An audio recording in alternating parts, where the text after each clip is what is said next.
The sky so far, but I can't lose it.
It is with great heartbreak we heard about the passing of Kinetic Racing team manager John King last night.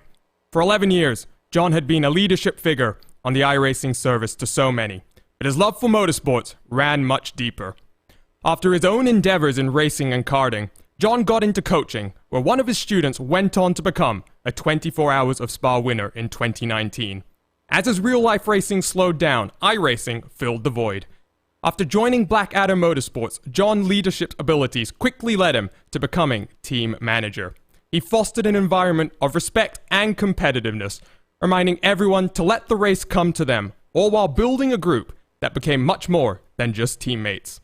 A member of DGFX since its first year, John's teams went on to win 3 different DGFX titles in 3 classes, also being an integral part of the Major Series and its competition committee. His impact on the iRacing community went all the way to the top level of sim racing, helping drivers to grow to become world championship competitors. Being born in the UK, growing up in South Africa, and then settling in Malaysia, John will be missed by many, but his legacy will live on through his family and his teammates in Kinetic Racing, and all those he has inspired in the community. While John's passing weighs heavily on many competitors today, with 2 races left this season, we will honor John the way he would have wanted, by heading out onto track and battling hard for the 4 championships on the line. Today, we race for John.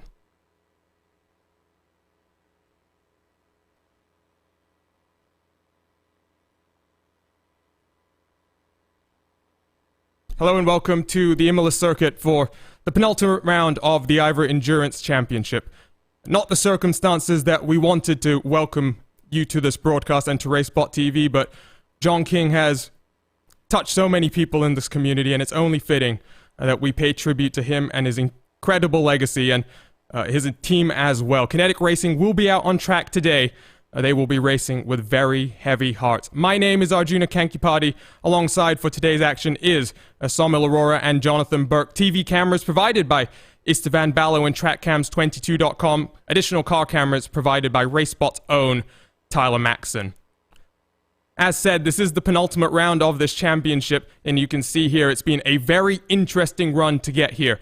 The 6 hours of Imola halfway points will be awarded today, and in just under 3 weeks' time, we'll head to Motegi and the land of the rising sun for our final ever race of this season. And Somil, very, very disappointing way to really start this weekend off, hearing about the passing of John King. But like I said, all these competitors out on track today to honor John King. Yeah, Arjuna, exactly. It's such a close-knit community, the sim racing one. It's so touching to see everyone pouring out their condolences for John King. I mean, he's had such a big impact on the sim racing community, and just seeing people come out there and showing their support, let's say it's a silver lining. It touches you to show how close everyone is. And coming to the racing, Arjuna, it honestly should be a lot of fun. I know there's a bit of a dark cloud surrounding this, but on the objective front, this should be a fun one. Imola is definitely one of the best tracks in the world. Period. It's just amazing to race on. Multi-class, GT sprint, whatever category you want to get in here. And it should be slightly better in terms of traffic management. And so that means that we can focus more properly on the driving abilities and the strategy of the team. So that's going to be a fun one to watch out for as we reach the very end of the IVRA Endurance Series.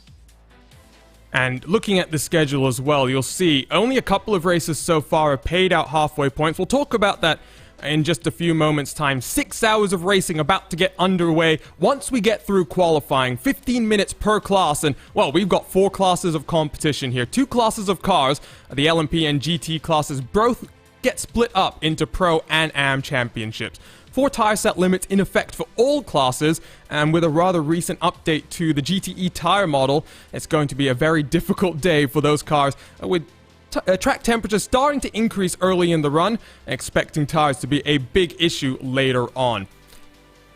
Take a look at our point structures here, because 100 points for a race victor, all the way down to just a solitary 1 point for 25th position. And as mentioned, in races longer than 6 hours, we will award 50% race points at the halfway distance. And Jonathan, what does that mean? Well, with 2 races left this season, there's not 200 points on the line, there are 300 points on the line if you can go perfect from now to the end of the season. Yeah, and just looking at all of our championships, besides maybe GT-AM, which has a pretty big gap from first to second, these halfway points are going to matter for sure for all of our championships. The LMP2 cars, there's only 1 point separating those leaders. You know, LMP AM, almost anyone in that group can take the championship still. It's going to matter a lot. You're trying to position yourself correctly for these halfway points. And drivers may have even built a strategy already to get the most points possible. And well, you mentioned GTM not necessarily being the closest. They're out on track for qualifying right now, and well, you mentioned it, Jonathan, not the closest at the top here. It's fiercely forward in the 334. They look to really secure what will be a nice healthy points buffer heading in to the final race.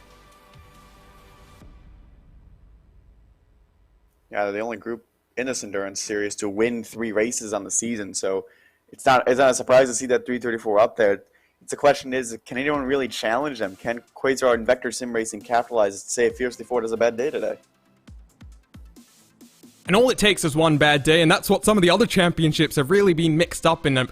So let's maybe be a bit cautious, not try and put down the commentator's curse here or anything, Jonathan, but qualifying is working its way through. Provisional pole position right now in GTM, GermanSimRacing.de, and the 301 car. 10 cars out on track right now. And this always is, Sommel, an interesting class. You've got drivers who are really getting to grips with these GTE machines. Here you'll see the 396 and Elvis Bonello very loose through that final corner. But it's a class where we've really seen up and downs. The likes of Vector Sim Racing, the last couple of races, they've had a very interesting run. Yeah, exactly. That's the beauty of GT-AM, right? You've got drivers who, let's say, aren't the best in the GTs, but certainly have enough to make an impact. And so, naturally, a few mistakes can be made here and there, but the quality of the racing is awesome. And speaking of a few mistakes being made, you unfortunately see the Corvette getting into the gravel trap, my apologies. But that's what happens. It's a tricky category, this GT-AM. It's hard to keep composure. And this replay shows exactly that, putting one wheel on the grass and slightly losing control of that one. So that's the funny thing, right? Fiercely Forward have been able to capitalize on that so well. They've had such a strong footing, such a strong hold in this championship. The closing up in them seems highly tricky. But that said, we have double points in the final round, so it's all still very much open to play for. And the likes of Quasar Sim Racing and Vector Sim Racing, if they can put in a really good shift here this weekend, maybe it can just set things up for the next one. And in their chase to get the championship, of course. Of course. And while this is a track that is not necessarily known for endurance racing, the ELMS series did come here for a number of years. In fact, LMP1 cars came to this track, and while the lap record was smashed, if I'm allowed to say that, last year, Jonathan, when the F1 cars came here, a 1:15.484.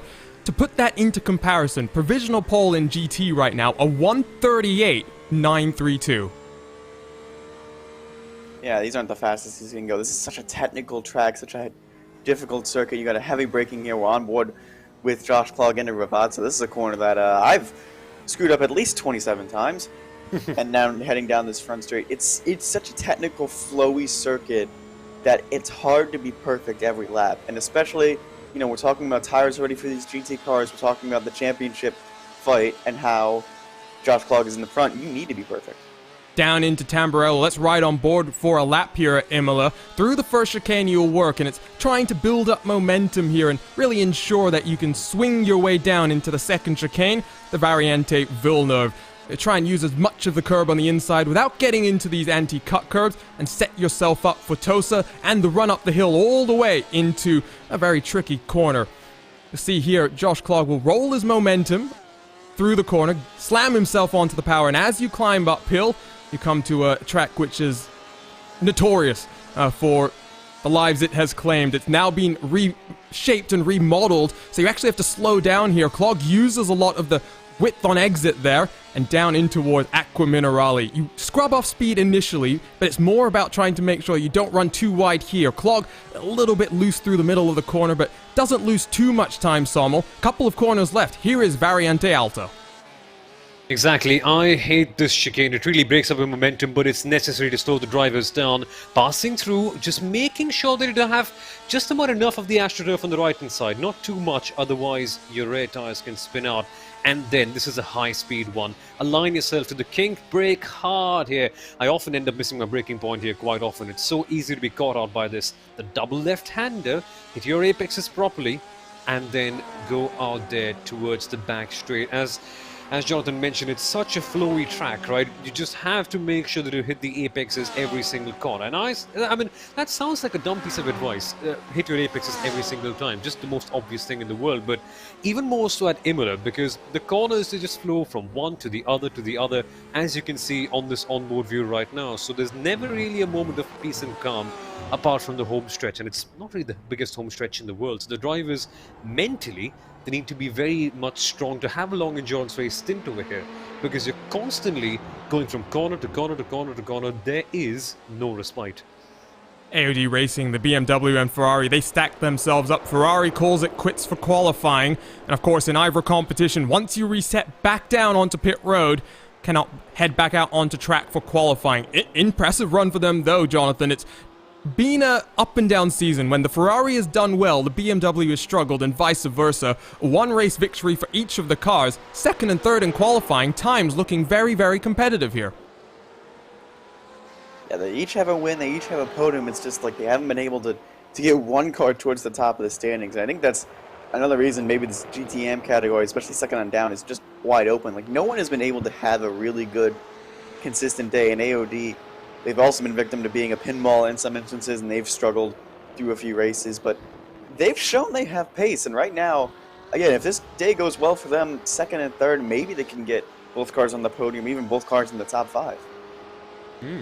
Looks like a couple more cars onto pit road. Usagi Racing and Vector Sim Racing. 5th place and 10th place respectively. Couple of moments left in this GT Am portion of qualifying. GT Pro getting ready to head out there.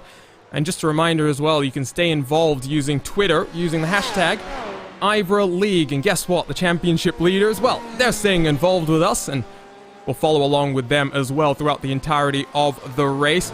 You can also see, by the way, all of our cars in today's race will be carrying that Thank You John label, that tribute to Kinetic Racing team manager John King. German Sim Racing, by the way, just popping into our YouTube chat to say pole position for them just means that they get killed again, and has it been a difficult season for them, Sommel? Other than Barber, where they finished in 3rd place, and no really major result, I would say, to speak of for them. Yeah, exactly. It's a bit of a curious case, to be honest with you, because German Sim Racing, we've constantly seen them do such a good job in terms of their pace management, right? You often get a feeling that, right, a big result is always around the corner. And as you mentioned correctly, there was nothing really apart from Barber. It's just a case of tough luck, and it's characteristic of the AM category. Sometimes luck really cannot be on your side considering how chaotic things get. But if there's any plus point for them, if they do have pole position here today, traffic management should be, let's say, slightly easier in comparison to the other ones. And I say in comparison because Imola is only slightly wider. It's not the widest in the world, but still. So, if anything, if they can get pole position here, not sure if they can get properly killed per se, they will have that bit of an advantage, let's be honest. maybe just a little bit of fear as well. There should be. There should be, and the one thing I was kind of wondering about, Jonathan, before we came on air was safety cars. We saw a lot at Phillip Island in a 4-hour race, and based on what we saw last time at VIR, I'm not necessarily expecting too many safety cars at this track as well. It's tricky for multi-class racing, don't get me wrong, but I don't know. I get the sense here that we might just be in for a very intriguing strategy battle all the way to the checkered flag. Yeah, it depends what those designated tow zones are that prevent those safety cars from coming out. It depends where many of these issues are going to be, where these drivers collide as well. You know, it's going to be in places like Tamburello, maybe Villeneuve, where the cars are very close on track, even if they go off, that if they get stuck in a barrier or something, or heaven forbid, upside down, as we've seen, the safety car could have come out. I don't know. Thankfully, it's a longer circuit, and, you know, someone was mentioning it's a bit wider, but again, those LMP2 cars can get a little antsy, and sometimes the GTs can get a little crazy as well. So I really don't know. I'm hoping for not a lot of safety cars. I'm enjoying a possibility of a big strategy battle, especially in the GT category. And again, that GT tire wear situation, let's maybe get some in-race reports from the teams if we can. A hashtag IVRA. You can also jump into our TeamSpeak, and if it's not too crazy, which we know IVRA races don't necessarily work out that way, and maybe we can get the opportunity to talk to these drivers as well. Checkered flag has waived, by the way, in GT-AM qualifying. Cars out there right now include World of Sim Racing, Grizzly Motorsports, the VEC Porsche that we're watching now, and Fiercely Forward down onto pit road. So provisional qualifying order then for this category. Let's go ahead and throw it up on screen for you while we watch the Porsche returning to the safety of pit road. Provisionally, it will be Kevin Snyder's on GT-AM pole, Mo Islam on his outside, AOD Racing 2 of their cars in the top 3 with the BMW in third, along with Elvis Bonello for the 396. The first of our VEC cars in 5th position then, alongside the championship leaders Josh Clogg and Fiercely Forward. And then the next couple of rows, VEC Sim Racing in the 324 alongside Stacey Dunegan for Vector Sim Racing, World of Sim Racing Jr., Osagi Racing, and then Grizzly Motorsport and Trevor Vravoski rounding out our 11-car GT-AM field.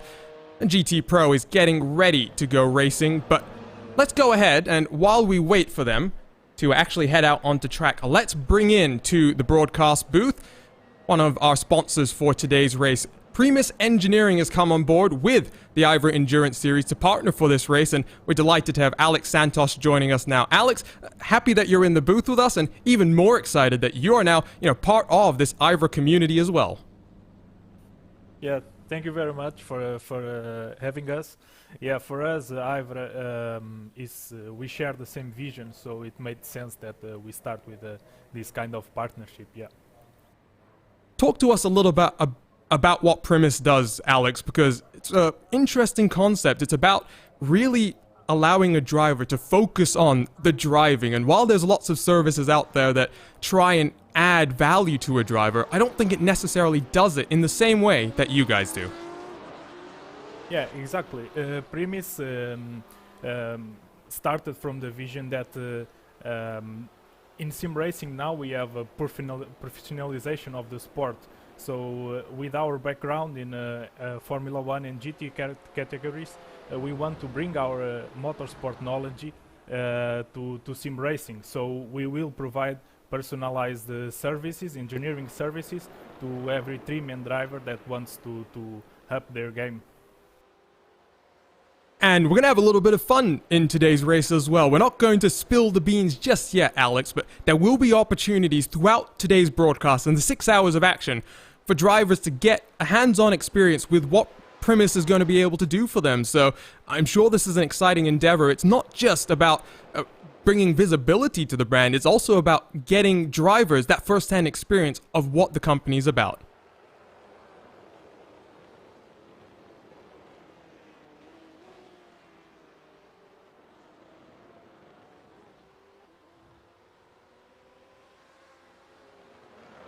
Well, Alex, we'll get into that competition a little bit later then. We'll let you go off and enjoy the race. Thank you for jumping in, and really excited that you and the IVRA team are working together for the future.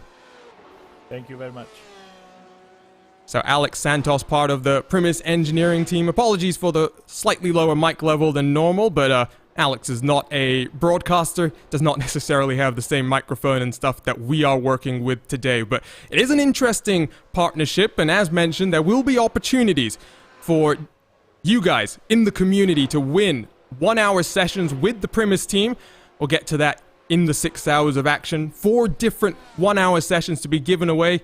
Excited about the future for this partnership as well. But qualifying underway for GT Pro, let's take a look at these GT Pro standings if we can, Sommel, because, well, the championship battle is intensifying and is no longer just a 2-horse race, if you ask me. Team 11, after taking victory in the first round of the season, they are back in the championship fight.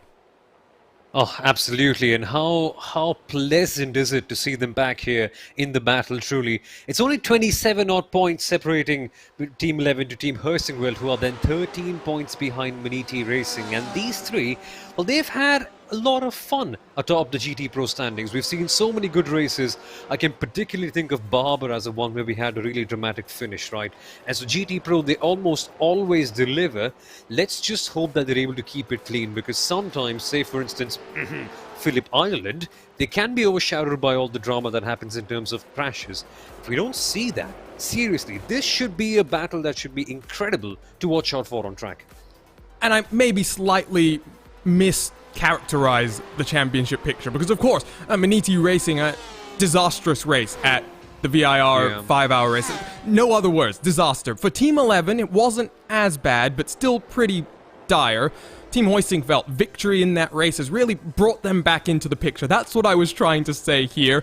It's Team 11 that is still going to be in and around there, but if Maniti Racing had a better round at VIR, might have been a little bit different. Provisional qualifying times, though, are starting to come in, so let's bring them up, as Maniti Racing is provisionally at the top of the board, and guess who? None other than Johnny Verhoff. Virtual Motorsport, though, Jonathan, very impressively up into second, but now we wait for the rest of the cars to set representative qualifying lap times. We wait for Team Heusingveld and Matt Thor's Hutzfeld. Yeah, it's going to be interesting to see where Heusingveld kind of falls in line with Maniti Racing, and as well, where does Team 11 fall in line? We have so many different competitors, and there are still some other like dark horse GT Pro teams that could get their way on the podium and get their way to wins. Even though Team 11, Heusingveld, and Maniti have been the only 3 teams to win this season, there have been a number of teams on the podium. Virtual Motorsport is on the podium down in Phillip Island. Alpine Stars Geodesic has had 3 podiums this season, but are down in the standings due to having 2 goose eggs on the points board. So it's going to be interesting to see how this plays out. And again, reminder to everyone watching at home, the Pro and Am are going to be mixed together in terms of where they're starting in qualifying. You can see right now where Heusingveld is, they're in the middle of that Am battle, and that's probably where they not want to be. But again, first lap in qualifying, tires building up temperature and pressure. We will see what the representative qualifying lap times are going to be. The top 5 already faster than all of your GTM cars. That is a much different picture than we had at VIR a couple of weeks ago. Does maybe indicate that with the tire wear being a bigger factor, the bigger teams able to work those tires a little bit more without compromising so much. Maybe the AM team struggling a bit more there. We can talk about some of the other championships that have happened this past couple of months, Sommel, because it's been a wild ride over the winter. We've had the IVRA GT Sprint Series. We've had the IVRA Club Cup and the IVRA Club Sport Series. I think we're looking at, between the 3 of them, 6 different champions that have been crowned. Still got 2 more races here and 4 more different IVRA champions to also crown. So the Team Heusingveld, they are champions now already in IVRA this year, but we know they want this endurance championship. It didn't start off that easy at the beginning of the season. Pole position and then an immediate pit road penalty. This is what they wanted, though. What can I say about that GT Sprint finale? I mean, once this one is done, once the endurance race is finished, if you have, let's say, an hour or 2 to spare, just go in and watch the final race of the IVRA GT Sprint Series. You will not believe the kind of drama that happened there. Seriously, I've said it so many times on that particular broadcast, but it's as if the scriptwriter, if there is any, kind of went crazy and took some really addictive drugs as such, because the plot line was insane to follow, but Hersingweld really having a good time in the end. And then again, they won the TCR category, as Jonathan points out, in the IVRA Club Sport Series as well. The endurance series is where they haven't quite had the same level of impact, but certainly they're getting there. They are having a few decent results here and there. Let's actually kind of see what happens right there with the Corvette, because it's been a bit of an outsider of sorts. If they can really challenge more with the low center of gravity of the Corvette in relation to the BMW perhaps here today, maybe they could be in with a shot today. I think actually the GT balance of performance, especially at a track like this, is going to be very, very difficult. For Maniti Racing, though, other than the VIR round, it's been up and down. Spa was a third-place finish to start off. Phillip Island was fourth. 2 consecutive race victories, and then, of course, disaster last time out. They have been one of the standout performers. Team Hoisingveld, one of the other standout performers in terms of consistency. Team 11, they've always had the pace, not necessarily that lap-to-lap consistency. Let's kind of watch out for that. Jonathan, you've just noticed something very interesting as well. You take a look at the left side of your screen. We are seeing an interesting mix here of manufacturers at the top of the timing sheets. Yeah, not only that, but we're talking about this main points battle. They're all different makes. You have this Corvette right here for Team Hoisenveld. You have the BMW for Maniti Racing, and then you have Team 11 in their brilliant livery. I don't know if we get to compliment this enough on screen in the Porsche. Like, it's going to be a really interesting way of how these cars develop. And again, we mentioned the tire wear. That BMW is a little bit harder on the tire wear, as we've mentioned. How are they going to react to the Porsche and the Corvette, and what's that going to be about? And where does everyone else kind of fall in the standings? You can see the AOD Ferrari currently a top 10 car. That's a good sign, at least for them. And Team Hoisenveld, the only Corvette really in the top 10 as well. So it's going to be really interesting to see how this race develops and see who of the manufacturers gets to the front. You know who's going to have a very interesting point of view if you want to have a second screen experience today is, well, the Alpine Stars Geodesic team. Not necessarily their LMP Pro car, which is in the championship fight, but Jack Anderdeck, Furtive Live also, as he's known on Twitch, should be streaming his point of view, and I do believe sharing that car once again with a driver whose name has just suddenly slipped out of my mind. Also a prolific Twitch streamer as well. And he's had a charge through the field in his couple of stints, because Anderdeck has been a bit of the bowling pins as the balls being lap traffic have worked their way around him, and his teammate has had to work his way up onto the podium in each of the last races, and it might have been 3 consecutive podiums if not for a disqualification in the Barber Motorsports race. So head on over to Twitch, second screen experience, that might be one to watch out for. Just gone to the second position in the timing sheets, by the way, Virtual Motorsport and Michael Storm, an orange and black car, just a couple of hundredths of a second slower. And for the first time, I think, Samo, we really are seeing qualifying being very, very close. This is really boding well for the race itself as well. Yeah, exactly. Qualifying here is actually quite close in the GT Pro category. It's so much fun to see these drivers going out there and setting similar lap times, and it just means that up here in the commentary booth, we can just have a really fun time speculating about which way the pendulum is going to swing. But let's be honest, it's not completely representative, because to win a really good endurance race, you have to ace your traffic management, and that really, let's say, is not really a problem in qualifying, because hey, there is no traffic at all. So in one lap pace, some teams may seem to be more impressive than the others, but if there's one thing we can see from qualifying is that Maniti are on top, and look at the championship standings, they're the ones on top as well. So there is a lot to be gained by qualifying right up on pole position, but other factors that they have to keep in mind. And we've been constantly saying that traffic should be less of an issue, but it will be something to keep in mind nonetheless. When the LMP2 cars come steaming in, it really takes very little for your concentration to be distracted so easily. And at a track like this as well, LMP2s might require more braking distance than the GTs. Watch for that to be a big factor. Hoisingveld, they're done with qualifying, and only 7th position right now for the Corvette. That is not where they wanted to be, but as the time winds down in GT qualifying, let's see if they're going to be pipped by any other cars. Who's still out there on track, you wonder? The likes of Samba Racing Team, Alpine Stars Geodesic Racing, as well as Phoenix Racing Esports and L1 Esports. So 4 cars that could potentially pip the Team Hoisingveld machine, but there's not much time for them to do it, Jonathan. This is crunch time.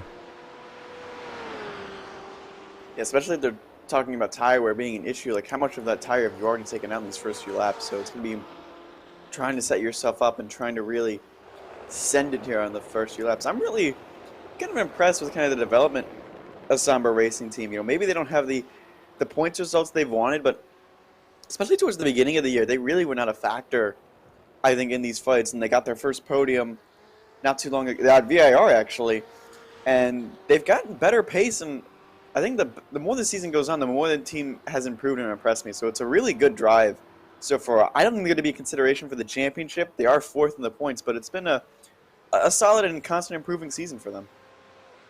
And with a couple of races to go, maybe also a way to build up for the summer. It's usually a relatively quiet portion of the endurance racing calendar when people decide to go outside, but of course with still question marks about the future state of being able to go outside.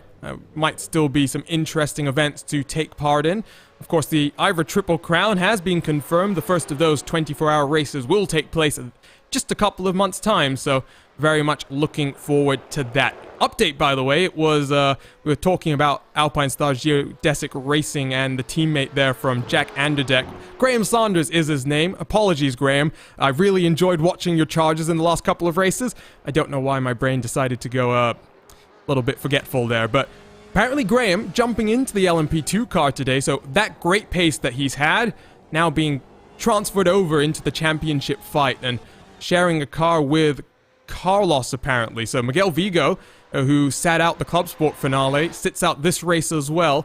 Might be, you know what, Jonathan, there is a certain endurance race taking place today in the Sunshine State that we'll try not to talk about too much. I do think that Miguel might actually be there at the race itself, visiting with some of his teammates as well. It's possible. It's possible.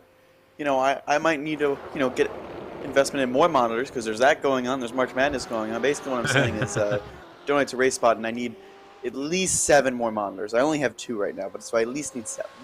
Before you get more monitors, don't worry, I'm getting more monitors first. So donate to me. I'll send my PayPal address out via Twitter, maybe.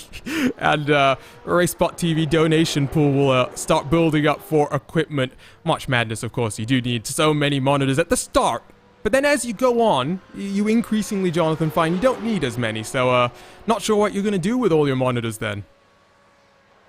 Well, there's stuff here on RaceSpot. Like, I need more monitors for this. I have, you know, this is just a little bit of an insider thing. I have the admin notes, the driver's briefing on one half of the monitor, their points on one half, timing on a third of my main monitor, track map, and then obviously the production feed, and then the TeamSpeak right below. And then I had the Discord open somewhere. I've already lost it. And I only have 2 monitors. Lots of information that Race Control provides us as well. So shout out to Julian Bell, Casper Decourt, Richard Bell, and the entire team behind them as well. Couple of minutes left. Just 1 or 2 cars out still on track. Samba Racing Team in 11th. And we're riding on board with Rafael Russo through the final corner for L1 Esports. Is he going to peel down onto pit road? Not this time around, so he will complete the lap. What will the time be as he comes across the start-finish line? 1:39.724. He does not improve on his fastest lap so far. Qualifying then done as the checkered flag waves for GT Pro. Just a couple of minutes' time, the LMP machines will roll their way out onto track, and what a show of speed this is going to be. It's not necessarily going to be F1 levels here, Sommel. I am still expecting lap times in the 1:20s here. Oh yeah, it's going to be fast. LMP2s are going to be absolutely crazy here at Imola. And they actually are such a fast category, right? They can really go bonkers, go full all out. And the best part is they don't need to do any fuel saving in qualifying. So this is where we actually see the true representative speed that we may not get a chance to see in the race. So savor it, watch it. Maybe if we go for a couple of onboard laps here and there, we can possibly have a great time to see what a quick lap around virtual Imola really looks like. I think we'll have to do that at least once or twice, is grab some onboard looks, maybe even in a 6-hour race. We'll get the opportunity to step aside for some RaceSpotTV fan immersion. LMP cars allowed to form up at the end of pit road. Let's walk you through the results for GT qualifying. Tim Matska for Maniti Racing on pole position in class. Michael Storm and Virtual Motorsport in second. 2 and a bit tenths separating those 2 cars. And Latima Racing Team, great to see them on 3rd position in today's race. PJ Clayson's on the outside of row 2 with RSR Esport by G Performance behind them. Hell Racers in the 219 in 6th. And then you find your 2nd place in the championship car, Team Hoisingveld and Mats Thorth Husfeld in the 248. 8th, 9th, and 10th, all GTM machines. Kevin Snyders for GermanSimRacing.de takes pole in class. Mo Islam and Derek Rothfeld do make it 2 of those AOD racing cars in the top 3 for them, hoping for some good luck for both of their cars today. Samba Racing Team, Jack Anderdeck and Rafael Russo, 11th, 12th, and 13th. The rest of the GTM cars then you see working their way through the grid. Quasar Sim Racing, they'll have a lot of work to do in their Ford. We do like to see these 4 GTs further up the field. 2 Corvettes to close out the grid as well. And we'll watch out for the balance of performance battles as well. Here comes LMPM then, and Jonathan, here is the championship picture. It's just as close as it is in the LMP Pro. Got a couple more teams in the mix here. Top 3 cars separated by just 7 points, and don't count out the likes of Fiercely Forward, iLiveries, and High Caliber Autosports, who have taken victory in both of the last 2 races. Now, have you ever seen the beginning of the movie, the Disney movie Cinderella? This is the Cinderella group. You have the 2 stepsisters in the GT and then the evil mother in the LMP and the LMP Pro. These guys have just gotten bullied around. This class just seem to be a little bit chaotic week after week, and we just don't have a clear picture of who's going to be the fastest, who's going to be one out there. Currently leading the standings, Rusty Spatulas doesn't even have a win on the season, which is really, really crazy to think about. In the last 2 race winners, High Caliber Autosports are down in 6th. It's such a wide open championship, and it can really flow either way in anyone's direction. Well, High Caliber Autosport, they took 2nd at Phillip Island. They missed the Barber Motorsports race, and you know what? If they had made it 3 for 3 in terms of race victories, they would be at the front of the point standings right now. And like you say, Rusty Spatula, it's been slow but steady for them in terms of making it through to the end. And of course, we can't forget PND Racing. They've spent a couple of races upside down, still managed to take victory there. Importantly though, here's Sommel, in these amateur classes, there is drive time restrictions, and that means for the PND Racing team in particular, 2 of their drivers have had their ratings adjusted upwards. They now cannot drive as much of the 6-hour race as they could, a couple of months ago. Yeah, exactly. For the amethyst or the onyx drivers, there is a limit of 2 hours and 25 minutes combined in LMP AM, right? So this just means that your top drivers are not able to drive as much as you possibly wanted to. And this, well, it may be taken in 2 different ways. Firstly, there could be a sense of pride for both the drivers, saying, wow, we've made it, right? We've made it 1 step ahead. We are honestly taking a level up, and that's race control adjusting it according to their I rating. But the downside of it is that their team, well, they could possibly see them not having the same level of impact and the same level of time to do that. So it depends on how you take it, but for me, honestly, it'll be as if they take it as a challenge. So it's a sense of pride for them. They've understood that they've done better, but what now? How do we tackle the situation better? I think that's got to be the mindset with which you approach it. Exactly. Especially with, like you say, it's not something they can control. Their performance has just been that good. Let's take a look at a replay in qualifying for Lewis Klinkhammer. A bit of rallycross excursions here, Jonathan. Not the way you want to start off one of your first qualifying lap times. He's just excited about WRX. He's just trying to find a little bit of a joker lap around here. It's no harm, no foul. Well, good car control actually too. You can see he gets onto the grass just like we saw in GT qualifying as well. Shifts too. It slows it down. He's still building speed. That's kind of funny. He manages to hang on to it in the right way. We'll jump back to live pictures and take a look at an onboard lap in just a few moments' time. Times are coming in though. It's Fiercely Forward provisional pole position, a 1:32.129. I said we might be expecting 1 minute 20s. It does look like, at least right now, tires still have to come up to the appropriate temperature and pressure, because you can see there, Sommel, there is a large disparity in lap times right now. Exactly. It's just such a clear case, right? Fiercely Forward have just been able to get the best of it while the others are just really tailing off. But that'll change. It's just representative of the kind of competition we've seen in the LMPM category. So give it a little bit of time and then watch how close the gaps can possibly be. Because in the championship, well, they're barely anything. Rusty Spatula's P&D TF are all so close. I think this should be quite fun. Let's go on board then with the PND Racing car, one of the fastest cars this season, and let's see what a lap looks like here. Provisional 1:31.577 goes Stefano Conte. How much of the curves did he use through the first chicane? Not too much. You can see the amount of speed that he's carrying through the corner, already up to 250 kph into the second chicane. Now look at the commitment that Conte has as well, trusting that car, and aerodynamics clearly important even at slowest speeds. Car seems to not be too sluggish through Tosa. That will be an interesting sign throughout the stint as well, how easily the car wants to turn in and how reliable and pliant the rear end wants to be as you get down onto the power. Through the second sector we will work. Lots of track usage there, running very, very wide. Now into Acqua Minerale, attacks the entry curb, a little bit more cautious on the exit, in my opinion. Doesn't want to get the off track that you can get here. And into Variante Alta, 14 and 15. You need to attack these curbs here all over both sides of the curb. You see he uses the off track there as well, or rather the extra track width that's on offer.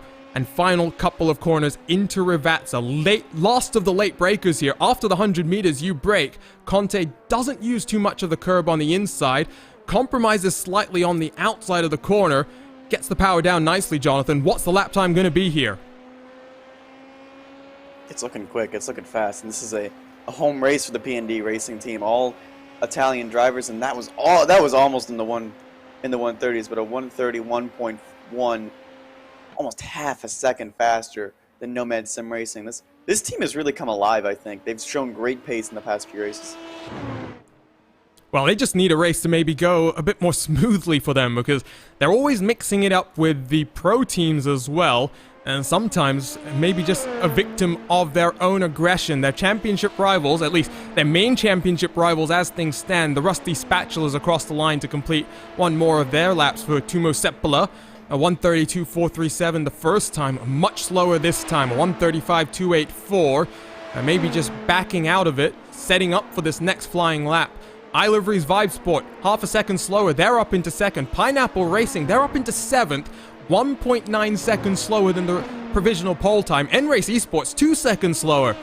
This qualifying performance from the PND Racing team, Sommel, I mean, it is, what can you say other than setting a statement for the 6-hour race?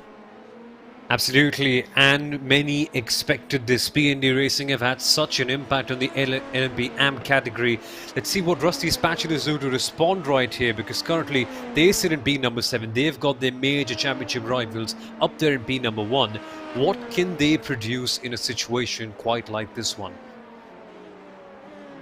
And we did mention it, Jonathan, slightly earlier. The braking zones for these LMP cars might actually be slightly larger than the GT cars because of the increased speed that we're carrying right now. So it will be interesting, because if a LMP car thinks it can get the move done, well, the question becomes, can they get the move done without the GT car having to compromise as well?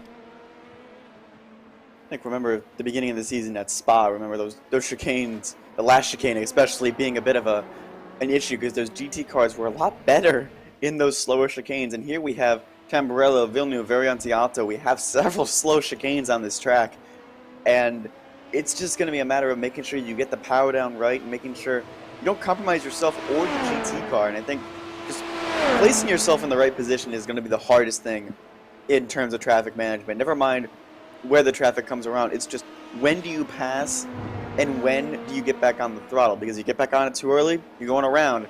Get back on it too late, well, the GT car is going to still be alongside. You're not going to be able to clear, and you're going to lose tons of time. Exactly. Provisionally second now for Nomad Sim Racing and Jason Dilworth. Just over a quarter of a second slower. Might look like for a second race weekend in a row, Nomad Sim Racing might be right at the top of the performance charts in class. No points in that last race in what was a very bizarre race at VIR. We had a number of cars getting stuck on the outside of the Oak Tree corner, and about midway through, yeah, not wanted by any means, midway through race control, made the decision to no longer make that a tow zone, and instantly the number of cautions that we had dropped significantly. PND Racing, my word. Stefano Conte, what did you drink when you woke up this morning? I need to know so that next time I head out onto track, I can learn as well. Gap between first and second, almost 7/10 of a second in class right now. Sommel, this I said was a statement. This is more than a statement now. I mean, exactly. They're just going out there and absolutely acing qualifying. PND Racing have absolutely, I mean, maybe this could be a home race advantage or something like that. Nah, it's just purely outstanding driving. Perhaps just knowing the track from their past experiences quite well. But let's see what happens in the race, right? Because qualifying doesn't quite cement anything. That'll be a plus point for their rivals. But for PND, it's a statement of confidence that they can do anything here. They've got the raw pace. Raw pace. But now I'm just reflecting on this season. Is that going to be what gets them the championship? I'd argue no. I'd argue if you're the Rusty Spatulas, slow and steady has gotten you to the championship lead. PND Racing. Not saying they haven't had a lot of speed. They've sometimes been victim of their own desires, sometimes just fallen victim to the craziness that is IVRA Racing. I think back to Phillip Island for the race where they were upside down at the first safety car. No fault of their own, came back to win this race. Couple of minutes left in the LMP AM qualifying before we'll hand the track over to LMP Pro. And my oh my, if you think that these point situations are close in GT Pro, LMP AM, wait till you see the LMP Pro situation. It's almost like, Jonathan, that each of these teams at the front of your field has, over the last couple of races, said, you know what, why don't you lead the championship? No, you lead the championship. No, you lead the championship. And we're really settling into this situation where, once again, I don't know what it is about IVRA competition. This final race weekend is going to be crazy, where multiple titles could be decided with teams coming in with single point gaps at the front of the standings. What makes it also more difficult is that there's so many different players involved. Obviously, we have the main championship contenders, but last time out for the LMP Pros, someone who's not even close to the championship fight, and the Hell Racers took the victory at VIR. Or even here in the M category, 2 wins for High Caliber Esports in a row. They're on the outside looking in, but they can still steal a championship away. It's just a matter of who's going to capitalize at the right time. So we talked about the Spatulas, we've talked about PND, we've talked about iLiveries. 2 guys that we haven't really talked about in these final couple of minutes of qualifying here. On board with TFR Lab Adequate Racing, 3rd place in the championship, 7 points behind the Spatulas. 2 podiums in the last couple of races, a 3rd at Mid-Ohio, a 2nd in VIR. Didn't necessarily start out the season the way they wanted. Phillip Island was fairly successful for them in terms of points, but now 2 races left to go. I really am interested what Neil Middleton can do. Looks like qualifying might be done for Middleton. 4th place provisionally, with PND Racing also down on pit road. Let's see who else is still out there on the track. Rusty Spatulas, Nomad Sim Racing, iLiveries, High Caliber Autosport, Pineapple Racing. Great to see them back on track as well. And N-Race Esports in the 199. Just 9 cars in this class, but nevertheless, with the title battle being so close, Jonathan, this is one we'll keep a close eye on. Yeah, we just simply don't know who's going to come out on top in terms of the title battle, and who's going to be the strongest just to come out at the end of the day. Remember, we have 6 hours of racing here, and P&D, they have that great lap time and they can be up front, but that doesn't stop issues from happening. That doesn't stop safety car restarts from happening. That doesn't stop weather changes, obviously, from happening. Again, we're starting at 11 o'clock in the morning and going all the way to 5 o'clock in the evening. Cars are going to change. Drivers are going to change. There's so many variables to go into this. We just simply can't predict what's going to happen over the 6 hours. 6 hours today, 10 hours at Motegi in a couple of weeks' time, April 10th, the final round of the 2020-2021 IVRA Endurance Series. 16 hours of racing, 300 points on the line. Should be very fun. I do wonder, by the way, for those GT cars, they're watching this qualifying, maybe looking at how some of these drivers are taking the various corners, because there's free practice, which does help in terms of learning traffic management and what the various teams and drivers want to do, as we see Pineapple Racing run wide in the penultimate corner. But Sommel, there is nothing like the stress and pressure of actually being in that racing situation. Because then LMP cars, they'll start doing things that they wouldn't do in practice, and vice versa. The GT cars will start doing things that they wouldn't do in practice in terms of running different lines, blocking off LMP cars, and just like that as well, the LMP cars will start diving for things that they've not necessarily done in practice as well. Exactly. Have you seen the meme of the screaming cat with the tear in her eye? I think that's going to be the case with the GT Pro and the GT AM drivers, because I mean, my mind instantly races back to Phillip Island, right? Okay, some instances with the GT drivers could have been put a finger pointed on them, but largely, LMP drivers can be a bit enthusiastic in terms of making moves, and you kind of get their argument too, right? Just get out of the way. I mean, we're the faster car, move aside, but that lapse in judgment that you just spoke about, Arjuna, that is going to be so critical. And that judgment only comes from experience. So you just kind of hope that as we go deeper into the season, which we have done, hopefully the drivers have understood better and know, okay, this is how predictable the LMP2 drivers will be. Or maybe the LMP2 drivers get a better idea of exactly where the GT cars are going to be. So I just hope we are going to see a good situation with traffic as we reach, well, a fun stage in qualifying. Checkered flag waves in LMP AM qualifying. Important lap time from the Rusty Spatulas, a 1:31.288. They go up to second in class. It will be hard to really emphasize just how important track position is likely to be in this race for Timo Seppala. Exactly what he needed in the dying stages of qualifying. So, one more class to roll out onto track. We're still waiting for iLiveries, the Pineapple Racing 105 and N-Race Esport to finish up their final runs. Start thinking about the championship fight that lies ahead. Provisional qualifying order though, let's run you through it in this class. PND Racing with 1:37.41. See how much faster these pro cars can go. Rusty Spatulas in second, Nomad Sim Racing in third, with iLivery's Vibe Sport coming to cross the line for their final qualifying lap time. What will it be for Lewis Klinkhammer? A 1:31.385, so he does improve at the death, bumps himself up into third position, and that will be the last LMP AM car out there for qualifying. So there's your provisional qualifying order, and now we wait for the LMP Pro cars. And let's take a look at this championship picture, and Sommel, 1 point at the top. Don't count out Delta Sport U4K as well, because all three of those cars, like I said, have led this championship over the last couple of rounds. It's just Team RSO right now has a 1 point lead. Exactly, it is just so close, and it's, as you mentioned, it's a game of no you, sir. Why don't you take the lead at the top? That's just been the case with the LMP Pro standings, but genuinely it has been incredible. Delta Sport are right there too, right? That's just visual in terms of the championship standings. They've almost always have great pace, and my mind always goes back to Barber, but they had this incredible comeback. So never count them out too.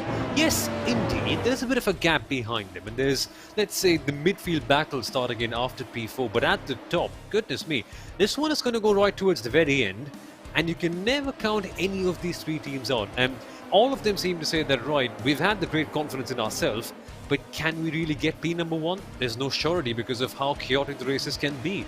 And that's the fun part, Arjuna. Even if, let's say, you don't have a good qualifying, or if you're compromised by, say, a mishap in the early part of the race, the fact that we have safety cars here can be the great leveler. So you can have a race win literally for anyone. Whoa, well, I'm not sure if you caught that out of the corner of your eye there, Sommel. I did. That was mighty. That was not mighty is the word I'm thinking of. That was scary is the word that I'm thinking of. Let's go look at this RaceSpotTV replay if we can. We spooled it back slightly further. We'll jump on board with Miguel Vigo. Maybe we got some wrong information in our YouTube chat. It was indicated that Vigo would not be in today's race. It was Carlos Vila sharing the car with the guy whose name I've now forgotten again. Wow, my brain is just not working today. Graham Sanders. There we go. Ooh. You can see the level of sideways there. Not what you want to have early in qualifying. Because of course, Jonathan, you cannot come back down pit road after you burn up your tires by doing something like that. I don't know how much tires he's burned up a little bit too, because you're going to watch right here. He might get off the throttle, and that might be his saving grace. Or, yeah, he got off the throttle there. That was a saving grace, so I think he didn't burn up too much, but auditioning for Formula Drift, maybe? Well, Vigo's had a difficult season, I think, in the IVRA Endurance Championship. We'll try not to talk about too much that first round at Spa, where he was not the only car that had difficulties, but out of Toso, he now works. 12.5 minutes left in qualifying. 6 hours of Imola up on the docket right after this. Should be a very interesting penultimate round in this championship. 4 more champions to be crowned, and of course they will join the 5 champions already crowned just a couple of weekends ago. I do think the final round at Motegi will be a bit of an interesting one. It's not necessarily the most popular track on the iRacing service, usually by people that don't know how to drive it, if you ask me, but with not being so widely popular, it will mean that strategy is a big question mark for some teams. Setup will be a big difficulty for some teams who have never maybe raced there before. It is an interesting track, Som. I'm not sure if you've got too much experience driving there, but in these LMP2 cars, it is going to be a very fun ride. Yeah, I've had experience of Motegi in terms of the old MotoGP mobile game. That's about it. But all I can say from that, and maybe watching all the MotoGP races there, is that it is a fun circuit, right? It's got a few good corners and a few 90-degree ones as well, agreed, but it can make up for some really good racing, and it's wide and it's open, and hey, it's got a crossover or two, so that makes it even more interesting. But honestly, the racing action over there should be quite incredible. It is also a very flowy circuit, but the difference being it's much more like a Formula 1 circuit than the modern-day Formula 1 circuit, like the current tracks in the calendar. So traffic should be even less of an issue, and so the decider should largely be a meritocracy of sorts in terms of driving ability. I hope that is. Well, with a 10-hour race, halfway points to be awarded at the 50% mark, so 5 hours into the race as well.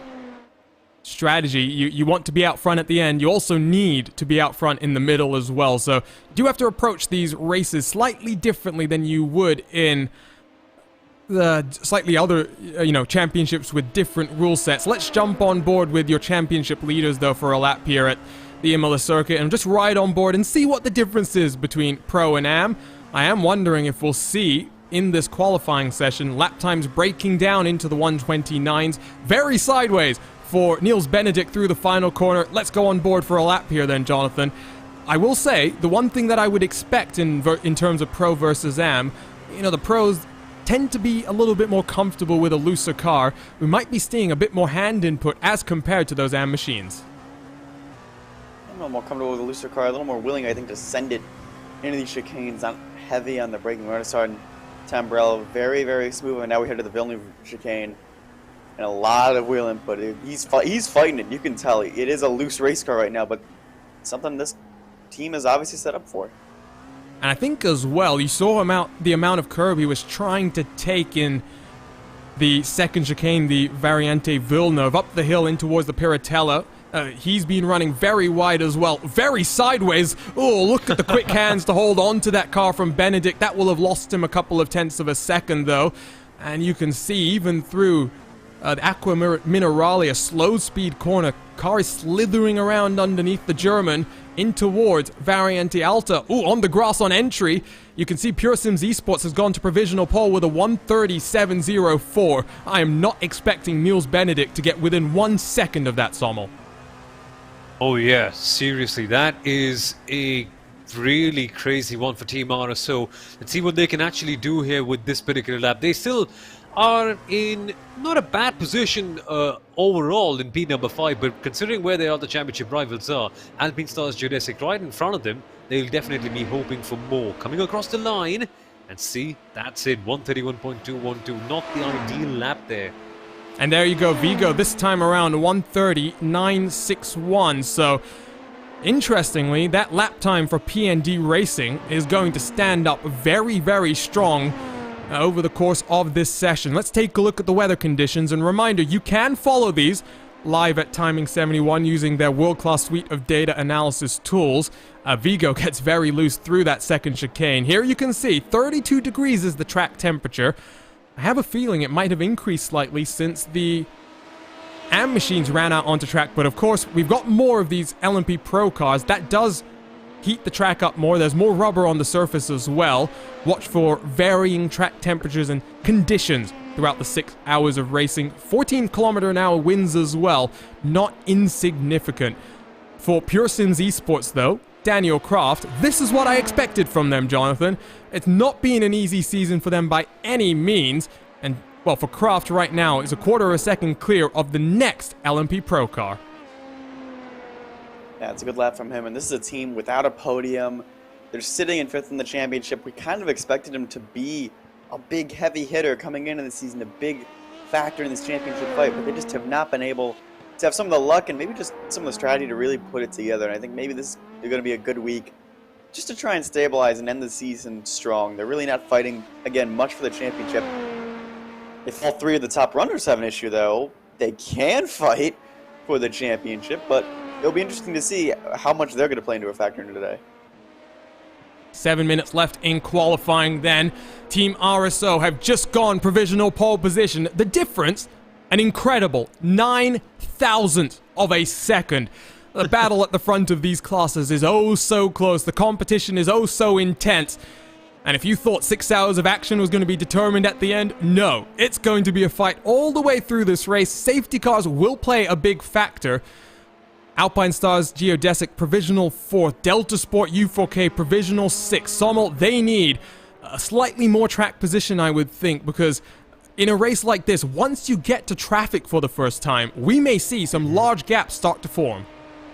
Yeah, exactly. Traffic management is essentially the key for endurance racing, right? Even though you may not have the best one-lap pace, what you can do in that aspect pretty much defines how good you are going to be, and that's an excellent point that you mentioned, Arjuna.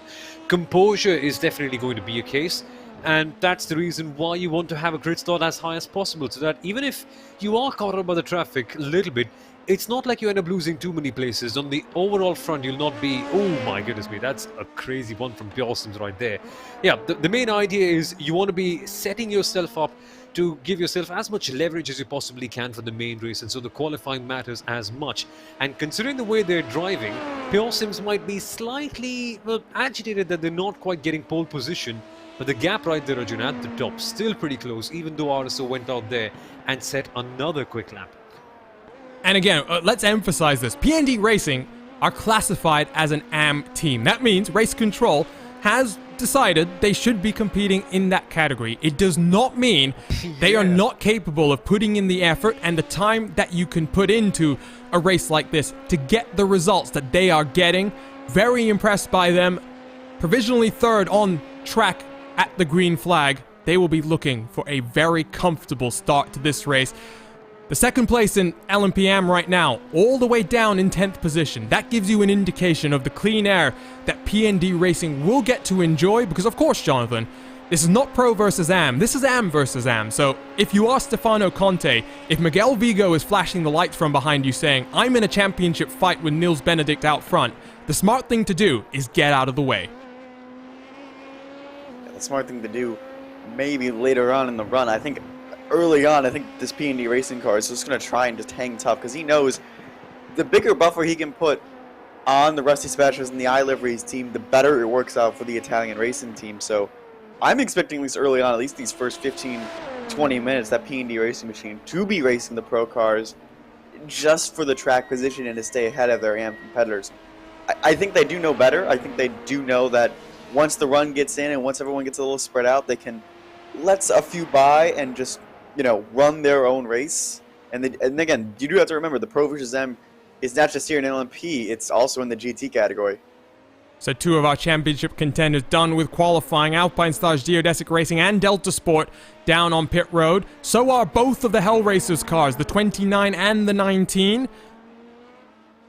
Couple of minutes left to go. Couple of laps still to set, but the tires might started to have fallen off based on the lap times that we're seeing. Last time around for Team RSO, they were 0.6 of a second slower. But they still pound around the track knowing that cannot afford to leave this to chance. 6 hours of action, Sommel. What are you expecting? Because I mentioned some of these cars, maybe some cases they'll be a bit smart, but when track position is going to be so important, when there's a championship on the line, some teams and drivers might not be so patient. Exactly, and we have seen that happen time and again, right? So, of course, there is some carnage expected. Definitely, it's an IVRA endurance race. There will be some for sure. But largely, I expect this to be very much a strategy fight. As Jonathan mentioned early on, when the GT Pro category qualifying was going on, it's going to be quite tricky for them to see how they can manage out their tyres. And then with LMPs having safety, I mean, with everyone having safety cars as well, a lot of things on the strategy front can change, and it can offer a second life to teams perhaps who haven't had the best of first inns of sorts. So I'm looking for a very much a good, fun strategic race, hopefully with not as much of safety car drama as we saw, say, for instance, in Mid-Ohio a couple of rounds ago. Or even at Phillip Island. I dare not mention that race round, but of course. The P word. That's the bar that we're going to try and beat. The P word, by the way, is not Phillip Island. It is a certain condiment on pizza that if I get to talk to Stefano Conte at the conclusion of the race, you better be sure we're asking pineapple on his pizza tonight or not. 2 minutes left, 120 seconds. Cars will get the opportunity to complete their final lap time. If you're curious, by the way, RSO have gone slightly faster in the last few laps, a 1:35.47, so the delta now between them and Pearson is about 1.5 tenths of a second. I'm looking forward to this one. That's all I can say, Jonathan, because championship fight, traffic is always a huge factor at Imola, and the lap times that I'm seeing, it's going to be mighty close. Yeah, and just, I think the best way to break up the LMP fight is going to be getting through the traffic. It's almost like a 10-second difference between the GT and the LMP category. So, and it's a 3-mile track, so it's going to take a little bit to get that traffic. But I think once we get there, we're going to see who's going to be the best car of the day. But this is going to be exciting, especially towards the front, because, like, look, it's only half a second back. Sport U4K, and then 8th. My this word. Car, the PND Racing Machine, that's Exactly. Sorry, here as well. Jonathan. What has Niels Benedict done? I was saying Stefano Conte clearly woke up this morning and had something that has boosted his performance. Niels Benedict has just said, you know what, I'm going to go one step better. 1:35.03, that last lap around for him. Gap now 0.2 tenths of a second. And an interesting data point to look at, Sommel, because I didn't necessarily expect the lap times to continue to drop as the tires started to burn off. Team RSO might have a rather loose setup that we saw earlier, but whatever they have, it's clearly working well. It actually is. They've just found a second wind of sorts towards the end of qualifying, where you normally don't expect any major changes. And doing that, and changing a gap that was initially around 1,000th of a second to 2 tenths, something special is going on here. Just 10 seconds left. Matthew Crisp runs very wide through Piratella onto that AstroTurf that's now on the outside. Cars do get the opportunity to complete their final qualifying lap time here. So as the checkered flag comes out to get waved by Barney the Flagman, wait for a couple more cars to finish up runs. Team RSO are coming out of the final corner. What will it be for Benedict this time around? He's tracking very promisingly as he comes up to the line, and I think he's... Oh, for a moment, it looks like it was going to be better, but the consistency on display tells you all you need to know, Jonathan, because those last 2 lap times, 1/100th of a second separates them. I think RSO is trying to flex and show their hand here, and then showing they've come to play, and they're not gonna let Alpine Stars or Delta Sport get ahead. They're gonna try and take this fight all the way to the end. And it's great pace we're seeing as well. Further on in the run, I didn't expect this so late in qualifying to have such good lap time pace. It Exactly. is very worrying indeed. Qualifying done then, all the cars are complete, making their way back onto pit road. Kinetic Racing, good to see them still out there on track, racing for John today. They are in our thoughts, they are in our prayers. And for the entire team at Kinetic Racing, a very tough weekend to deal with. We will have a silent tribute lap to the Kinetic Racing team manager, John King. The first race lap, will be taken in the same flying formation. Cars will bunch together in tribute to John, and at the conclusion of lap 1, they will separate themselves out, get the class gaps in effect to go racing here for the penultimate time this season. 30 seconds to go before we roll it on over into the race session then, Sommel. Quick prediction from you. Who's going to win this overall race? It's going to be very interesting, considering what I've seen in qualifying and considering what the opinions of all the people who I've spoken to seem like. It's hard to go beyond RSO, but seriously, Alpine Stars Geodesic, they could well and truly be in the fight as well. And the reason why I'm so confused is because honestly, I have no concrete idea. That's what keeps you watching. That's what keeps you engaged. Should be fun. It will be fun indeed. And so, qualifying has come to an end. A few moments away from going trackside to take a look at the starting grid for today's race. Before we do that, got a quick message from our partners at Primus to show you now.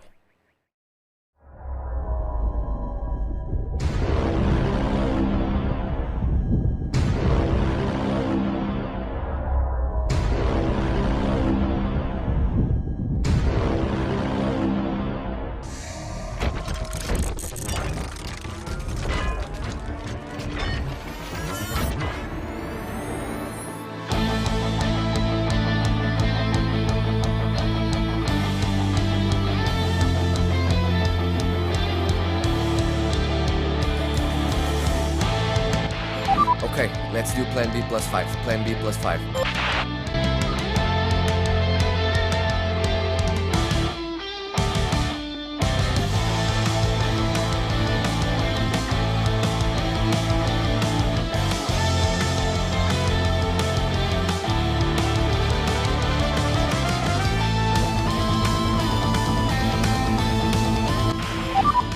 Push for overtake.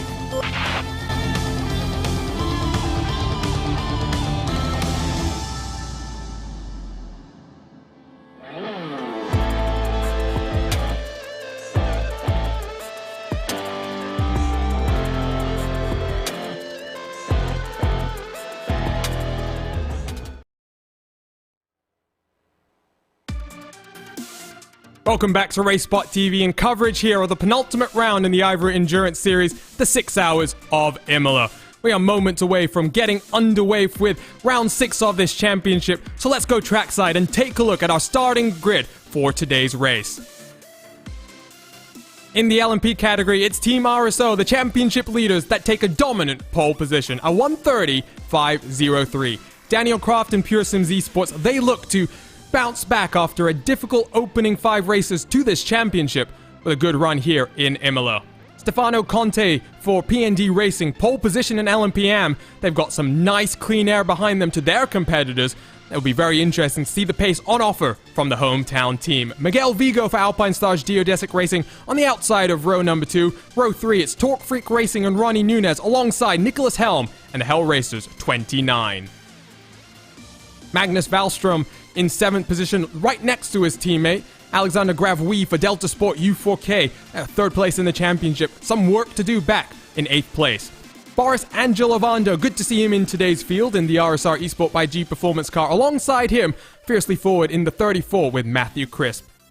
Tumo Sepala for Rusty Spatulas in 2nd place in class, 11th position overall, alongside Lewis Klinkhammer in the 2nd and 3rd place cars in LMP AM respectively. Big field of LMP cars here. Nomad Sim Racing for the 13th position, alongside a 2nd RSR Esport car. Brandon Roseborough will take us to the green flag there. Torque Freak Racing, Adequate Racing, they share row number 8 on today's grid. Milo Limford, 2 race victories back-to-back to come into this race weekend. What can they do from 17th? Taylor Lane in 18th in the 134 fiercely forward car. Final couple of rows, Jacob Lehman, Dean Moll, Pineapple Racing, N-Race Esport, and then World of Sim Racing, a number 61 car that will not take to the green flag today.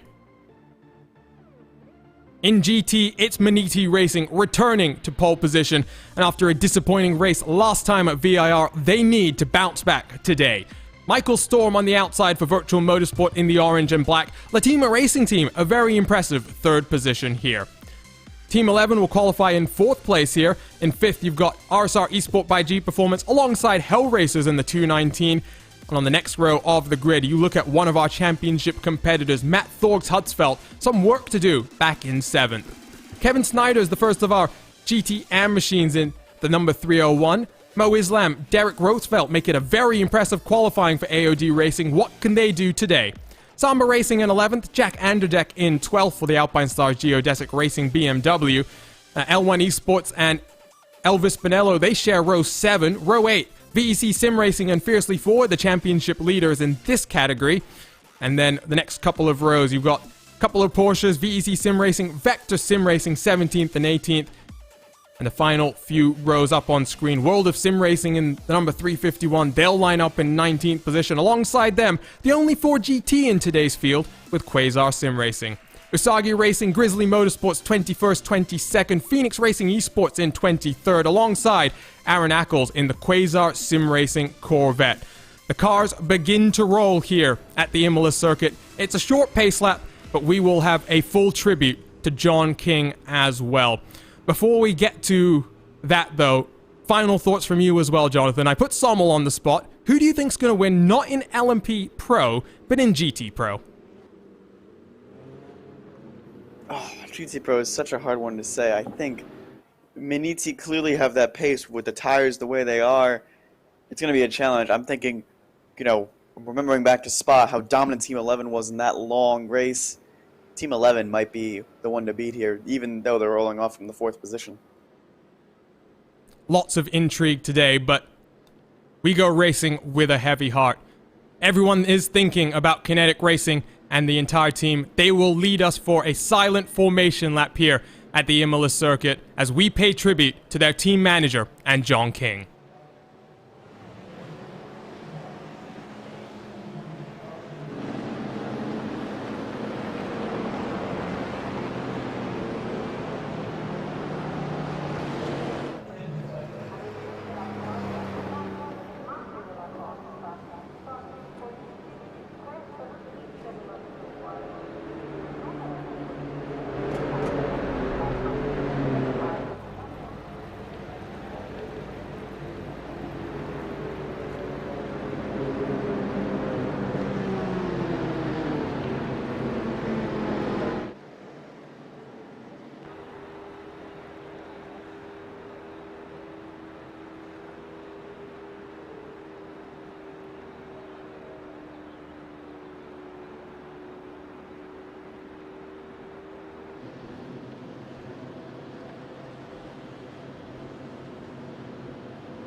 Today, we race for John. All 46 cars have a tribute to John King, and he stays in our memories over the course of 6 hours. The penultimate round of the IVRA Endurance Championship, and a championship John would have wanted to win with his team. But right now, it's RSO and Pure Sims at the front of the field.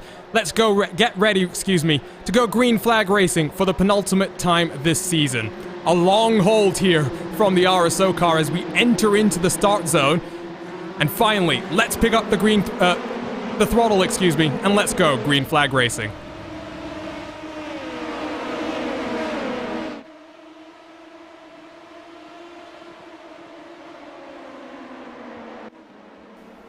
There's a bit of contact further back. It looks like Hell Racers side by side with PND Racing. That's not what they wanted. RSR Esport by G Performance has been shuffled into the gravel at the first corner. We fly down into the second chicane. Already some visual separation between the LMP Am and LMP Pro machines in towards Tosa. The GT cars thunder their way down into this first chicane for the first time as well. Side by side further back, but at the front of your field, it's Latima Racing Team that are up into second. And here comes Team 11 as well to get past Virtual Motorsport. Not a good start then, Sommel, for the orange and black.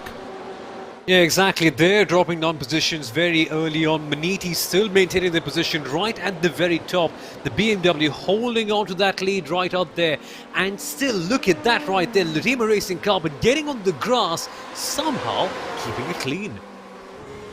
Lots of pressure being applied right now by PJ Claysons. I think he suspects that Michael Storm might not have the race pace to match with Maniti Racing, and in towards this tricky little right-hander you come. He's not going to force the issue just yet. Let's turn our attention to the front of the field once again, though. As we come out of the final corner, gap between the top three cars, it's just under 1 second, and they've got a nice healthy buffer behind them, Jonathan, as we cross the line to complete lap number 1.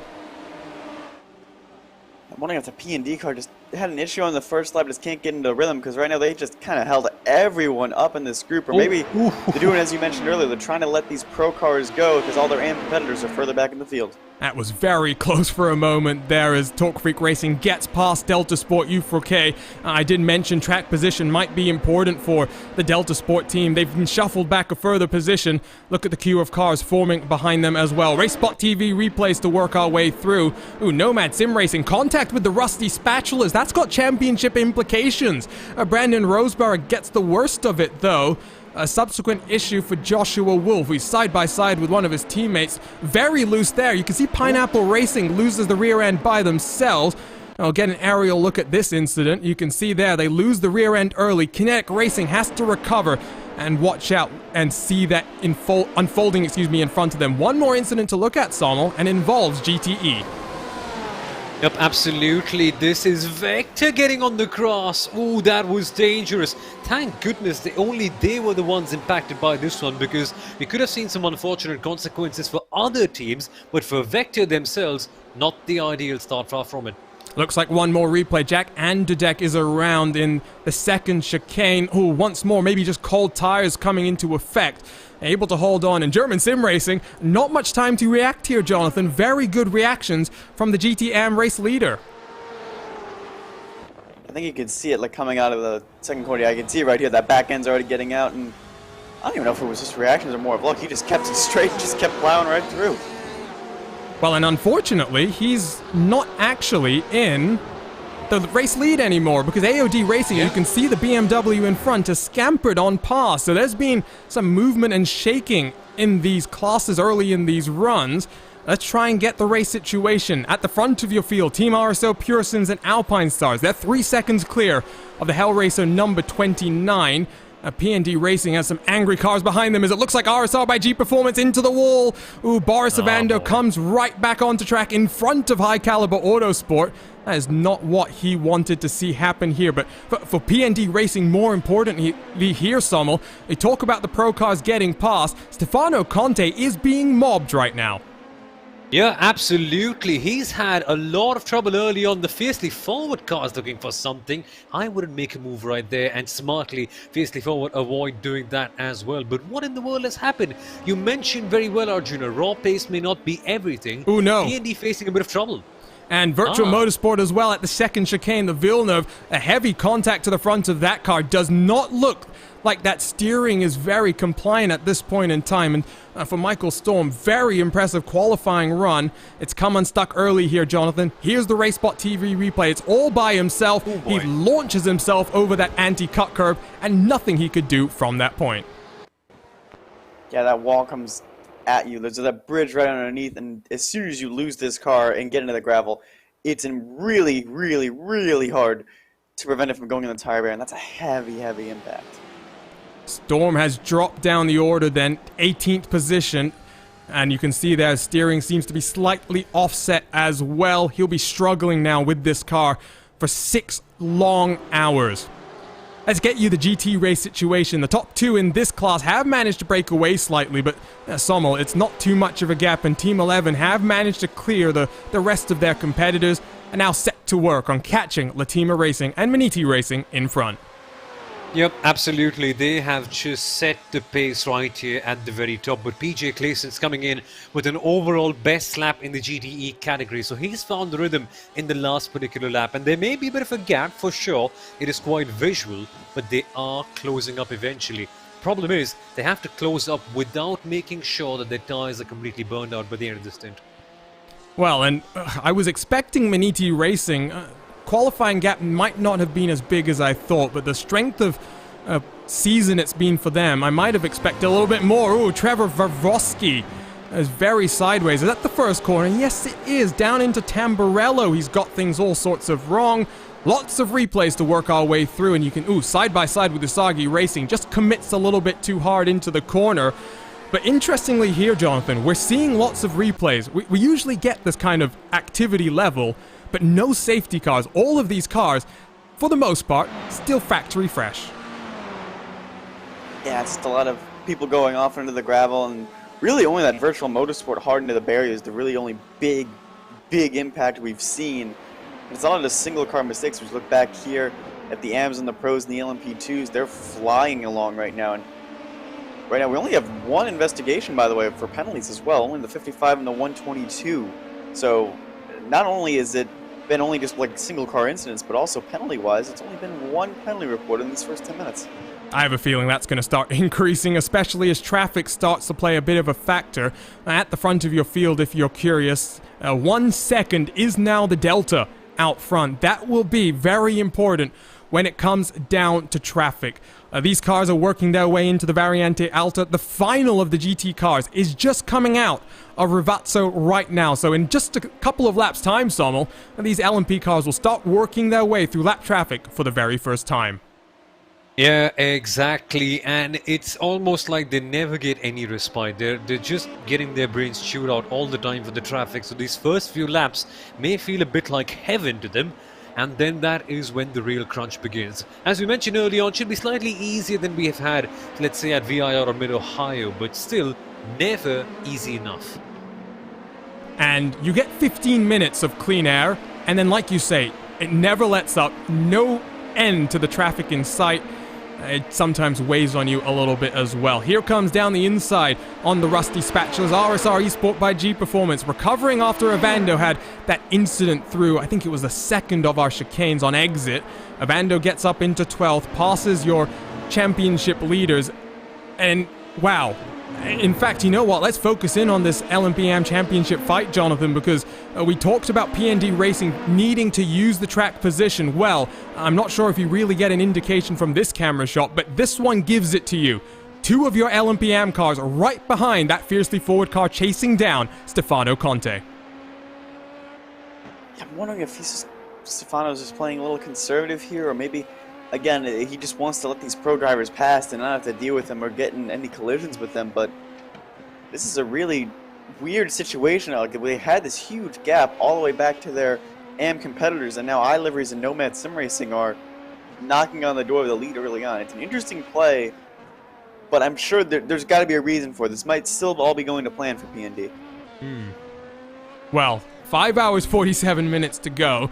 Given the delta in qualifying performance, I would be just that tad bit worried at this point. We'll see how it shakes out.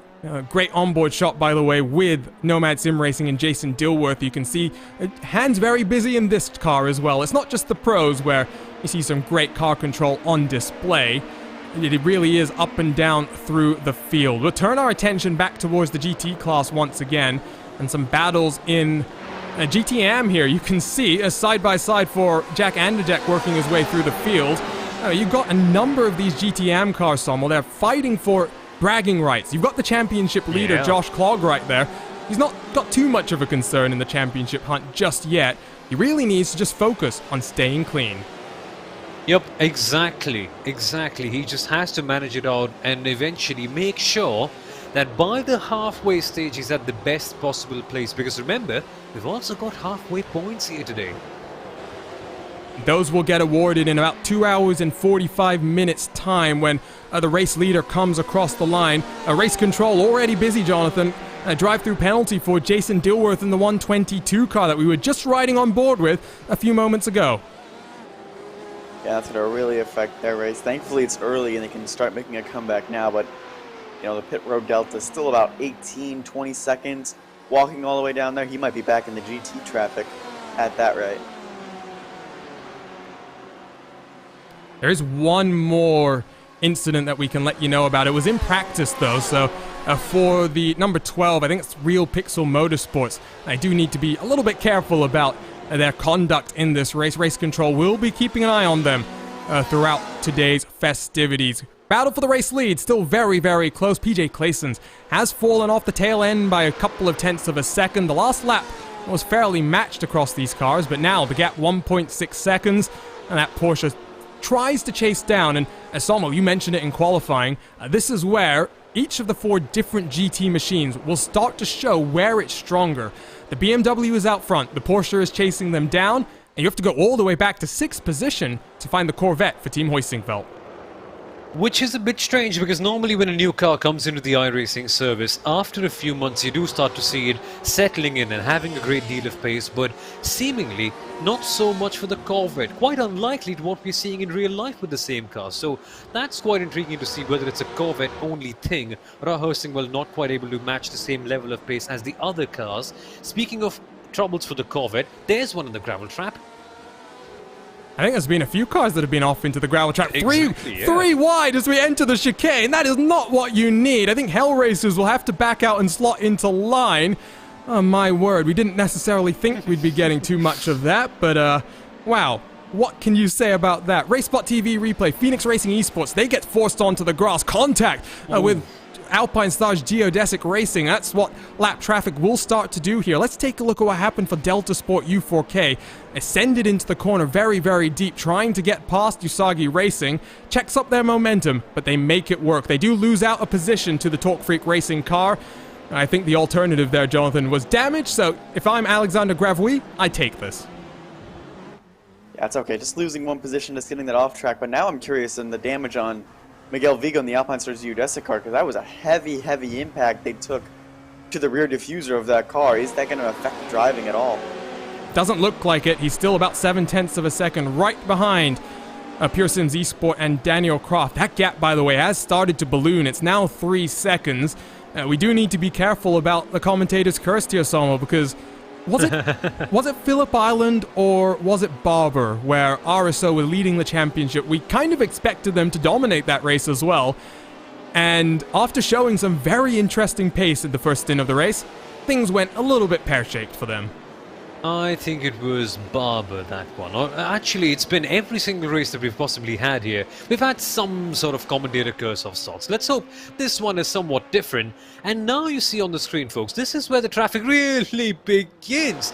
Look at this one. It's a case of real judgment. It can only come by experience. Now, do you really go for the move right there, knowing that the BMW will give you enough space, or do you go a little bit more cautious? Right there, they sent it, and this time, Arjuna, emphasis on this time, it worked. I'm glad I was muted there, because I just screamed like a little girl when I saw Gravois commit to the inside, but he made it work, and that's the important thing. He has lost out to Ronnie Nunez in front of him. You lose the momentum off the corner. That might actually hurt him more than he thinks. Here comes Magnus Wallström from behind. So traffic is going to be a big factor. You can see they're just searching for that line that they want to run. Trying to look for the over-under on your GTM championship leader. Gravui will defend all the way to the inside from Wallström. Wallström, I think, thought about it for a second and then thought better of it as well. It's not just at the front of this field where there's very intense action going on, Jonathan. It's in the mid-pack as well. You can see Milo Limford for High Caliber Autosport. He's chasing down Neil Middleton for TFR Lab Adequate Racing. Yeah, lap traffic is always a nice time, especially for the pro drivers, to try and capitalize on their experience and get around these AM drivers. Although the concern right here is going to be that we have an AM, a pro, and an AM, and then some GT cars in the mix. Just making sure you put your car in the right position and know who you're fighting as well. 300 points on offer, as we mentioned at the start, so you can't just be thinking about the checkered flag. You really do need to be thinking about the first stint, the second stint, the third stint. You need to be making sure you have track position at every single point of the race. So that will be an interesting little storyline. More storylines that we should try and focus in on. German sim racing, very impressive pole position. Now fallen off the tail of AOD Racing by almost 2 seconds. That is not what they would have wanted. And oh no, something else just happened to Jason Dilworth. You could see him slow coming out of Acqua Minerale there. Some will take a look at the RaceSpotTV replay.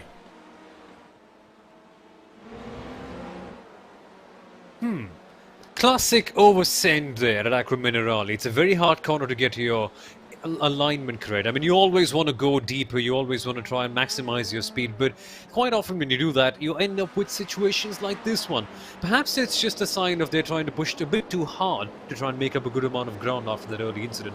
That could be as well. And speaking of early incidents, Jonathan, Virtual Motorsport, we saw that contact in the second chicane. They're out of today's race. Yeah, you can see the steering was all messed up and that front end was really severely dented, and I think it was a case of how many points could we honestly get from sitting in pit road for maybe 20-30 minutes and going 10-15 laps down. So unfortunately for them, they got another draw. It's kind of a shame. They had good qualifying pace. Exactly. Second place in qualifying. I think their best start in the season so far.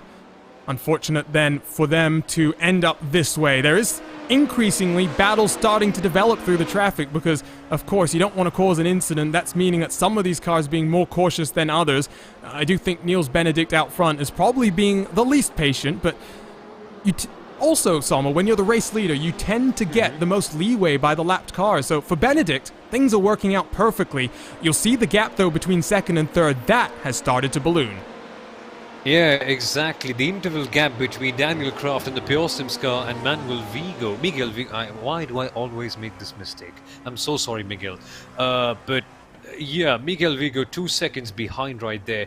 Just a traffic incident that's going to go on there as we see. Wow, look at that. The Porsche up ahead, Team 11, really having a bit of a tricky spot.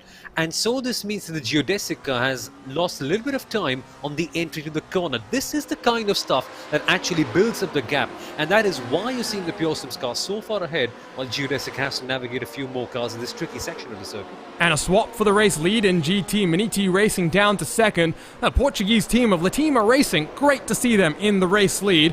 We'll go take a look at the replay of how this pass actually happened. I'm wondering if it was traffic assisted or not. No, it was not. It was a very bold move down the inside. Johnny Verhoff leaves plenty of space for Manuel Vasconcelos. I got that name right, just took me a second.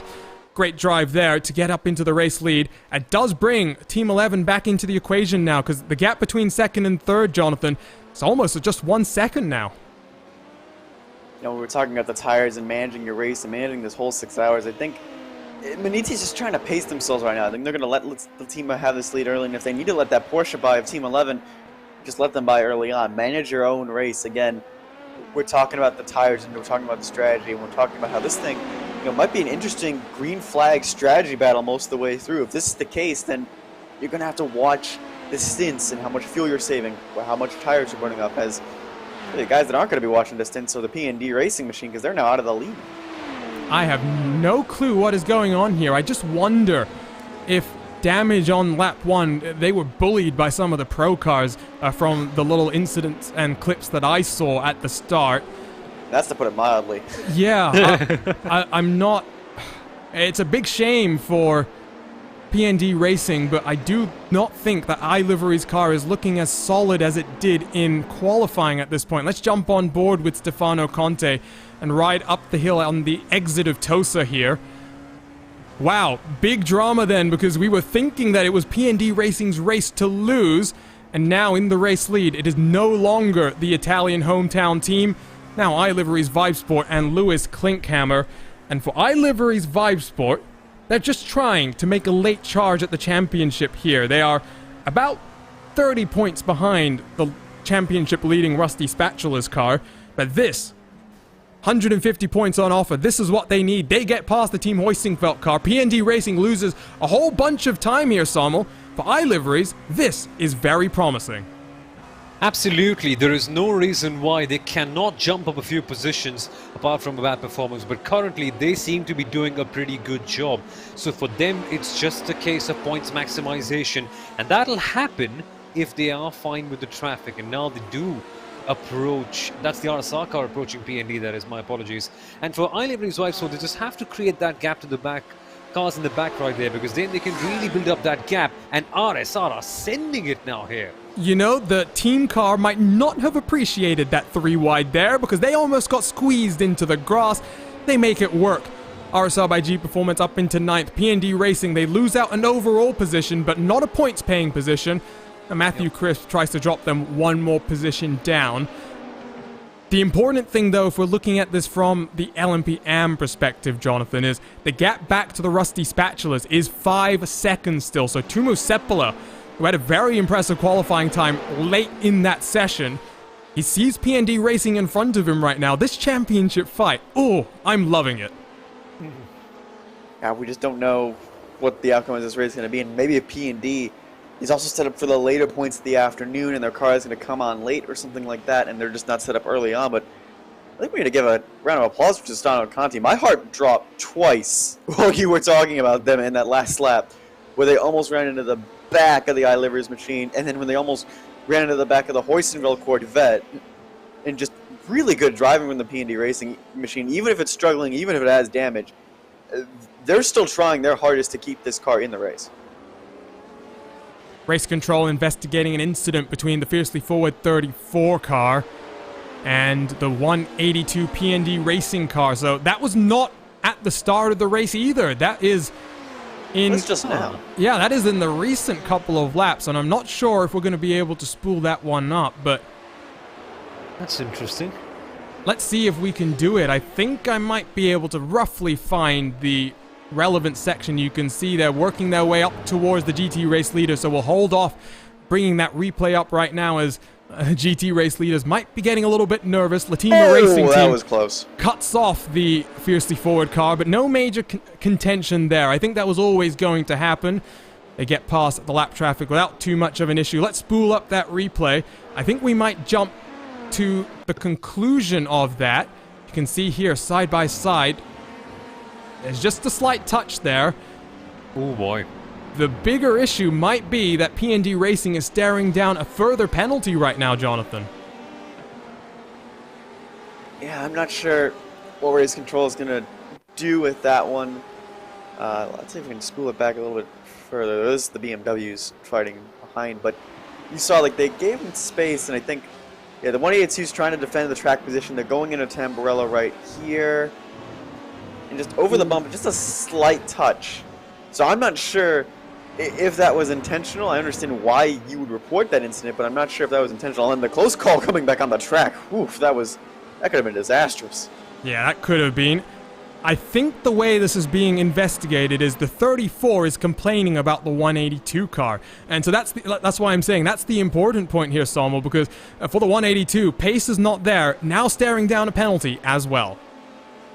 I mean, what more could you ask for to completely ruin your day? It's just doubling down on them completely at the very start. But that's...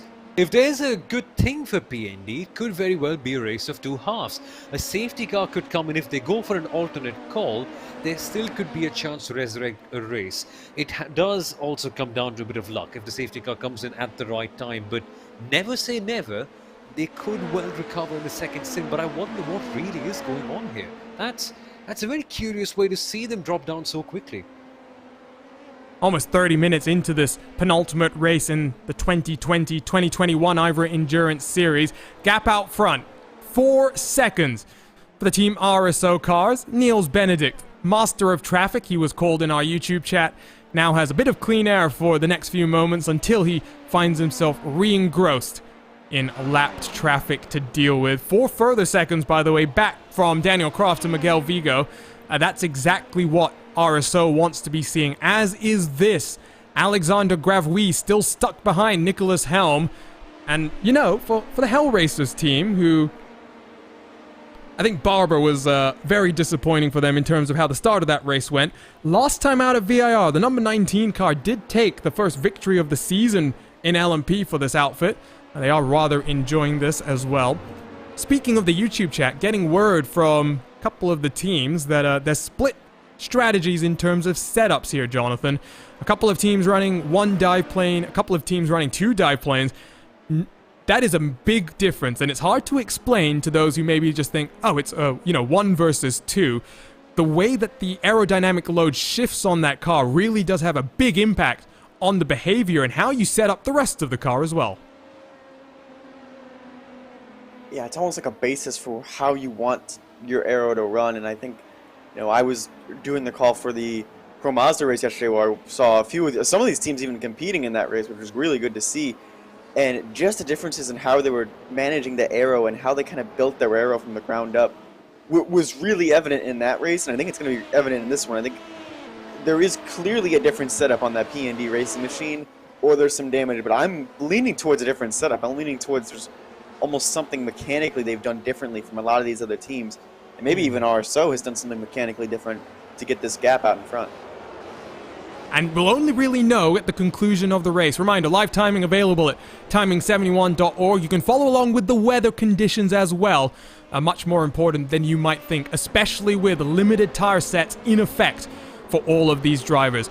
Gap for the GTE overall race lead has come down. Team 11 have used the traffic to close on up. I do wonder, Sommel, if maybe some of these LMP2 cars, we have seen some rather aggressive sends from them. A true Daniel Ricciardo lick the stamp and send it kind of deal. I wonder if it's...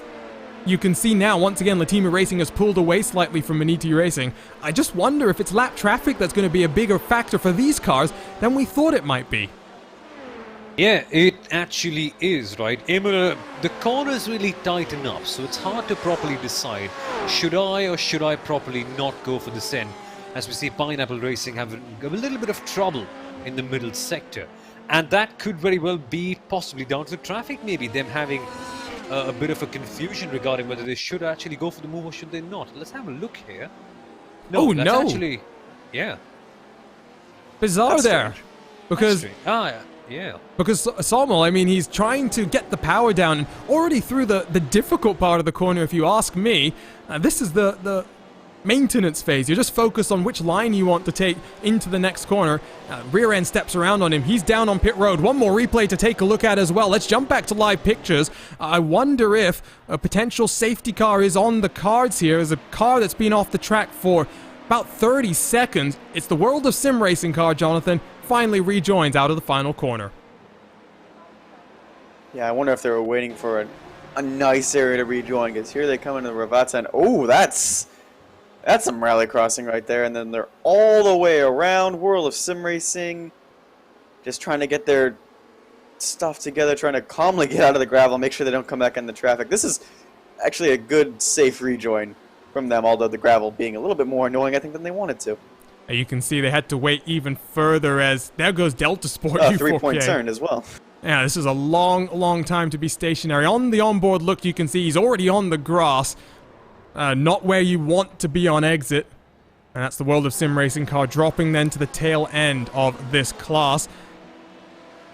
Back to live pictures we jump, and trying to figure out what the race situation is right now. Well, not too many fights at the front of your field. The championship picture is very much getting settled at this point in time in terms of just activity. All these cars are in some minor groups of cars working their way through traffic, Sommel. this is where you can't afford to make any mistakes. Yeah, it may seem like a slightly lull phase in terms of on-track action, but these are the kind of moments that actually define pretty much what happens in the long run, because you're building it up. You're setting yourself up for a very strong finish. And if you make a mistake here, well, it just puts you in on the wrong footing in the long run. Delta Sport U4K are chasing Hell Racers, and now this is the kind of battle, right, that can possibly boil over. And yes, you may say, well, might as well have your mistakes early on if you ever are going to have them, because it gives you more time to recover. But it's common saying, right? Error-free, that's what gives you the win in the long run. And Delta Sport are clearly closing up with some force. They look to the inside into the second chicane. They'll send it deep under braking. Gravui makes it work. Can Ronnie Nunez follow around the outside now? Side by side through Tosa, they work. Over under going to be attempted by Ronnie Nunez. But Nicholas Helm parks that car on the apex of the corner, blocks the run up the hill. Should hold on to the sixth position. Oh, excuse me, the fifth position. I'll go side by side through the Piratella as well. Who gets squeezed does Nunez and has to back off for now. But Delta Sport up into fourth. That's an important position for them. They can set to work on the 8-second deficit to Miguel Vigo in front of them and that championship picture that they have to think about. Talking about championship pictures, not really a championship picture to speak of when it comes to AOD Racing because of their poor luck through the course of the season so far, Jonathan, but well, they lead the race in GTM, and they're only 9/10 of a second behind the second place car as well right now. Yeah, it's been a solid good day so far for the AOD team, and I think, again, this is just kind of a pride thing. Again, they each have one podium and one win on the season. If you put both cars together, well, maybe they compete for a championship, but just when one has a good day, one has a bad day, it's just really hard, especially when you're managing a multi-car team, to make sure like everyone's on form, everyone's getting the good pay. And we can see that from some of the bigger teams, you know Alpine Stars Geodesic, maybe that LMP car is on point, but then, that GT car just has a few problems, not of their own doing. It's just trying to make sure the luck and everything goes your way. Rearward shot from Samba Racing. They've got German Sim Racing all over their rear end, and I do wonder if the GTM car will try a move at some point. This is not for a points-paying position. It is purely for that track position and to put one car between the BMW and the Ferrari that's chasing him down. There really are some small groups. It's not an easy track to pass at by any means, Sommel, and that really does mean that when you get a move like we saw from Manuel Vasconcelos in the Latima Racing 227, it really does amplify just how significant it can be. Exactly. So normally watching a lot of open sim races at very wide circuits, you kind of underestimate the value and the effort going behind even a single overtake. Here, watching a race like this one reminds you just how tricky and hard it can possibly be. We should actually appreciate it a lot more. That, Arjuna, really gives us a good idea that it's really not the easiest thing in the world when you've got competitors who are so fierce in their defense. Just making a move in an LMP to at a track like Imola, not the easiest thing in the world by any means whatsoever. Oh, that's Magnus Wallstrom at the Rivazza complex. Comes out right in front of PND Racing. A couple of replays actually to spool back. First, let's take a look at what happened to Wallstrom. Down into the second to last corner. He's got Garrett Thompson in the Ford in front of him. He's deep under the brakes, looks to the inside very, very late, and then loses the rear end as well. If I'm race control, Jonathan, I'm not going to take such a favorable view of this one because it's a very late move in the first place, and I don't necessarily think it was on either.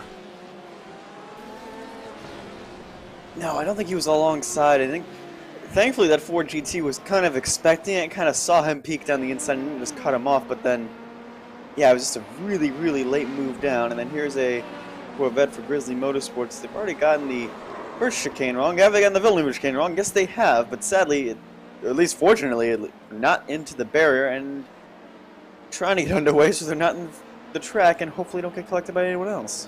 I think, unfortunately, it might be day done for Vavrovsky because that car is stuck on pit road from what I can see. It does not appear to be taking back out onto track. Back to live pictures, we will work then. And out of the, how many cars? 46 cars that took to the green flag, we've still got 44 of them out on track. The two retirements, both in GT, one in AM, Grizzly Motorsports in their Corvette, just having retired. Second car Virtual Motorsport, the orange and black that started on the front row of the grid. A mistake through Variante Villeneuve has taken them out of this race. 20 minutes to go to the top of the hour, and that means, Jonathan, pit stops in LMP about to get underway. Yeah, and this is where you're going to be using that big head and the notebook and trying to find a way to get around these guys. And I think that's for Delta Sport and for Alpine Stars, this is going to be the moment we can try and close up on Pure Sims and Team R. So, you know, when you're going to use those tires, when you're going to put on tires, when you're going to put on the driver changes. I think right now, this stint is just going to be a fuel stop for most of our LMP2 cars. I really don't expect anyone to take tires or a driver change here. But I think when you pit and when you come back out in the traffic, it could be vital, especially not only in this top battle, but also in this huge swath of cars right here. And you can see in the middle of this overall LMP order, that is your LMP AM leader, about 1.6 seconds clear of PND Racing, Sommel. So for PND, no penalty has come down from that incident with the 34. They are still in a very tricky position with a long way still to go in today's race. I think you call it a hot soup, don't you? That's the way to put it. PND Racing in a proper hot soup right here. And the penalty, yeah, it does take out one possible problem out of the way, but they've got bigger ones in terms of their pace currently that they have to solve in. And it just goes back to the same debate. Is it something with the car? Is it just a setup thing? Or are they just not able to get the rhythm flowing through? No one down onto pit road just yet in LMP. 4 tire sets in effect, not just for the GT cars, which have their own difficulties to speak of, Jonathan, but 4 tire sets, that has to include the one that you start the race on as well. So when you've got stints that are around 40 minutes in length, it's going to be fun for these drivers to really try and manage the way that the tires develop over the course of the run, because you can take a look at the weather conditions. Track temperature continues to rise. I think that's going to be the biggest concern, is that, like, again, we started 11 a.m. sim time. This track temp is going to keep going up and up. When do you, at least for the LMP2 cars, when do you triple stint those tires? There's going to be at least one stint, if I'm doing all my math correctly, that you have to triple stint. There's going to be no way to get to the end unless you want to just go home on the end on rims. You have to triple stint those tires. When do you want to do that? Do you want to do that now and try and get it out of the way while the tires are heating up, or are you going to try and wait until later in the race when the temperature is cooling down? It's going to be a big conversation, especially between engineers and between drivers and between, you know, different teams. Like, what teams are going to do it when, and it will throw, I think, everyone for a loop, especially in that middle portion of the race. You see the leaders now coming down pit road. Pit road is going to be a very busy place now. Of course, that extra lap that we had will have helped extend these stints out, so do expect stints to be under 40 minutes in length for the remaining 5 hours and 20 minutes down on towards their pit box. RSO, Pure Sims at the front of your field. Interestingly, third and fourth, Vigo and Helm, they're still out there on the track. How many cars will be able to do one extra lap here, Jonathan? Because in terms of the strategy, especially when it comes down to the tires, this might be more important than we're thinking about right now. Yeah, trying to overtake based on when you come in and when you come out. I think I was talking about this earlier as well. When do you come out in terms of traffic? We have a lot of these LMP2 cars down on pit road. Are they going to come back out in a bunch of GT traffic they don't want to be in? And it looks like right now RSO is going to be quite fortunate in that this track is very, very clear. So they're going to have a benefit of having a clear racetrack to run on. We'll see when Miguel Vigo comes out when he comes down onto pit road. But that one extra lap can make a difference later as well, because that could build up to be 2 or 3 extra laps come towards the final stint when we're talking about pit stops. Exactly, and you talked about traffic. Daniel Kraft might not be too happy to have come out right behind a couple of GTM cars squabbling over position. Get past one, he'll get past the second in the braking into the Variante Villeneuve. What a day for Kraft this is promising to be. If they can find a couple of tenths of a second, they'll be right in the mix with Team RSO. Safety cars might mix things in. And Sommel, I'm knocking on all the wood around me right now. This has been great. 45 minutes. Last time we were commentating on an IVRA race, we got a safety car on the first lap of this race, so it is a very pleasant change of pace. This track was one that we expected traffic to be difficult. All of these teams are really standing up to the challenge in front of them. They are, yeah. It's turning out to be a good particular one, this early stints. Let's see what happens in terms of strategy, because as Jonathan rightly mentioned, Tyres are looking to be a big issue, and we are seeing everyone come right in. So inevitably, they won't quite take fresh tyres in this one. Question is, will they go for the triple stint now? Will it be later? That answer can be told around some 40 odd minutes later, I suppose. So out of the final turn comes your net race leader. Where will the other cars cycle themselves out? Vigo is off the jacks. Well, not yet, actually. He's finally released from the fuel spot. There flies RSO down the inside. Where's Daniel Croft? That's not Daniel Croft. There's Daniel Croft already down in towards turn number 1. Where is Vigo? Still not even out of pit lane right now. He's going to come out right behind those same GTM cars.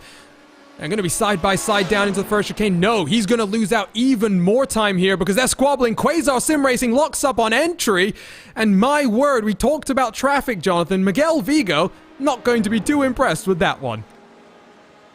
I think he's probably just confused on what he came out of pit road to. You get a Corvette locking it up and veering off towards the right. You have a Porsche trying to do a Joker lap through the Tamburello chicane. So, and here's one of the issues of this pit road. It's a long way down from the pit box. You have to go all the way past this wall, and then to rejoin is going to be difficult. So here comes those two AM cars. He's going to come out, and he's still trying to build up speed.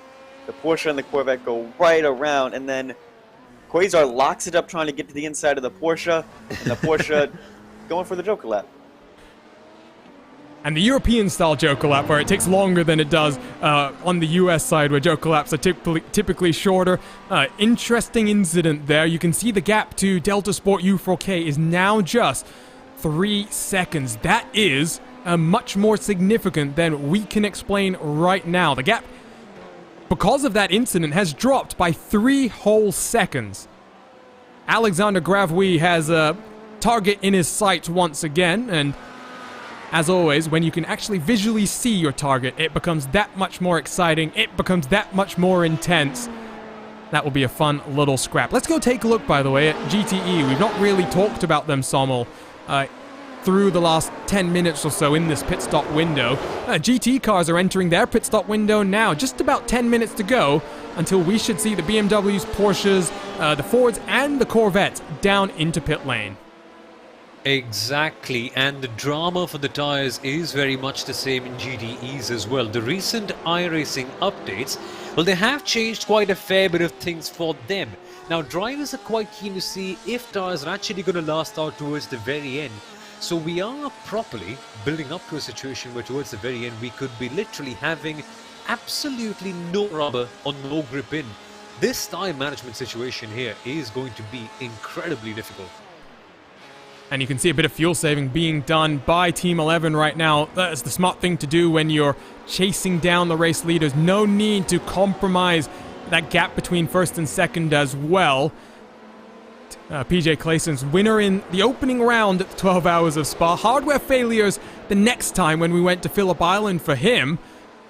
Really has been an interesting season, to say the very least. Being told, by the way, to take a look at the state of the shark fin on the Alpinestars geodesic car. And you know what? Good spot there from the team manager, or I guess team engineer potentially as well, Andrew Langham, in our YouTube chat. It's hard to see from this angle, Jonathan, but there is some significant crumpling on the right-hand side that I saw just a few moments ago. So this is not going to help Vigo. The lap time for Gravouille last time around was 0.3 of a second faster.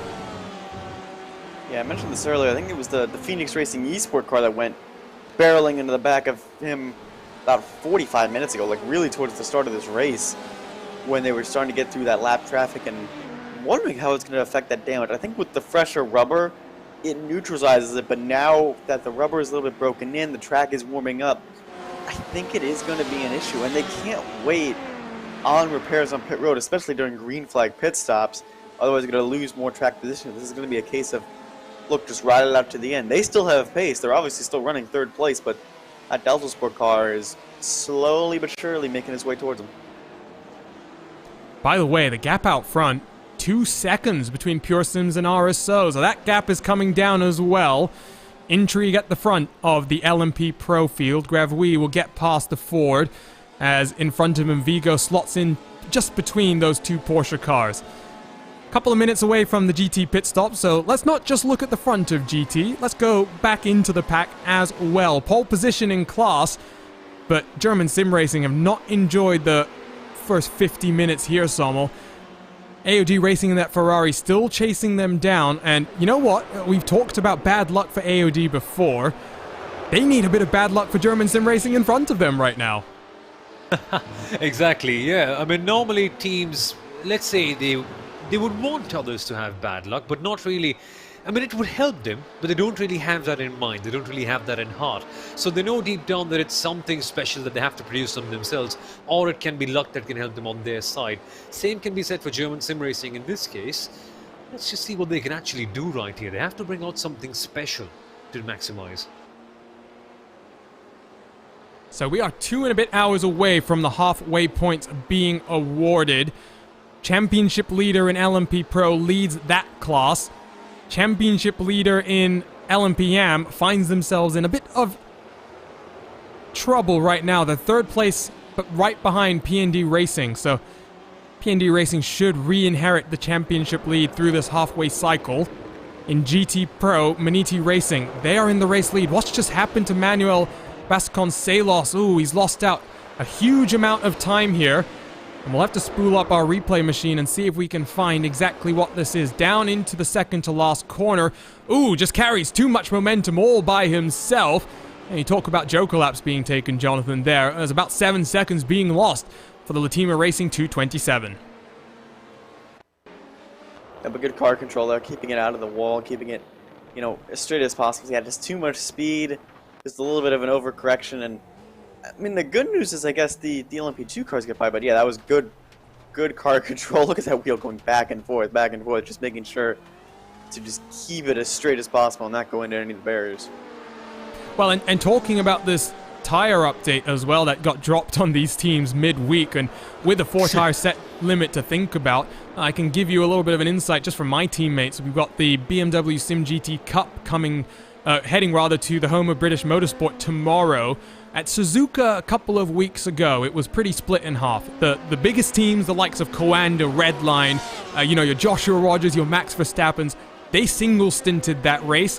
When they did the driver swap, no tires were taken. For about half of the teams, 20th on back, they took tires.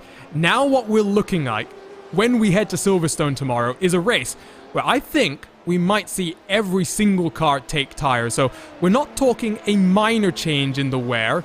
We're talking almost doubling the wear that these cars have to deal with. That is not insignificant, Sommel, and when you think about a race of strategy like this, I can't even imagine what kind of pressure the team strategists were under to rework all of their plans with 3 days left to go until race day.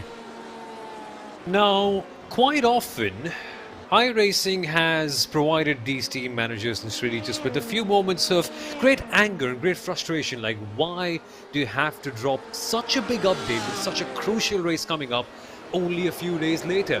But on the whole, iRacing as a whole has given us more smiles than, let's say, more aggressive moments like this one. But you're right, Arjun, it must be so frustrating, right? You've come up with your strategy, you've worked out for weeks, you know exactly what to do, and then iRacing comes in and says, sorry, how about a change in the plan? And not just a minor change, one that literally fundamentally shakes up how tires operate on the cars. That is not very kind of them, but it helps out in the long run, of course. It's all about positioning these cars, these series, the best that they can. And while it does make things difficult, you've got another endurance championship you'll be commentating on tomorrow, Sommel, where GT4 is the class in question, where BOP is a little bit of a hot topic if you ask some of the teams. Ooh, no. What's just happened to Stefano Conti? No, PND Racing. More disaster, and I wonder if a contact with the Rusty Spatulas as well. Let's take a look at this one. And no, it's with RSR Esport by G Performance. Has already been too wide, too deep through that corner before. And this time around, it will be the 182 car, Jonathan, that's filing the complaint. I think I don't know if that RSR car was fully alongside, or even if Stefano expected him to make that deep dive down, but I'm wondering if also it was a lockup from RSR as well. So we'll jump back slightly further. It's down into turn 1. It's PND Racing trying to make the move happen. Let's look at this aerial look brought to us by ATV, our graphical partners at RaceSpotTV. Conte tries to sweep around the outside. Ooh, that's a tough one. That is a tough one, Salmo, because, I mean, I can argue that Conte maybe is a bit too aggressive in trying to close off Brandon Roseborough, who I think it was. I can also argue that Roseborough might have been better suited to just backing off at that point in time. So it'll be difficult, and once again, I'm glad I'm not in race control. 100% same, Arjuna. That's the initial thought that came in my mind as well. That RSR, well, firstly, you could say that they could have backed off. But then secondly, you could have said that PND, well, don't cut the door so aggressively. Now, this is why, again, Arjuna, that we love not being in race control. But these incidents like this one, far more simple to understand. Well, you say that. Let's see. 3 wide on the entry to the corner. Oh, Vector Sim Racing just a little bit deep, and that's going to be hard contact on that right front for Sebastian Riethmuller in the 372 car, Jonathan. Let's jump on board if we can with the Vector Sim Racing car and take a look at the onboard from Stacey Denegan's point of view here. Yeah, they're battling for position. They're trying to go alongside in this RSR car. Just all of a sudden right there, and I think it was just too late in the brakes for the Vector Sim Racing car, and just tags that other Porsche and into the wall they go. That's heavy contact on that right front. That's going to really affect the steering. And it's going to be a lengthy repair job on pit road. It will be lengthy, but pit window should be opening in just a minute or so's time. Might help them that they won't lose as much as they had to make an unscheduled pit stop. Front of your field in LMP, by the way. Race update. It's now Niels Benedict who leads by just 2.7 seconds from Daniel Kraft. A gap back to Miguel Vigo is ballooning. It's now 11 seconds between second and third. Alexander Gravui finds himself with just 1.3 seconds to make up on his championship rival. Miguel Vigo struggling in the midpoint of this race as Nicholas Helm side by side with Ronnie Nunez down into the Villeneuve chicane. Has come unstuck before. Nunez will leave just enough space as they come up on more lap traffic. We're going to see 3 wide out of Tosa once again here, Sommel. Oh yes, this is going to be very interesting. Now they come out there just dodging the BMW with great ease behind the trees, and this should be fun. How hard is the Hellraiser's car going to defend? Very, from the looks of things. Very hard, and for a second I thought Nunez might be able to get that move done. Not as easy as I thought it was going to be, but these cars, if you're curious, 12 seconds behind Gravui now, so no safety cars has really sent a shockwave through this race. And you know what's also sending a shockwave through this race? The fact that Stefano Conte is back down on pit road, and I'm not sure exactly why here. Potential damage, and they've already been stationary here, Jonathan, for 20 seconds. This is going to be a disaster for PND Racing, but we know they will fight back if that's what they need to do. Yeah, I think this is from the damage they got in that last contact. It's going to be a lot of aero damage, maybe some suspension damage. You saw that car go briefly airborne as well. So this is just trying to repair and trying to minimize what you can do. Is now we see there's even more action down on pit road as well. That's all the GT cars. Maniti Racing Team Hoisingfeld, L1 Esports, they're able to extend, as is AOD Racing BMW, 1 lap longer for them. German Sim Racing, you can see coming in. Now I start to wonder, Sommer, once again, this is where balance of performance comes in. Maniti Racing, they were able to go 1 lap longer than Latima in their BMW, but Team Hoisingfeld, they've gone the same distance. Maybe the Corvette's slightly more efficient on fuel. I wonder if it's going to be that point that brings Team Hoisingfeld back into the front of this field. Yeah, exactly. It could just mean that by the end of the race, Hoisingfeld don't really have to save as much, which means they can go a bit more flat out. That will take some special driver performance at the end though, but if it's an advantage that works in your favor, so be it. Should be interesting. Down into Rivazzo comes Johnny Verhoff. He should peel his way onto pit road. Let's jump on board and see what is a very tricky pit entry here. Pull yourself to the right, onto the anchors right before you get to that barrier. 60 kilometers an hour onto the pit limiter for Johnny Verhoff. And now what is, as mentioned, an extremely long trundle down pit road. 60 kilometers an hour. Johnny Verhoff finds his box, and he's going to get a full tank of fuel to send him back on his way. Team Hoisingfeld have followed him down onto the road. Where is Team 11 coming to? still not yet into the Variante Alta. This will be an interesting pit stop then, because Johnny Verhoff is already 16 seconds stationary. I think that he might have a rather big lead here. Yeah, it's that traffic. I think Team 11 came out and there's a bunch of LMP2 traffic trying to make his way around, and that's going to really hurt lap times because Maniti's going to be done with the stop. And yeah, they are. They're going to be working their way down pit road, and not even into Ravazza goes Team 11. You know what this is, though? The GT cars, they stop so early in the pit lane that Maniti still got such a long way to go. You can see here, still 60 kilometers an hour. It's Team 11 that's already blasting their way down the start-finish straight. They may actually take the race lead here down into turn 1. Where is Maniti Racing? Just pulling off of the lane. They will extend the gap, but it was close. And I don't think the overcut is going to be so strong later in this race. I think the undercut will start to come in, Sommel, as the track temperatures begin to drop. Yep, exactly. Maniti have tried something. It hasn't really worked out in their favor. Now, they need a really good performance to level out that gap. Oh no, High Caliber Autosport, sorry Sommel. They've won the last 2 races in class, and now Milo Limford, who has endured a rather difficult day, noses himself into the tire barriers at the Variante Villeneuve. Take a look at this replay, Sommel, and let's see what happened to Milo Limford. The entry is fine, so is the mid part of the corner, but it's the exit. It's a mistake that I'm afraid I have made around 1,000,000 times, just getting on the grass at the exit. It's so easy, right? The corner attracts more commitment. It attracts you to go faster, attracts you to go wider on the exit. But when you do that, this, ladies and gentlemen, is what could very well happen. Good dodge there.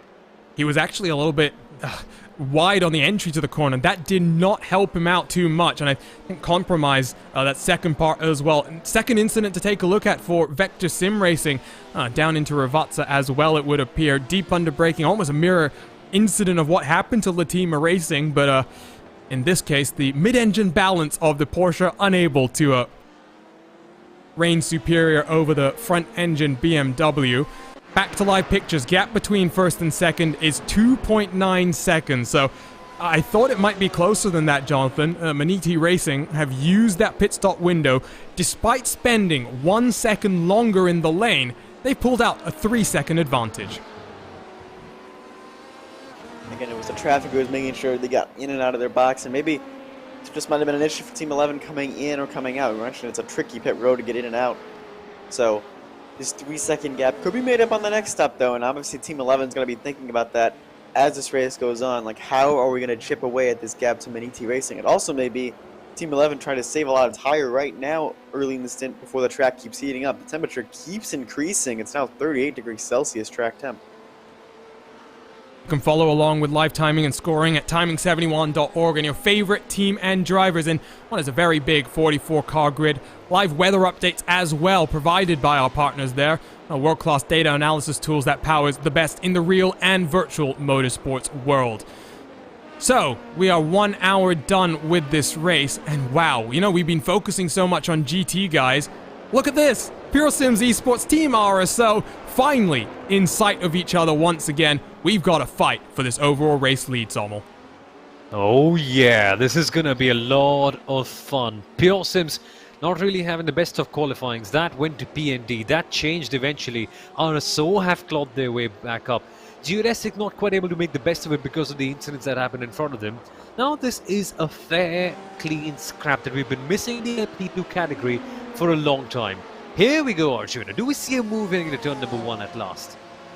Think we are, and you know, for the entire Pure Sims organization has not been a great season. They will use Latima Racing as a pick down into turn number 1. Pure Sims to the lead of this race. Latima Racing has to escape to the gravel. I wonder if Race Control will take a look at that one. RSO will fight them back, but they'll have to look to the outside at the Villeneuve chicane.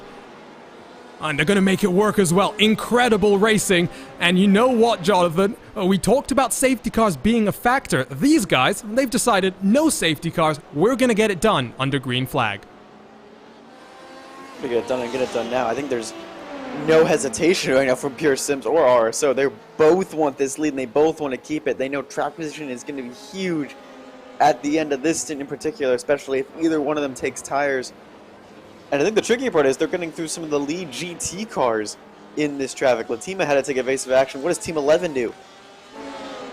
Might be a bit easier in the run into the Variante Alta. There are some interesting corner names here, and sometimes I get myself a little bit confused. Replays to take a look at, though. I don't really want to turn my attention away from this Sommel, but a couple of major ones to look through. First up, it's Joshua Wolf for Torque Freak Racing down into Aqua Minerale. And, loses the rear end early, spins around, and his teammate fortunately sees him all the way to the inside of the track.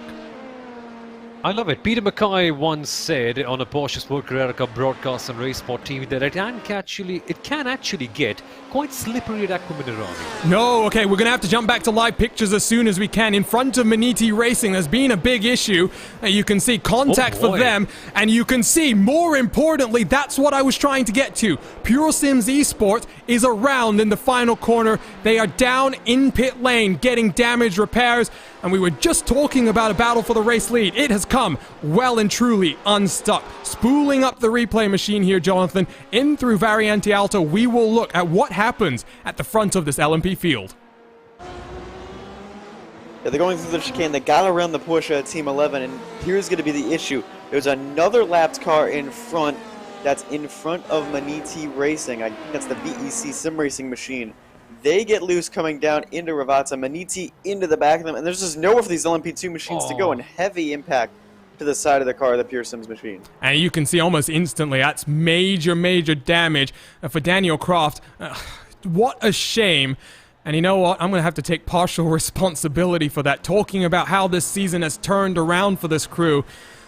Big shame, and I am very disappointed that this is how it has come unstuck. We'll take one more look at it, the onboard look with Nils Benedict here, and see what happens here and how much damage he gets away with, because major damage, Sommel, to his competitor. I think RSO might have escaped by the skin of their teeth. Only just. Look at this. They had to go to the gravel. Their tires, I beg your pardon, will not be in peak condition, but at least they don't have to go to the pit lane for an unplanned pit stop, and they don't have steering damage to counter with. That is insane. Also, Maniti Racing impacted by this incident as well. That may not be for the overall lead, but they have been slowed down and they lose time. And Team 11 are right there too. What kind of a major incident is this one that impacts so many different categories all at once? But importantly, no safety cars. So, I'm loving this. Just one Porsche spinning caused all that. What we need is more races like this. We saw Pure Sims and RSO side by side into the Variante Villeneuve. Not what I expected. They made it work and they made it look spectacular. We're going to jump aside for just a few minutes here, live on RaceSpotTV. Don't go anywhere. Got some RaceSpotTV fan immersion on board with Team 11 and PJ Claessens.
And we are back from RaceSpotTV fan immersion in very, very short order. Caution flies for the first time today, and it's because PND Racing have found themselves in a whole heap of trouble and needing to reset back onto pit road. After what was a very dramatic 10 minutes right before we went to fan immersion, safety car is out. Let's take a look at a RaceSpotTV replay. In through the Variante Villeneuve, they blow their engine. Actually, you can hear the sound of the engine crying out in sheer relief at finally being set free. PND Racing stuck on the inside at Tosa, and Jonathan, well, what can you say other than championship drama? Yeah, just dramatic championship drama. And they wait there, they're requesting a tow to race control.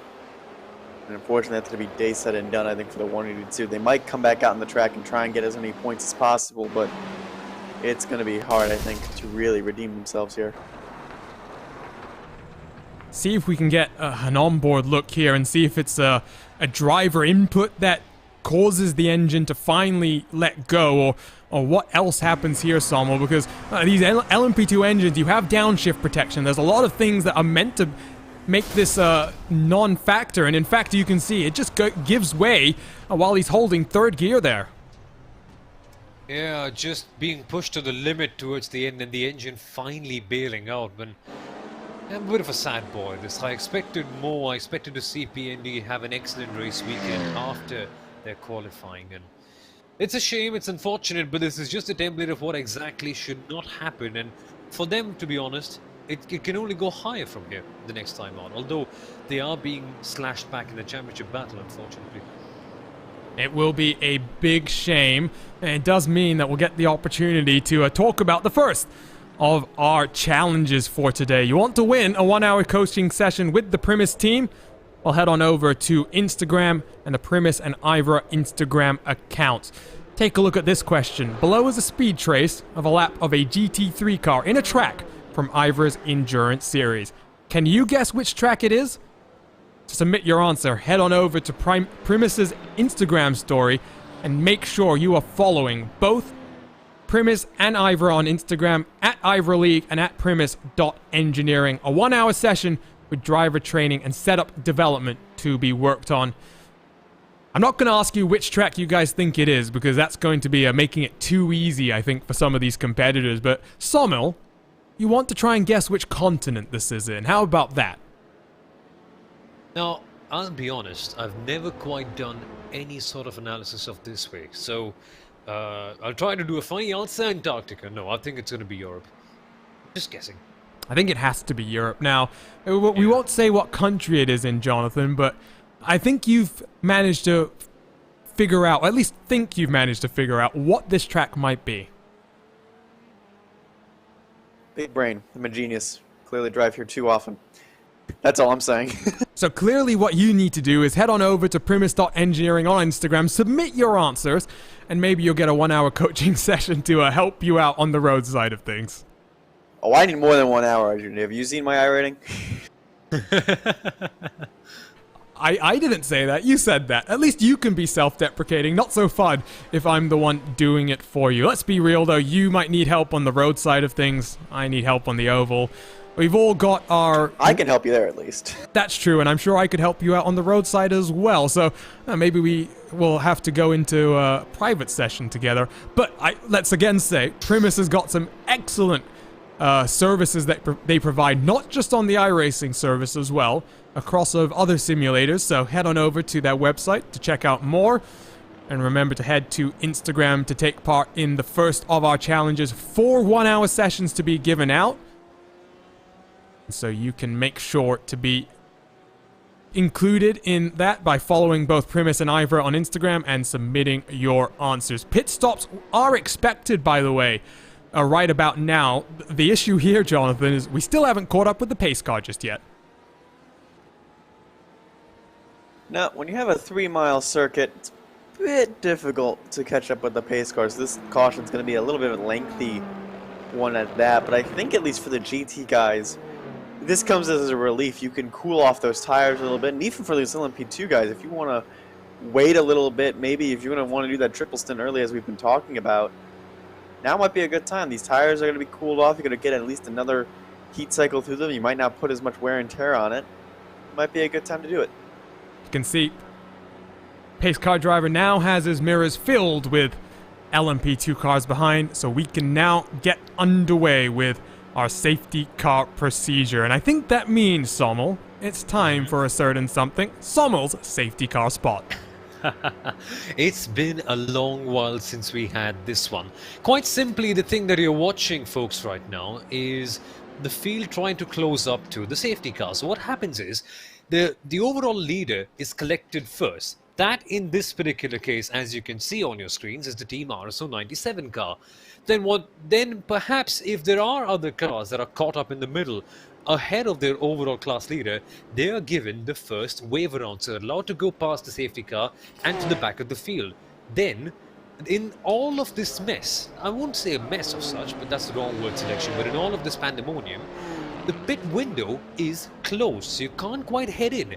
If you are in the pit lane, you can take your service and leave, but you are on the approach to pit lane, which shouldn't be a problem at Imola because the approach is very small, then you just have to drive through all the way past. I doubt that's happened to anyone ever in IVRA competition. So, once you come back in, you have to join wherever you were in terms of your place on the field. iRacing will tell you that. And then, in case, after the pit stops, that will be happening once race control manually opens up the pit window. In case you're still ahead of your class leader, then the second wave around will happen. So you'll be allowed to go past the safety car and back to the field. It's not as complicated as it honestly sounds. In the first couple of rounds, there were some doubts about, hey, how do we execute this? But ever since then, I think it's all been perfectly fine. We've not had any major issues. The only thing is, the pit lane will be closed initially, and some teams have faced a few issues in terms of going into pit lane, because iRacing will tell you that the pit lane is open, but race control have said clearly, ignore that. We're gonna say when the pit lane is open and when it's not, and only when you get manual confirmation from race control is when you can go ahead. Some teams, Arjuna, have made the mistake of not doing that correctly. Well, I actually think it's the other way around, isn't it? It's teams get confused about the pit exit situation, because if cars are still coming down the start-finish line, race control will say pit exit is closed, iRacing will say pit exit might be open, and we've seen Delta Sport, for example, fall foul of that. Oh yeah. When it comes to pit entry, I think what we tend to see is, especially if the caution flies right around a pit stop window, if someone needs to come down for fuel, they are allowed to come down onto pit road, but they're only allowed to get the minimal amount of fuel required to get them back around into the box for a proper pit stop when pit stops are opened. And we've seen on occasion that cars have had to bail out being on pit road because they haven't gotten into their box in time. Oh, we saw that in the club sport race at Spa, didn't we? Yep. Oh, that was a wild one. So So what really happened there, folks, just if I may, is that quite a few teams, well, initially they did make their way to the pit lane right at the time when the flag flew in, and they just couldn't quite stick around for too long, because what happened there was a race control, really closed the pit lane right there, so they had to exit as soon as possible. So they could only take in minimal fuel, and their next stint was compromised of sorts. And of course we saw some pandemonium with iRacing giving random penalties too. That's true as well. Lots of cars down onto pit road. Every single LMP contender elects to come down. Are we going to see driver swaps? Are we going to see tire changes? In the case of Niels Benedict, Miguel Vigo does not appear to be the case. Looks like a few GT3 cars making their way down on pit road as well. So interesting call there. Benitzi's the biggest one, I think, from there. I think they want to top off and get off sequence. Yeah, that's what I was thinking as well. So very quick stop from Maniti, just 11 seconds in the box. But this is what we were talking about before the race, Jonathan. Pit stop window for a GT car is not a full hour. It is around 55 minutes, and I wonder if, with 4 hours 42 minutes, Maniti Racing has done the math and thought, you know what, this works out really nicely for us. Yeah, especially if they can get some nice fuel saving, some nice tire saving, and getting off sequence it's not the worst thing in the world for them either, because they'll be maybe towards the rear of the field, but through lap traffic they've gotten through before. They have a notebook already of who's out in the field and how many positions they can gain. So I think this is an okay strategy call. And if you're saying 54 minutes, well, you do that over a couple of stints, you're going to have, 20 minutes left over. Well, 20 minutes past the hour. I think math checks out, at least in my book. I trust your math better than mine at this point in time, so that's why I'll let you do it. I might write it down. I might double check here in a few minutes, but I think like 5 stints maybe that we have to go. If you're saying like you're going to be 6 minutes short at the top of the hour, even with fuel saving a little bit, I think they might have mapped this out pretty well. Might also... it'll be interesting how it plays out at the half-point situation as well, but it'll be interesting to see. Out of the 46 cars that took to the green flag then, as we work under caution, 3 retirements. It looks like PND Racing, Grizzly Motorsports, and Virtual Motorsports. Pure Sims and the VEC Porsche still out there on the track. Which does mean a nice healthy 43 cars still puttering their way around on one of the most interesting circuits in Europe. Hosted F1 last year, and we broke a lap record, a 1:15.484.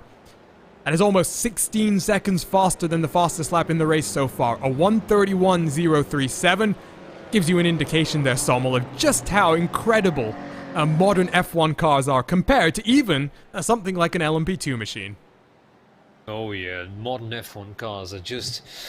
in gaming terms, one could say OP. They're completely quick. They're just insane amounts of downforce, right? And they may not look as nimble as the old days of Formula 1, around 2004-05, when the cars were extremely light, but the amount of power that they have. And to come to think of it, Arjuna, around 700 odd horsepower from a 1.6 litre V6 engine. How do you do that? How insane is it? It's very insane is what it is. I just remembered as well, 2020, that F1 race was meant to be a one-off, but of course, with all the confusion in scheduling for 2021, we will head back to Imola for a second Emilia-Romagna Grand Prix. I believe the official race name, if you'll give me just a moment here, it is quite... Formula 1 Grand Premio that was Mugello, yeah, I remember. No. That is stupidly long name. It was Imola as well, Sobel. Ah, okay. So, this year's race name was the Formula 1 Emirates Grand Premio degli Emilia-Romagna, and apologies for my awful Italian pronunciations there, because quite clearly I'm not an Italian. What's the race going to be called this year? Let me go and try and find it, because it's got just as long a name, Sommel. It's even longer and even more of a mouthful, actually. Okay. Naming things is not a race car driver's or a racing organization's specialty. I mean, yeah, they just went at VIR and called the corner the B word. Ooh, yes, good spot there to not say that as well. I was curious when the IVRA sanctioning body said we were going to use this particular layout at VIR, how I was going to refer to that corner. Would have been the B corner, probably. I had some plans drawn up. Yeah, I like that idea. Okay, so the official name of this race for 2021 will be the Made in Italy and Emiliano-Romagna Grand Prix. I mean, what's next? Do we need to add the Made in Italy part? Yes, that is an integral part of the race name as well. Huh. Can we say this race is also made in Italy? We have the IVRA Endurance 6 hours from Imola in honor of John, made in Italy. Primus. We could have fun with these race names. Maybe a suggestion for next season is we get a unique name for every single race. It does look like we're going back to green flag racing this time around. It will be very, very interesting with GT cars at the front of the field and every single LMP car trying to work its way through the swarm of BMWs, Porsches, Fords, singular Ford as it is, 2 Corvettes, and it's really a GT class dominated by the Porsches and the BMWs. You've got a solitary Ferrari in there as well. Where is Team RSO, you wonder? There. So as the leader works, or GT leader, excuse me, works his way down through Rivazzo, lots of work to be done. Lights are off on the pace car, so we are going back to green flag racing. Field in control of PJ Claessens, the Team 11. Maniti Racing with a slightly contra strategy now. Let's watch out for Johnny Verhoff in the 278. Latima Racing Team, they're in second, right behind Claessens now. There'll be another fun fight at the front of the field. We enter the start zone, which is, again, much deeper than you would think. Green flag waves once again. Oh, already Nicholas Helm is apparently off the track. Not how you wanted to start this. Oh no, Miguel Vigo has been collected in a big issue. Oh, we might even need the caution to fly once more. Vigo looks to have a very damaged race car. Pure Sims has to jink to the outside. And my word, there's been commotion on these restarts in the past, and unfortunately, big commotion this time around. Replay up on the screen, and let's see exactly what happens here. This is not the incident that we need to take a look at. Here is the incident we need to watch out for. Vigo is tucked into line, Jonathan, and what happens here? He pokes his way to the outside. Oh, and Nicholas Helm just hits him from behind. Yeah, there's a huge stack up further up in the field. You can see the Maniti Racing car was going all the way to the right side, so I'm wondering if the tail end of the GTs just, we're getting a bit too anxious, because you're going to watch right here, there's going to be a green car that peers out. There it is, there's Maniti, and then all of a sudden that chain reaction goes, and this is going to be huge damage to an already damaged rear of Miguel Vigo. Like, he already got that rear smashed in. I think Delta Sport as well loses out in this one. Wow, I did think that the potential was large for drama on this restart. More drama. It looks like Matthew Crisp for Fiercely Forward has been involved in something. He's by himself. We'll spool up this replay, Sommel, and take a look at more drama down in through the second chicane. He gets bullied off the track by one of the GTM machines here. Ah, man, this is huge for the championship. The 34 machine. Such a competitor, such a big presence all the time. In P9, that is. But still, in the midfield battle, this could be huge. Coming across it, not really having the best of lines, and then the confusion. Oh boy. And as Timo Hayden points out in our YouTube chat, it is a bit reminiscent of one of the F1 restarts last season. We'll jump back to live pictures and pick up the front of the LMP machines as they work their way through the first corner for the second time on this green flag run. Team RSO now has a 2.4 second advantage over the number 29 Hellraiser's car. The car that's got significant damage to its front end now, and potentially a rather large penalty coming down as well. Delta Sport U4K though, Sommel, they are the big winners here. Doesn't look like they have too much damage. They're up into third position now, and Alpine Stars Geodesic, one of their championship rivals, in big trouble.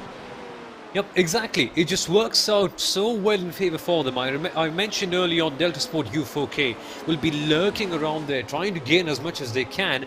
As it stands, they will get quite decent halfway points. RSO will still extend their lead at this present moment, but Delta Sport are the real big gainers right here. Right behind them, though, iLiveries leading LMPM. Their fourth position overall. What a performance it's been for them so far. You wonder where the second place car is. There's Fiercely Forward in the 134, chasing down class leader Jason Dilworth behind them. PND Racing out of this race. The Rusty Spatulas, where are they? They're back in fourth position in class, chasing down Dilworth. The Spatulas will be worried now. PND Racing out of this points race for today. They'll be looking at Motegi as their final opportunity to try and secure this championship. In GTM, we really haven't talked too much about them for the most part, but now there is a battle forming, and Jonathan, it's one that I've been waiting for a long time. Elvis Bonello in the number 396. They have not had a good season, but they've always had pace, and they've shown it in qualifying. Second place on track right now in class. What can they do with 4.5 hours still to go? Yeah, the Porsche has been strong, but this AOD Ferrari is going to be equally hard to pass, and we haven't really talked about them much, I don't think, today. The championship leaders have been quietly trying to put together a really solid race here. They're now in third position, and what can they do to get past the Tech Autosport machine and the AOD Racing machine, or are they content to right now ride in third? You know what? I'd be very content to ride around in third if you ask me right now. One hand on the championship coming into this race. Yes, there are 300 points to get awarded over the 16 hours of racing in the last 2 rounds of this series. But for Fiercely Forward in this AM category, 3 wins this season. It doesn't get much better than that. They've got a nice healthy advantage, 77 points behind. They'll be looking to try and just hold on, minimize the damage to the points gap that they can, manage to work up. But really, it's a race where they just got to hold on, and the championship should come to them. Front of the field, Delta Sport are up into second. Big damage on Nicholas Helm's car. He's been very slow the last few laps, but the gap between first and second is up to 8. And Team RSO must have a huge smile on their face. We know that they like having fights, Sommel, but you never want for a fight to end like that. But now they've got a very comfortable lead to work with. Yeah, for them it's the best thing they could ask for. Getting through a race with no trouble, no pressure. Of course, traffic is one big form of pressure, but no real on-track battle is the ideal. You just want to dominate your way forward. But on the entertainment side of things, it just takes away a slight bit of the charm. But I'm not sure if it's going to be the case all the way through, because Delta Sport U4K, quite the force when they get to it. So we could very well be seeing more drama towards the end. And then you also have to factor in the tyre troubles that could happen later on as well. So that's going to be still quite a good battle expected later on. The good news is maybe that safety car has slightly reshaped the strategy picture. It will be interesting to watch out for. Latima Racing have slipped on past PJ Clayson's in through the traffic, and at the front of the GT field, Hell Racers in the 219, they're brought into the fight. And more importantly, that caution. You know what it's done here, Jonathan? It's allowed the Team Hoistingveld machine to once again close on the overall race lead here. And for a team that really needs these next 2 races to go as cleanly and as smoothly as they can, this is really an ideal situation with Maniti Racing now on a very different strategy. Ooh, and sorry. Well, it's going to be hard for them to really think about Maniti Racing. They're going to be off the timing machine. One of the things, you keep your friends close and your enemies closer. If Maniti's completely off strategy towards the end of the field, I don't know if Hoistingveld's going to be able to keep up with what they're doing or when they're going to be planning off cycle. Obviously, they have a brilliant team of engineers and drivers that are going to be keeping track of that, but how is that going to work out for them? As now they're going to be looking to get on the podium here. Oh no, that's not good. Well, Latima Racing got loose through the final couple of corners once more. Opened the door for Hell Racers. They've just been slammed off the track into the wall. We'll grab a RaceSpotTV replay here because, well, it was side-by-side all the way down this main straight, Sommel, and slight contact, and might be some heavy damage now for Jonas Boden. That is a biggie. Latima to the outside, and we've seen this incident only a few minutes early on in the LMP2 category. The Hell Racers really taking the long way out, and thankfully, they're still pretty much fine. Not major damage, but boy, it hasn't worked out well. And did I see the Corvette of Hoistingveld going on a bit of a absurd line there? I think also just had to watch out for some of these other cars making their way around. Hoistingveld now up into third. Big smile on their face now. That's exactly what they would have wanted in this situation. Gap between Latima and Team 11, 2.2 seconds now. PJ Clayson's finally has some clean air at the front of the field, and after winning our season opener, what can that team do? For GTM, that battle still continues to go on. Here is the Audi Racing Ferrari with the number 396 and the 334 still behind them. They've closed in on Jack Anderdeck in front, and you know what? For a driver that really has not enjoyed the first hours of these IVRA races, Jonathan, he's really recovered well. He had an early incident that we saw on screen. He's fought his way back up into the top 5. Very impressed by Jack Anderdeck and the way that every single week he seems to just show up and pound around the track until he gets the results he wants. I think we should talk about how that this 201 machine just hasn't had the luck or anything. In a lot of these endurance races, they've kind of been the bowling pin of the geodesic team, but they have the pace and really the results to show for it. They have 3 podiums on the season, just, zeros at Spa, 0 at Barber.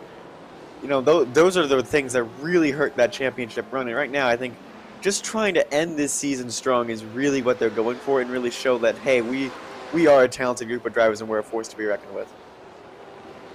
Be good to see them in all of our IVRA competitions. I think they had 3 cars, 1 in each class, in our IVRA Club Sports Series. You mentioned that Barber Motorsports race. That was actually a post-race disqualification. Should have been a much better finish for the 201 car. But a couple of races left this season. It is what it is, and they will continue fighting on as we head to the land of the rising sun in just under 3 weeks' time for our season finale. 4 hours and 26 minutes still to go here, and as we get to this race restart, things are starting to calm down very slightly. You've got bigger gaps starting to develop between class competitors. You've got a different strategy starting to take shape in different classes. For those wondering as well, Alpine Stars Geodesic Racing, they're heading back out onto track right now after getting 6 minutes of damage repairs. Graham Saunders takes over from Miguel Vigo right behind their teammate. He's going to come out as well. They find themselves 4 laps down. But with 4 hours, anything is possible. And, of course, when we've got safety cars, Sommel, you can never give up. We've seen cars come back from being laps down to win races in these competitions. Seriously, you can literally never count anyone off. It's still been a relatively sane first hour and a half by IVRA standards, but that's only because we've got 1 safety car. Things could change anytime, anywhere. You never really know how things are going to play out. But that's a separate thing altogether. That's a separate thing looming large as a possibility for later on. What's a bigger possibility is the strategy battles and seeing how they're actually going to manage out in the GTEs with Maniti splitting. What kind of an impact will that have in the long run? That makes me even more curious, but you can't quite count anyone out, Arjuna. That's the main idea. Well, it says 3 laps there. That's to your net race leader, to the class leader. It's only 15 seconds between Johnny Verhoff and PJ Claysons right now. And 10 of those are extra fuel seconds that were being added to the Maniti racing car. 5 of those you can attribute to time that Verhoff would have lost on track. But this will definitely help out the 278 in terms of overall race pace, because that contra strategy might end up swinging back in their favor. Who knows at the end of the day. Let's run you through very quickly then, for the first time today, the running order in each of our classes, and break down Pro versus Am as well. At the front of LMP, it is Team RSO that leads by 7 seconds from Delta Sport U4K. Hell Racers 3rd and 4th. Good job there by the number 29 to hold on to the tail of their teammate with significant damage. Then you find the first 3 of your LMP AM machines. Close battle between iLiveries and Fiercely Forward. Just 1 second separating the 141 and the 134. Jason Dilworth is about 5 seconds further back, but 3rd step of the podium. He's got 6 seconds clear to the Rusty Spatulas in 4th in class. Next up, it's the GT categories. Got Pro and Am once again, and Team 11 at the front of the field. They lead by 4 seconds from Latima Racing Team now. Team Hoisingfeld, 2nd place in the championship. They run around in 3rd. Be looking to try and slip on past the Portuguese guys in front of them. Maniti Racing, importantly, they're in 9th. They've got a bit more fuel. They'll be able to go slightly longer. They might even be able to cut out a full pit stop as well. In the GT Am category, it is getting very, very close between AOD and the Ferrari. And the number 396 Porsche right behind them. Just 0.4 of a second separating them out of Variante Alta as they dive into Rivazzo. They've got about 3 seconds back to the championship leading Fiercely Forward car. As expected, they are taking this race very steady. No risks for the remaining 4 hours in today's race. And why would you take any risks, Jonathan? You've got a 70 points advantage. You should really just focus in on minimizing the points you lose in this race. Just running your own race, running your own strategy, just kind of minding their own business. And that's really what Fiercely Forward has been doing all race long. We haven't mentioned them at all in any of their classes. They're just running their own race, trying to plot out when and where to put their car, and maybe even the strategy sense as well. That caution, at least from a GT standpoint, it's kind of throwing things up in the air. LMP2 was a bit easier to make that call down pit road, but focusing on yourself, it's a long 6 hours. And they don't need the halfway points either. Like a lot of these other teams may be building a strategy around that 3-hour mark. They may not need it. 20 minutes to the top of the hour. When does LMP cars come down once again? They are fueled up at the start of this restart. They're 11 laps into their stint, so maybe halfway through or so. For GT machines, probably around 25 minutes, I would say, with that caution coming out. So it will be interesting, and I'm really excited about the way that this race will shake out. We are getting to that point, though, where we have to start finding other stuff to talk about, because we can't just talk about stuff on track. I'm starting to get excited, not just about the finale of IVRA Endurance Series here, Sommel, but now looking forward to 2021 and 2022, because we've got 3 of our series already done and dusted. They'll return in the fall for a brand new year of competition. And my oh my, what an exciting schedule we've got in store for us. Oh yes, for the IVRA GT Sprint Series, I remember we are going to the Nürburgring, not to the Nürburgring, I'm sorry, to the Red Bull Ring, and also the Hungaroring, 2 of the new circuits added onto the iRacing service. That will be quite interesting, and I think we have a race at Hockenheim in there as well, don't we? And oh, Charlotte too. We have Charlotte. Yeah, we've got lots of interesting tracks, so I'm really looking forward to getting underway once again. Endurance and GT Sprint will get split up into 2. We'll have a fall and a fall and a spring season. 2 different champions to be crowned then in each of those competitions. Team Hoisingveld has gotten past the Team Racing, by the way. They made it look very easy. I don't think they're fighting each other too hard at this point. And so that now extends the gap to PJ Claessens to about 5 seconds. Meanwhile, more importantly, Miniti Racing, they're working their way through these GTM cars, Jonathan, and not losing too much time while they do it either. That gap is holding very, very constant to the race leader, despite the fact that Verhoff is really slicing and dicing his way through some of these cars now.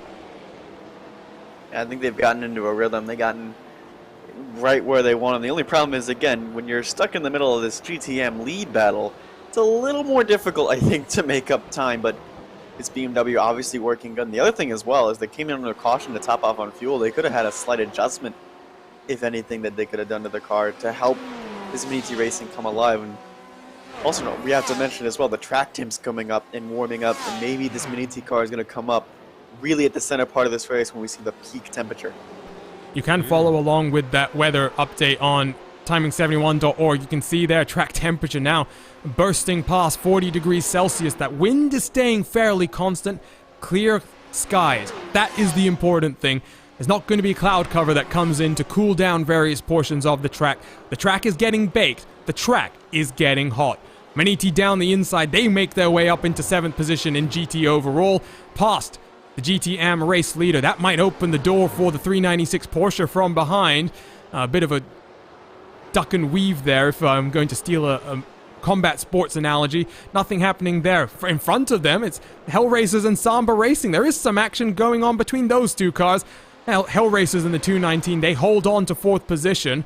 There's some very interesting scraps going on then, Jonathan. We really don't have the opportunity to look at all of them right now. No, and a lot of them are either for track position like we're viewing out here on Am vs. Bro, or they're in the same class and they're battling hard for track position. You mentioned the Samber and the Hellraisers team. And I talked about Samber earlier in qualifying. Really impressed with how they've kind of improved as the year has gone on. The Hellraisers, I think I've had a bad last 30 minutes. The Swedes have been a bit bullied on that restart and getting into the back of the 62, and then that BMW getting shoved off wide. Not a good hour this hour, I think, for the Swedes. Hopefully they can rebound. They're still running 3rd and 4th in the prototype category, so the car I don't know how. He rammed into the back of a car. Yeah, I exactly. mean, the lap times, I was just going to say, it's not that slow, and in fact, last time he was faster than his teammate by a couple of tenths of a second, so really interesting. LMP2 car does have a bit of a reputation for being a tank, if we are being fair, so maybe that is coming into the equation very slightly. But as we work through the middle portions of this race, track temperatures are increasing. And with limited tire sets, I think drivers are going to be very cautious. No, Mo Islam. Oh no, he's driven off the track and lost out there. I wonder if it's potential contact with the Porsche in front of him. A really exciting battle at the front of GTM then ends for now. And Jonathan, take a look at this RaceSpotTV replay. So we're on the first few corners, and yep, that's a story we've seen many, many times before. And then the slowdown penalty to go along with it, going to send this Ferrari further back down the order. But AOD has had pace. I think they can get back up to the FAK Autotech group in that Porsche.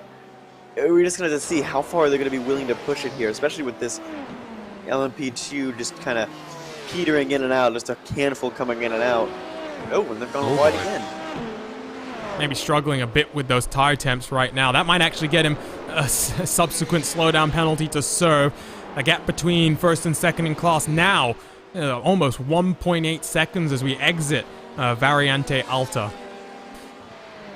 Really am enjoying this race, but it is settling into a rhythm, and that always means that you do want to follow along at timing71.org, and probably, if I haven't already mentioned it, can also subscribe to us as well, because lots of sim racing action to get to in the next couple of months, and we'll finish up the IVRA competitions in, unfortunately, a couple of weeks' time, but of course the IVRA Triple Crown will debut on RaceSpotTV this summer in the middle of May, I think it is. And so subscribe to us on YouTube, hit the bell as well to get notified every time we go live with the great sim racing series we get to cover. If you're not already following us on Twitter as well, make sure you go do that. We're a couple of users away from hitting 8,000 followers on Twitter in our 8th year of operation as well. Very much looking forward to crossing that off our to-do list. At the front of your field once again, though, let's turn our attention here, Sommel, to Delta Sport U4K. Gravui, after, I think it's fair to say, an interesting start to the race, now finds the race playing out in his favor. 1.3 seconds behind Team RSO and chasing him down every single lap. Yeah, exactly, Arjuna. Delta Sport U4K have maximized every opportunity that has possibly come their way. And remember, around a few minutes ago, we were saying that Delta Sport, well, things are going in their favor, but a challenge to RSO looks slightly unlikely. Well, they've closed up around a second and a half since then, and the gap is nearly half down. So, if they keep on continuing with this rhythm, there is a school of thought that says that they can get very close to RSO with an incident like that. No, more drama at the front of this field. How much damage is RSO having to contend with? At the very least, momentum lost down this main straightaway. Gravui in the draft is going to poke his nose to the outside because Niels Benedict is going to cover off the inside. Side by side, we're going to work down into Tamburello. Last of the late breakers, RSO holds on to the inside line, but now the gap between these two cars measured in car lengths, not in seconds. What happened there, I'm not exactly sure what I saw because I was looking down for just a brief moment's time. And in fact, I don't even want to go take a look at this replay because they're still fighting through lap traffic, Jonathan. I mean, it looked like from when we got there, like you just a little too hot into Ravazza, and maybe there was a lapped car on the inside, but now for Delta Sport U4K, this is your opportunity. You have to take this right now and put RSO on the back foot. They've clearly been the fastest team on track, has this RSO machine. You put them behind you, you're in great position for the rest of the race. Out of Aqua Minerale, you can see Gravui all over the curves. We jump on board with Niels Benedict. How much curb is he going to use through this chicane? Lots on the inside, not so much on the exit. That will hurt his momentum, actually. Gravui does not manage to get the charge down. Let's go take a look at that replay and figure out what happened to Benedict one lap ago then, Sommel, because it was the briefest of moments and it might have been all by himself. It is just Ravazza being Ravazza. So easy to lose momentum and just carry on with it and eventually lose up so much time. It is so amazing, right? Things have been chopping and changing here so quickly. The moment we feel that things are getting comfortable here in this endurance race, it's just changed in a matter of seconds. What did I say when we were talking about the LMP Pro standings at the start? It's like a bit of hot potato. Yeah, we're seeing that on track now as well. And I tell you what, speaking of all of this hot potato, let's bring in Miguel Vigo, who unfortunately on that last restart got collected in a bit of mayhem. And Miguel, first up, commiserations, because that was a very hard thing to witness. And for you guys in this championship picture, that really is almost the nail in the coffin, unfortunately. Yeah, it's pretty much championship over for us, sadly. Just horrible luck the entire race. In the beginning, I think GTE ended up hitting us through Agua Minerale in the back, and the car just didn't feel right. So we just started losing a bunch of time. And we had like 30-second optionals that I couldn't really take to fix the car. And, we kind of thanked our lucky stars with that safety car. But, yeah, unfortunately, it looks like somebody tried to cheat the restart there, and it just caused a whole pileup, and we were, took the brunt of that. Well, just one more question before we let you get back to the race, because you guys are still out there on track, 4 laps down, but in the true endurance spirits, it's never say never. In terms of these restarts, one thing that I've noticed is as soon as, the race leader goes, it's fair game, you can start making passes. Do you think if we maybe added a rule, maybe at tracks like this as well, where these type of restarts are always going to happen, where you can't make any sort of passes before you reach the start-finish line, do you think that's maybe something that the IVRA sanctioning body can look into for next season? I don't. It's just, I think it's mostly a case of, people not reading the rules and understanding, what to do in that situation. It looked like to me that they were kind of waiting to go on the restart zone, but the rule says that under safety cautions restarts, the leader can start at any time after the last corner, and I think that should have been done here in this case, just because we're back to having the fields combined again instead of doing separate classes like we did in VIR.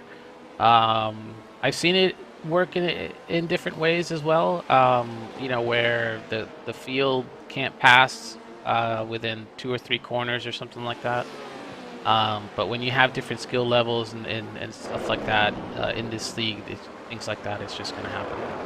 Well, like I said, commiserations, Miguel. Really looking forward to seeing you guys in that championship fight. Like I said, never say never, though. With 150 points still on the line at Motegi, it's anyone's game. Yeah, it's going to be tough. Right now, we're just kind of assessing the car. We may still pull it over because it's just not, it's really down on speed. And right now, there's really not going to be that many safety cars in this race. So we won't be able to really do what we did in VIR to be able to come down like that. So if we do pull over, then, we'll just root for RSO to take the win. They've been strong all week. And Delta is right there, so it should be a good battle between those two. See who comes out on top today. Well, thanks for jumping in, Miguel, and like I said, unfortunate, but been fun to see you guys this season. I'm sure you guys will bounce back next year as well. Yep, thanks. Yeah, that's just racing, so gotta take it how it is. See you guys. Miguel Vigo, driver of the 62, much more understanding than I might be in this situation, having a championship stolen not stolen, it's taken out from under me. The chance to fight for the championship as well. An unfortunate end to not the entire season. They will bounce back at Motegi. Expect them to be strong there as well, Salmo, because they'll be back with a vengeance, looking to close the season out with a win. Yeah, they have been so strong. They have had so many good performances, and an incident like this one just snatches everything away from you. That's the luck factor in racing. Sometimes it just does not work out in your favor, much like P&D Racing as well. And sounds like P&D Racing is not too happy right now either, are they, Salmo? Oh yeah, they've come up with some, let's say very passionate words about what's happened in this season. And passionate not in terms of explicatives, but in terms of just expressing the kind of disappointment that they've had. It's just bad luck, unfortunately, with them. I hope to see P&D back on sometime soon, but you've got a feel for them. And just like for Vigo, this result might just nail in the coffin for the championship hopes of P&D Racing. And slow and steady might indeed be the way to go, because that LMP AM picture, is very much intensifying now, with many cars being thrown into the equation. Milo Limford, back-to-back race victories. He might be in with a championship shout, despite missing at least one race. Let's jump on board, by the way, then, with Maniti Racing here, Jonathan, because they're right on the back of Alpine Stars Geodesic. They're up into 6th, but more importantly, that gap to the race leader is still fairly steady. And for Johnny Verhoff, okay, yes, you've lost a couple of seconds working your way through lap traffic, but I still think, if we're thinking about this race going green all the way to the end, these guys might be in the driver's seat. Talk about, like, losing a couple seconds. I'm surprised they only lost like a couple. Like, there was a hornet's nest, as Evan Pasoko likes to call it, of cars. And here comes another one. There's Real Pixel to the inside. There's Adequate Racing as well. Hopefully not getting into each other. Yeah, it's just really tough to work through this lap traffic. And really tough now because now Maniti is getting to some of these competitors that are kind of on their speed level. You can see them flashing the lights, Alpine Stars Geodesic, they're not far off the pace of Maniti. They've been in the top 5 most today. Somber Racing Team have been quietly putting together a good day as well. So it's a bit harder to claw back, but keeping Team 11 and Team Hoistingveld in touch, under 20 seconds at least, I think this has been a net win so far for this strategy call, and we're to see it as this race goes on, how it develops for them.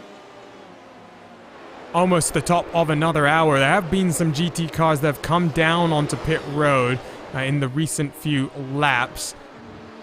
But right now, very much in a bit of a stale window where cars are finding themselves being pegged back by lap traffic. No lap traffic to speak of at the front of your field. Grav Weed looks to the inside into the penultimate corner, slows that car down in time. It does squeeze Niels Benedict very slightly, but gets the move done cleanly, up into the race lead. And for the first time in today's race, it's Delta Sport in the driver's seat. And in the championship equation, Jonathan, this is what they need to happen. I don't think RSO expected that aggressive of a send, but that was a send down the line, and now we're going to come back on the outside of the chicane, and this is what Delta Sport needs. They need to put RSO behind them and need to keep them behind. They know the RSO has been the fastest one all week. Even Alpine Stars Geodesic and Miguel Vigo have said it, that's the car to beat. This 33 machine looks fast, though. That looks very quick at this point in the run. We talked about changing weather conditions, maybe just set up for the warmer part of the race. Now let's see what they can do in terms of building a gap. They look to the inside of World of Sim Racing. They'll get through very simply there. My, oh my. That was a send, but it was very well controlled, Sommel. I mentioned Daniel Ricciardo a few moments ago. He'd be very proud of that one. Haha, yes, well managed, well thought out, a very well measured one. I'd quite like to see that one right there. Delta Sport U4K clearly channeling their energies in the right way forward, which can be quite hard at times. There we go. Let's take one more look at this one. You can see he does miss the apex slightly, but he is able to get that... Slightly. Is able to get that slowed down in time. Quick update as well from our YouTube chat. Thank you to Andrew Langham, who is really giving us some great insight into this LMP class right now. Delta Sport apparently running the shorter gear stack, so they're one team that's prioritized acceleration and drive off the corner as opposed to pure top-end speed. And let's see what the top speed is as we dive down into turn 1. Yes, there is draft having an impact as well, but there's almost a 10-kilometer-an-hour difference down into turn 1. Delta Sport will hold on. They go slightly deep, opens the door for Benedict to slend it side by side. RSO back to the race lead, and you know what? With this setup differential, Jonathan, these guys are going to be trading lap times back and forth.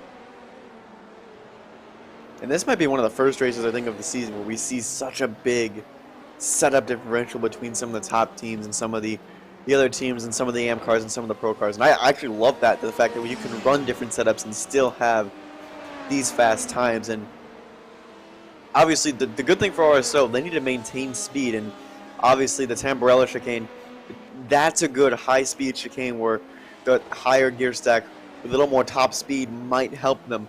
But coming up to here, turn 11, 12, 13, all the way down to Ravazza, this is where this 33 machine is going to get quick. So there are championship implications here, and that's why we're sticking on this. Alpine Stars and Maniti Racing and GT Pro, they are doing a very, very close battle, by the way. So reminder, timing71.org to follow along there. Pit stop window is open, I think, for GT cars. Elvis Bonello from the lead in GTM is down on pit road. But speaking of GTM, more championship drama. This time, it includes the 334 Fiercely Forward car. They came into this race with a 70-point differential, and you know what? That is clumsy from the Quasar team. Jonathan, I know you like a Ford, but we do not like to see that. I'm a little sad now. Just a little bit. Let's see if we can tell it's under the power. Like, what happens here is that Josh Clark is going to coast a little bit. He's worried about getting in the back of the Ferrari, and I think this Ford was just quick on the throttle and just a poor judgment call there. I think that's already been reported as well in the penalty sheet, but there's still a few that they're reviewing, so that might take a while to get to. The number of incidents are starting to creep up now. We're at 18 reported so far. Race Control still has to work through about 6 of them. And really, I am glad I'm not in Race Control for these ones, because, well, first you'd have to deal with all of these incidents, then you have to deal with the competitors. You did mention it, Sommel. Stefano Conte is not happy at all.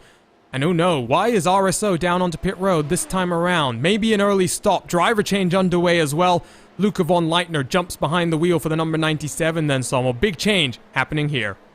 I think it's been 40 minutes. Has it? A big change, but a planned change nonetheless from the looks of things, for sure. Off the jacks he goes. 1 set of tires is now done and dusted. 3 left to use, including the one he's on, to get him to the end of the race. He's managed to get through the first 2 hours on 1 set of tires then, Jonathan. That is ideal.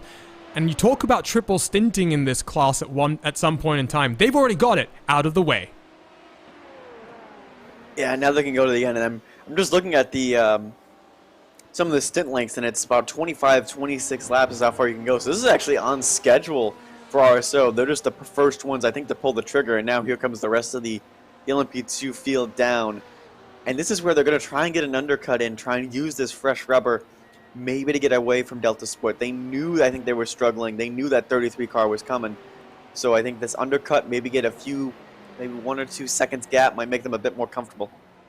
Into the box then for Delta Sport and Ronnie Nunez for Talk Freak Racing. Greg Wilkin for RSR by G Performance. They stay out 1 further lap, so interesting to see here. There goes Milo Limford. We'll wait and see what happens with Grav Wee, because doesn't look like driver change is taking place, and from the camera angles, hard to see if tires. Yes, he is taking tires. He's on the throttle. He's waiting to drop from the jacks now, because he knows Team RSO is up to speed, temperature in their tires as well. And Sommel, they work their way down into Rivazzo. Exactly. The heart rate must be pumping. They must be wondering where RSO are. They will be seeing a small relative gap difference to their class, so they will know exactly where they are in terms of time, not where they are in terms of track. Here they go then. Jack's down their route. Who's going to be the one coming out on top? There is RSO across the start-finish line. Where is the Delta Sport car? Still yet to roll off the lane. Grav Wee has lost out a huge amount of time in pit road. Up on your screen right now, let's take a look at the pit stop times. 55 seconds stationary in the box for Grav Wee in the 33 car. Interesting comparison. 52 seconds for Luca von Leitner. I wonder if it's just the extra fuel that Grav Wee had to take there, Sommel, because he went 1 extra lap. Yes, indeed. That could be the difference maker, but that could also mean that at this stage, Maniti, they're able to push harder. What? It's all kicking off here at Imola. Johnny Verhoff has a very unfortunate one, and we'll spool this back, Sommel, and take a look at the RaceSpotTV replay. They got tagged. They got tagged there by the LMP2 car. That's the Hellraiser's machine, and the Maniti car was, if I remember correctly, on a well-staged comeback after a longer stop, sorry. You know what? That's the same Hellraiser's car that made contact with Miguel Vigo on the restart. I do not think Race Control is going to take too kindly to these type of incidents happening on multiple occasions from the same car. Here you'll take a look at that incident, just sending it deep, carries the momentum. And for Johnny Verhoff, really nothing he could do. And let's try and pick up live pictures once more and see where Maniti Racing finds themselves. They are 7 seconds behind now Jack Anderdeck. That is heartbreak for Maniti Racing, Jonathan. And there was just nothing you can do. That's not the first time there's been a Hell Racer's car into the back of a GT car. There's already been a penalty issued to that 29 for getting into the back of the 301 early in the race. And now you got to think about damage, sliding those tires as well. You know, although when this car comes down, they're going to, I think, take tires. Now for the end of the stint, though, it's just going to be managing and getting to the end where they were on a charge back. They're still not far away from Hoisenfeld, 24 seconds. But it's definitely a setback they didn't want to deal with. Been some change-arounds, by the way, at the front of LMP AM when there is still pit cycles yet to unfold, but let's work you through some of those updates because, well, they are huge and they have championship implications as well. Left side of your screen, you can see the entirety of the LMP running order. You'll notice N-Race, they're up in 6th. They owe us a pit stop, though. You know who doesn't owe us a pit stop? That's Adequate Racing in the 158. They are now the net race leaders. Had a very short stop the last time around, just 16 seconds. Not sure what's happened in the box for Middleton. Behind them, though, High Caliber Autosport. Callum right behind the wheel right now. Just 35 seconds stationary for that car the last time around. So I wonder if these guys have switched drivers, but not switched tires. So an interesting call there. iLiveries, well, they now find themselves in 4th position, 3rd net. But they've got Tony Baird and Rusty Spatulas behind them. So in this category then, Sommel, we talk about pit stops playing a factor. Pit cycle here has really thrown things for a toss. Exactly. Things are chopping and changing big time over Yellow flag here. is out! Sorry, Sommel, but yellow flag has just waved, and it's because one of the VEC Sim Racing Porsches has unfortunately had a big issue. Godfrey has been off the track for 46 seconds. And for the second time today, we find ourselves under safety car conditions. RaceSpotTV replay to take a look at, and Sommel, talk us through this one. The engine again. That's the second time today we've had an engine blowout, and because of that, not because of a major pandemonium-esque crash, we are getting our second caution on the run down to Rivazza. Nice. Very, very disappointing, and I wonder, in both PND's case and in the case of the VEC Porsche, cars that got damaged early in the race had to get repairs, and maybe just, oh, you can see there, not even driver caused or anything. That engine was clearly on its last legs, and very disappointing then to get under caution for the second time today. And you know what? It's not our fault this time. It was some of the competitors that were talking about that run to the end being green here, Jonathan. Yeah, I think a lot of guys were looking forward to it, but now this changes a few things strategy-wise, because Torque Freak, I don't think, has been down to pit lane, and I don't think they're going to be a net winner out of this. I think they're going to lose out a lot, because I think most of the LMP2s have already been down pit lane. They're going to end up at the end of the field. Nope, they have actually come down pit road. It was just not for tires. So Ronnie Nunez still out there on track, has got a fresh tank of fuel, but might be slightly slower than Luca von Leitner and Alexander Gravouille behind them, both of whom will be on... that's scary. Both of whom will be on fresh tires. Greg Wilkin in 4th will also be on old tires. There is split strategy up and down through this field, and it's very hard to actually give a good indication here, Sommel, of what the tire life is going to be, because with increasing track temperatures, we have no idea how hard various teams are running these tires. And that could largely be dependent on the setups as well, because some setups favor more tire conservation, some are a bit more aggressive on it. How is it going to play out in the end with split strategies? That's going to be a very interesting prospect for the very end, because now we're in this murky phase where you're not quite sure how it's going to help out in the long run. It's only at the end where we're probably going to get our answers. This is interesting. So, under caution for the second time today, and that means time for our second premise challenge of the day. Reminder, we're giving away 4 of these 1-hour sessions throughout the entirety of the 6 hours today. Head over to Primus on Instagram to submit your answers. A driver complains about oversteer in a low-speed corner. What would be a reasonable setup change?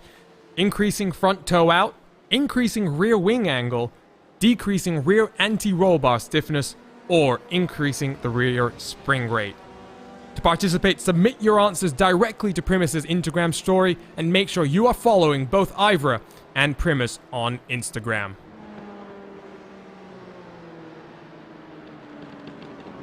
So for those of you with some setup knowledge, you can gain some more setup knowledge by winning this 1-hour class. Driver training, setup development. There's so many different factors that go into setups on the iRacing service. Of course, with dynamic weather as well. Always need to be on top of your game, but I think, Jonathan, you're right. The correct answer here is just drive faster. Yeah, correct answer is you're feeling oversteer in a low-speed corner. That means you're not pushing hard enough, and you need to quickly dive in there as fast as you can and really see how it turns. Maybe I'm revealing why I'm not towards the top split in these road races. Well, we are under caution for the second time today. Just under 4 hours to go here live from Imola, the penultimate round in the IVRA Endurance Championship. Championship battles, really, wow. I don't know what it is about IVRA, Jonathan, but they always tend to deliver this type of intrigue. Now, here's the other issue that we have right now, is that this caution came out at probably the worst and best time for these LMP2 cars, because right when we get to the halfway point, because we are going to have to talk about these halfway points eventually, they're going to be barely making it on fuel when we go back to green, assuming green was in the next 5-ish minutes. So the GT cars, I think, from here can make it to halfway. These LMP2 cars, especially if you're trying to plan around those halfway points, well, what do you do? And we are 50 minutes away from these halfway points being a factor as well. So that's when things do start to become more intriguing. So lights. How are you going to save 10 minutes of fuel? That's the question. Yeah, exactly. Lights are back on the safety car, so at least one more lap under caution we will have here. Very, very interesting. For Adequate Racing, what has happened to them? No, John Goodwin, don't tell me. From the lead of the race, it looks like there's been some technical issues for this team. You can see they've pulled to the side of the track. They're down one entire lap, and they spent, here you can see, 164 seconds on pit road. They've had to have gotten damage from somewhere. I don't think they were involved in that caution and all, but there was something wrong with that car. Let's see if we can pick this up. So here he comes onto pit road. Ooh, N-Race in front of him. Whoa! Huh. Okay, so now we know what's happened here. Drama, that's for one, but N-Race Esports has blocked the pit entry, and Torque Freak has decided the easiest thing to do was to reset and tow back down onto pit road. But won't that cost them more time in terms of the tow gap that they have to... I mean, the time they have to wait to make their changes? Well, I think the assumption must be here, Sommel. They don't have enough fuel to go around for one more lap. And we're gonna stick on this for now as well, because you can see there's a Ford that comes in from behind and makes contact with that N-Race car. I don't understand this at all from Ludovic Jure, because what he should do in this situation, Sommel, is go down pit road and not stop in his box. You can see here, he is compromised not one, but two cars. I think... That was an emergency tow. That was like a get out of there tow. That was beautifully timed. Not even mad. And we're still on this replay, and they're still stuck in this situation. I am slightly confused, because in a situation like this, you're right, Arjun, you don't have to take your pit box, you just have to go past. You have to, yeah. It's not like you can back up. It's not like you can back up. What you can do, I mean, you can't enter as well properly, so you might as well just go past. You might as well just accept the penalty and enter. I don't... Okay. Can we take it back to when it actually... Well, we finally get some resolution here in that N-Race Esports finally realizes they need to pull out of the pit road and get down onto the lane. Let's see if we can get this back up on screen and figure out what happens here, because let's jump on board. Safety car has already come out. I don't understand this decision making at all. Wait. This is crazy. This is tricky. This is such a hard one to decide, right? Because if you're on your approach, you should just drive past and exit at the time when the safety car comes in.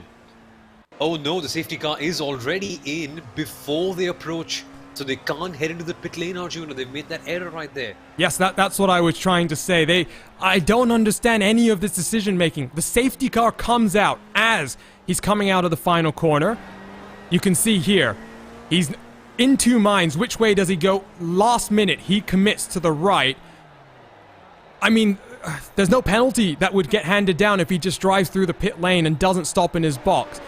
All he's done here is cause more commotion from behind. On board, let's jump with the Ford. He's got no way to expect that these cars are stationary on the pit lane.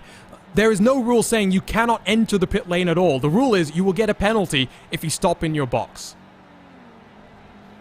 We just need to applaud Adequate Racing hitting that tow button. That was an emergency get out of there, and that was perfect. But now that Ford's gonna have damage, the weird thing is too is that according to that timing, they were down pit road the lap before the caution came out. Unless timing is just being silly at the moment for that reason. That's why I don't know what they were coming back down for. Well, that's why we started looking at this incident, to remind you guys. We were looking at it because from the lead of LMPM, Adequate Racing had found themselves down the order. Maybe there's a technical failure, maybe there's more that we don't know what's happening.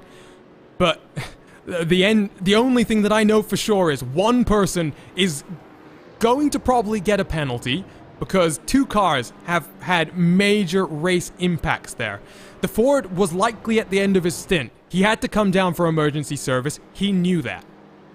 For N-Race Esports to be stopped like that is very bizarre, and I wonder if there's more behind the story than we're missing. But wow, under caution for the second time today. We've worked our way through those replays. A reminder, head on over to Primus's Instagram page, @primus.engineering, to take part of the second of 4 Primus challenges, where you can win a 1-hour session for driver training and setup development.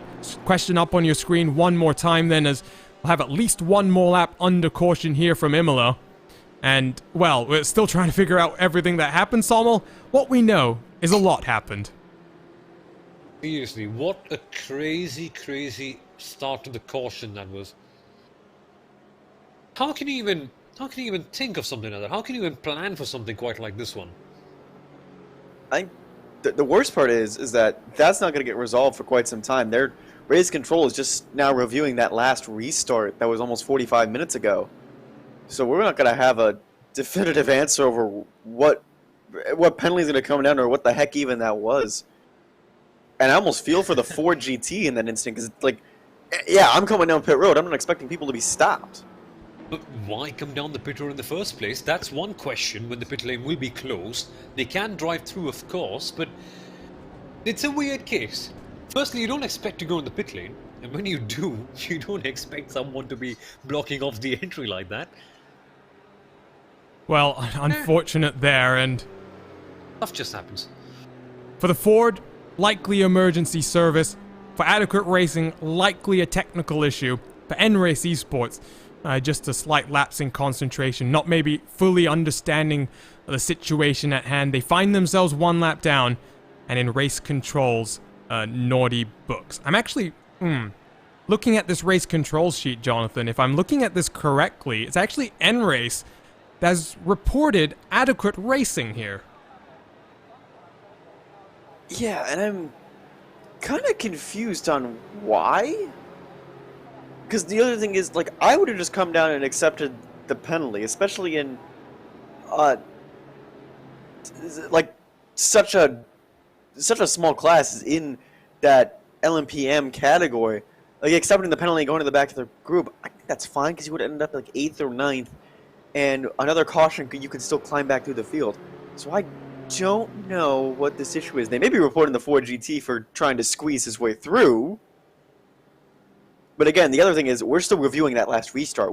We might not get a ruling in this for at least another stint. Well, doesn't look like anything has come down against that 225 car. They are, of course, being investigated for an incident with the fiercely forward GT-AM championship leader.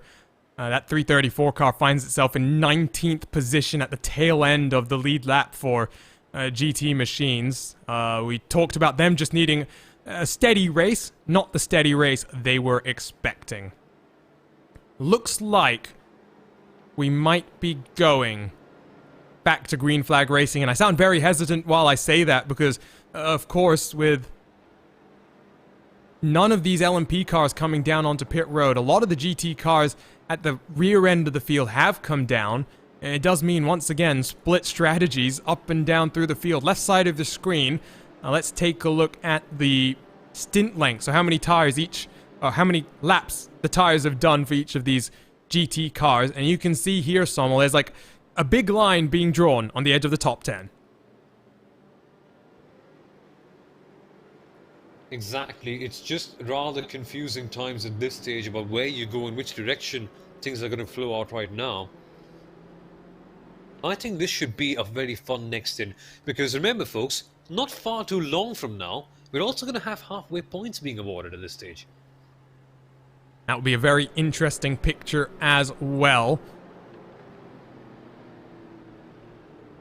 I'm going to ask you guys if you remember. Jonathan, I put you on the spot in GT Pro. Who did you say was going to win this race? I was voting for Team 11 because of their strength at Spa in that long race and just being able to be consistent and smooth. They're still in a fairly good spot, I would say. Second of the cars having come down onto pit road. Oh, one of the big winners is L1 Esports. They have not been one of the faster cars in today's race. They find themselves net race leaders now compared to all of the cars in front of them. Sommel, I don't know if you remember who you thought was going to win this LMP Pro category. So for the LMP Pro category, I said RSO, hard to dispute, but it's a big but this one. Delta Sport have really changed things up, and that caution brings them back together. Remember, RSO had that advantage after coming out of the pit lane? Lights back on the safety car, so at least one more lap under caution we will ride. I wonder if this is also helping out Race Control to work their way through some of these incidents. So at least 3 more minutes we will spend under caution.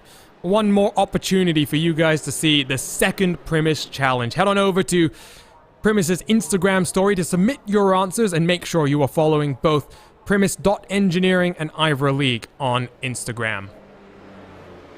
We're giving away 4 one-hour sessions. Both driver training and setup development will be available for you.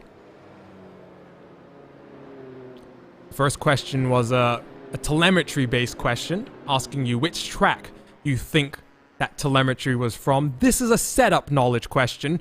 There's some math to come in the future. And then question 4 really is a doozy. Those with setup experience will enjoy that one. I am looking, Jonathan, at this race control sheet and trying to figure out which of the incidents is the big one that's being investigated right now. And of course, it's the one between the Miguel Vigo-driven Alpine Stars Geodesic LMP2 car and the Hell Racers 29 that we saw on that last race restart. It's also still an ongoing investigation for, I think, the incident that took out the PND racing machine in RSR, the 182 and the 56, almost an hour ago, almost an hour and a half ago. They're still investigating that one, and those are 2 hard things to investigate. And then the this last caution throwing in a few other things, as now the 158 has also reported the 326 just a few minutes later. Yeah, now this throws Race Control, I think, for a loop. Was it the 326? No, it was not. The 326 is a Corvette, so that's going to be an easy one for Race Control. Wrong car. They have to resubmit that with the 225, I do believe it was. Unless something has happened under caution. Because this was just 5 seconds ago. I just saw it. You know what? You might be right. RaceSpotTV replay.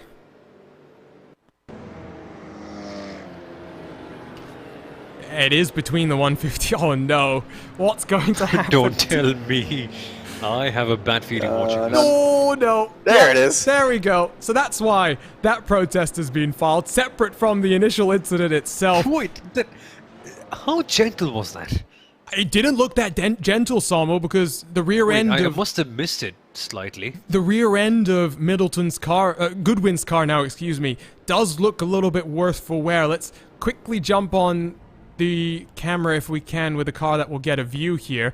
Not sure we're going to be able to do that, and we're about to come back to green flag racing, but wow. Glad we took a look at that, because it is going to be busy for race control. Second safety car period of today's race then, in our penultimate round of the 2020-2021 IVRA Endurance Championship. 4 champions still to be crowned, and in each of them, there has been championship drama today. 30 minutes to go until the halfway points do get awarded. The safety car is about to dive down onto the safety of pit lane once more. We hope for a slightly cleaner start this time around. It will be another long hold from Ronnie Nunez. He's got the chasing pack behind him, ready to pounce. Great aerial look as Nunez picks up the throttle. Green flag waves and already early jumps from some of these competitors as we get a great look at the start-finish line as cars build up racing speed once more. The Rusty Spatulas, they're having to defend slightly in their championship fight with Nomad Sim Racing right in front of them. It's fiercely forward in the 34 that will slip it down the inside. These are not for points paying positions. This is just for track position. The 134, that's for points though. Very opportunistic move down the inside, and Taylor Lane will take advantage up into 12th position overall. In the GT category, it's Team Hoisingveld that now finds themselves in second position. Hell Racers right behind them. Looks like a bit of commotion through the second of our chicanes as the GT cars enter Tosa now for the first time on this green flag restart, Sommel.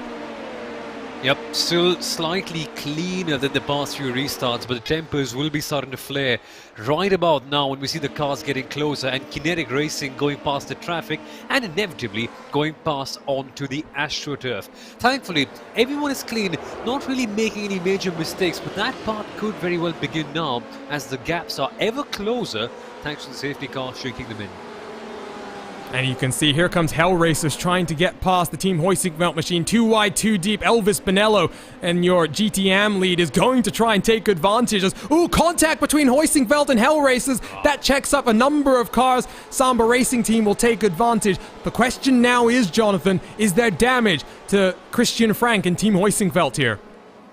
Yeah, they took a bump at the front and at the rear. The Fogtech Auto Machine got in the back of them as well, and now the other concern is there's going to be some LMP2 cars, some angry ones at that, trying to slice their way through. Now you can see, looks like the front's okay.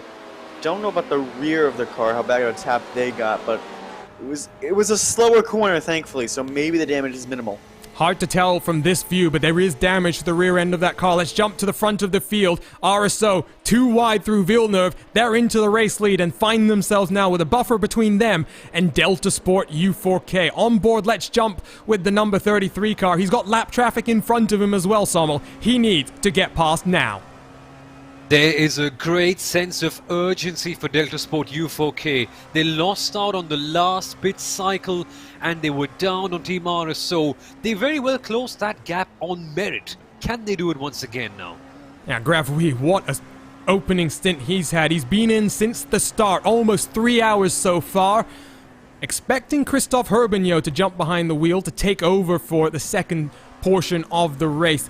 They seem to be very happy to split this into two. And Herbigno, who has been up there with Vigo as one of the fastest cars in this series so far, very much looking forward to getting him back behind the wheel and chasing down the Team RSO car out front. Meanwhile, for Team Hoist... I got 2 doses of him this week.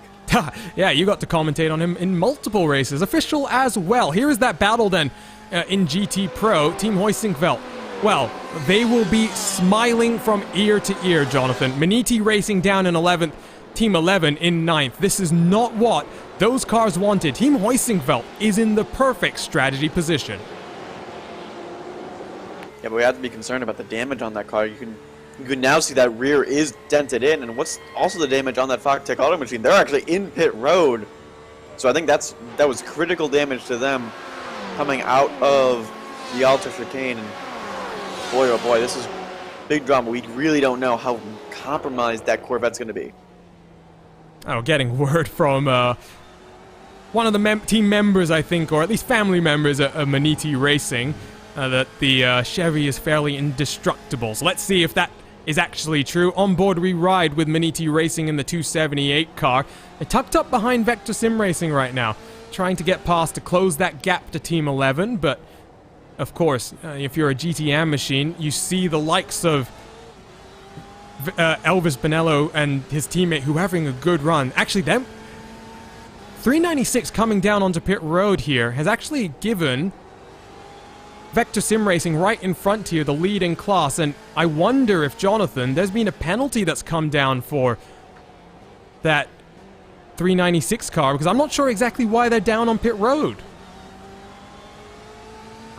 They were the one that got in the back of the hoisting belt machine, so I'm assuming it's damaged, and I'm assuming there's something wrong with the steering. No, you're right. Sorry, totally blanked that from my memory just for a second. Good spot, and thank you for calling me out on it as well. So that's why they're down on pit road. Big shame for them as well. Let's see if we can spool up a replay here. Something's happened to Josh Clogg for Fiercely Forward. And in the 334 car that's already been through the wall, slightly onto the grass. Oh boy. Noses it into the tire barrier, but Sommel fortunately there. The damage will be minimal. Yeah, the damage will be minimal, but the time lost is going to be the major factor that's going to hurt them down a big time in this one. It's a big one, this. Fiercely Forward, they have been quite decent in the GTM category. Leaders, in fact. This is huge. Jonathan, you're getting word, by the way, from some of these team members. A bit of drama about that restart. Why don't you fill us in?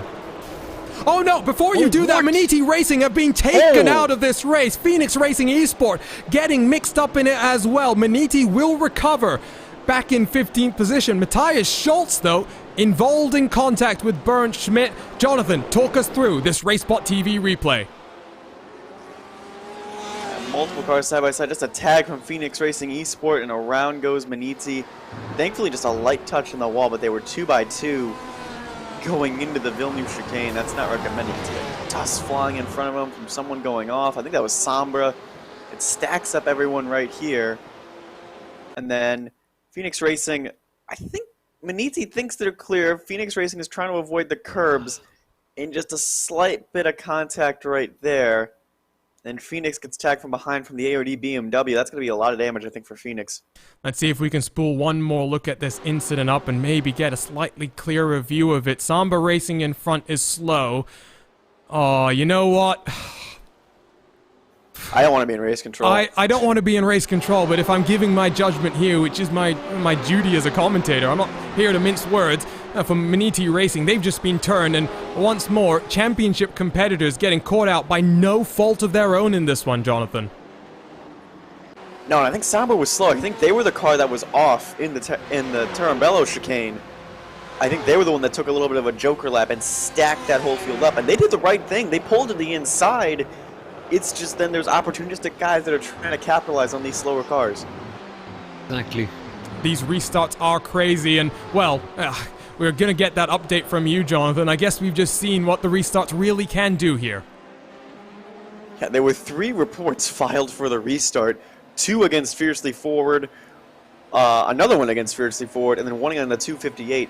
There was a few complaints about when cars were accelerating, and Race Control determined they did accelerate after the leader. And I think I've seen a bit of the problem with what's going on with these restarts. We're coming out of Ravazza, and the pack kind of separates going into that, final 2 corners. And then the leader is slow coming back to the start zone. So the pack gets bunched up. And that's why we saw that big incident with Miguel Vigo earlier. The pack was bunching back up after really spreading out through Ravazza.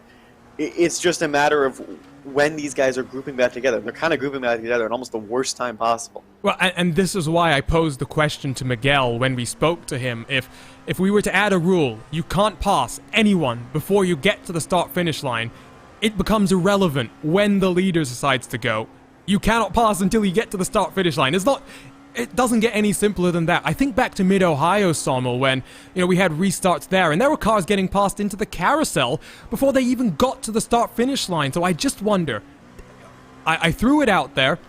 If IVRA wants to incorporate that for next season, they can call it the Arjuna likes to be careful rule. But whatever. I really think it might be the thing that we have to do for next season. Yeah, that, and also perhaps having restarts for different categories altogether, like we saw the last time out. So maybe that could be a solution to see more closer stuff. It will compromise us on a bit of drama, let's be honest, but at the end of the day, you want to ensure that the racing is clean and it's decided on track, not by crashes, and that could be the right way forward. And you kind of understand, right, as long as this rule will remain, drivers will try to maximize it.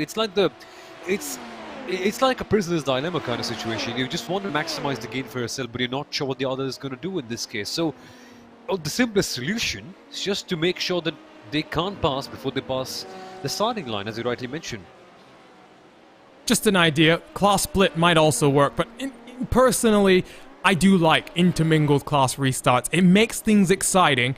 But, if we're not able to get through them the way that we need, maybe we just have to find ways around that. Gap between first and second, though, wow. It is 4 seconds, and despite the fact that Nunez is on old tires, you know what's the major contributing factor right now here, Jonathan? The fact that Alexander Gravouille is being limited by his gear stack. He is 10 kilometers an hour slower down into turn number 1, and he's unable to make this increased speed in the infield make a pass happen, so he is stuck, and every single lap, Luca von Leitner pulls away even further.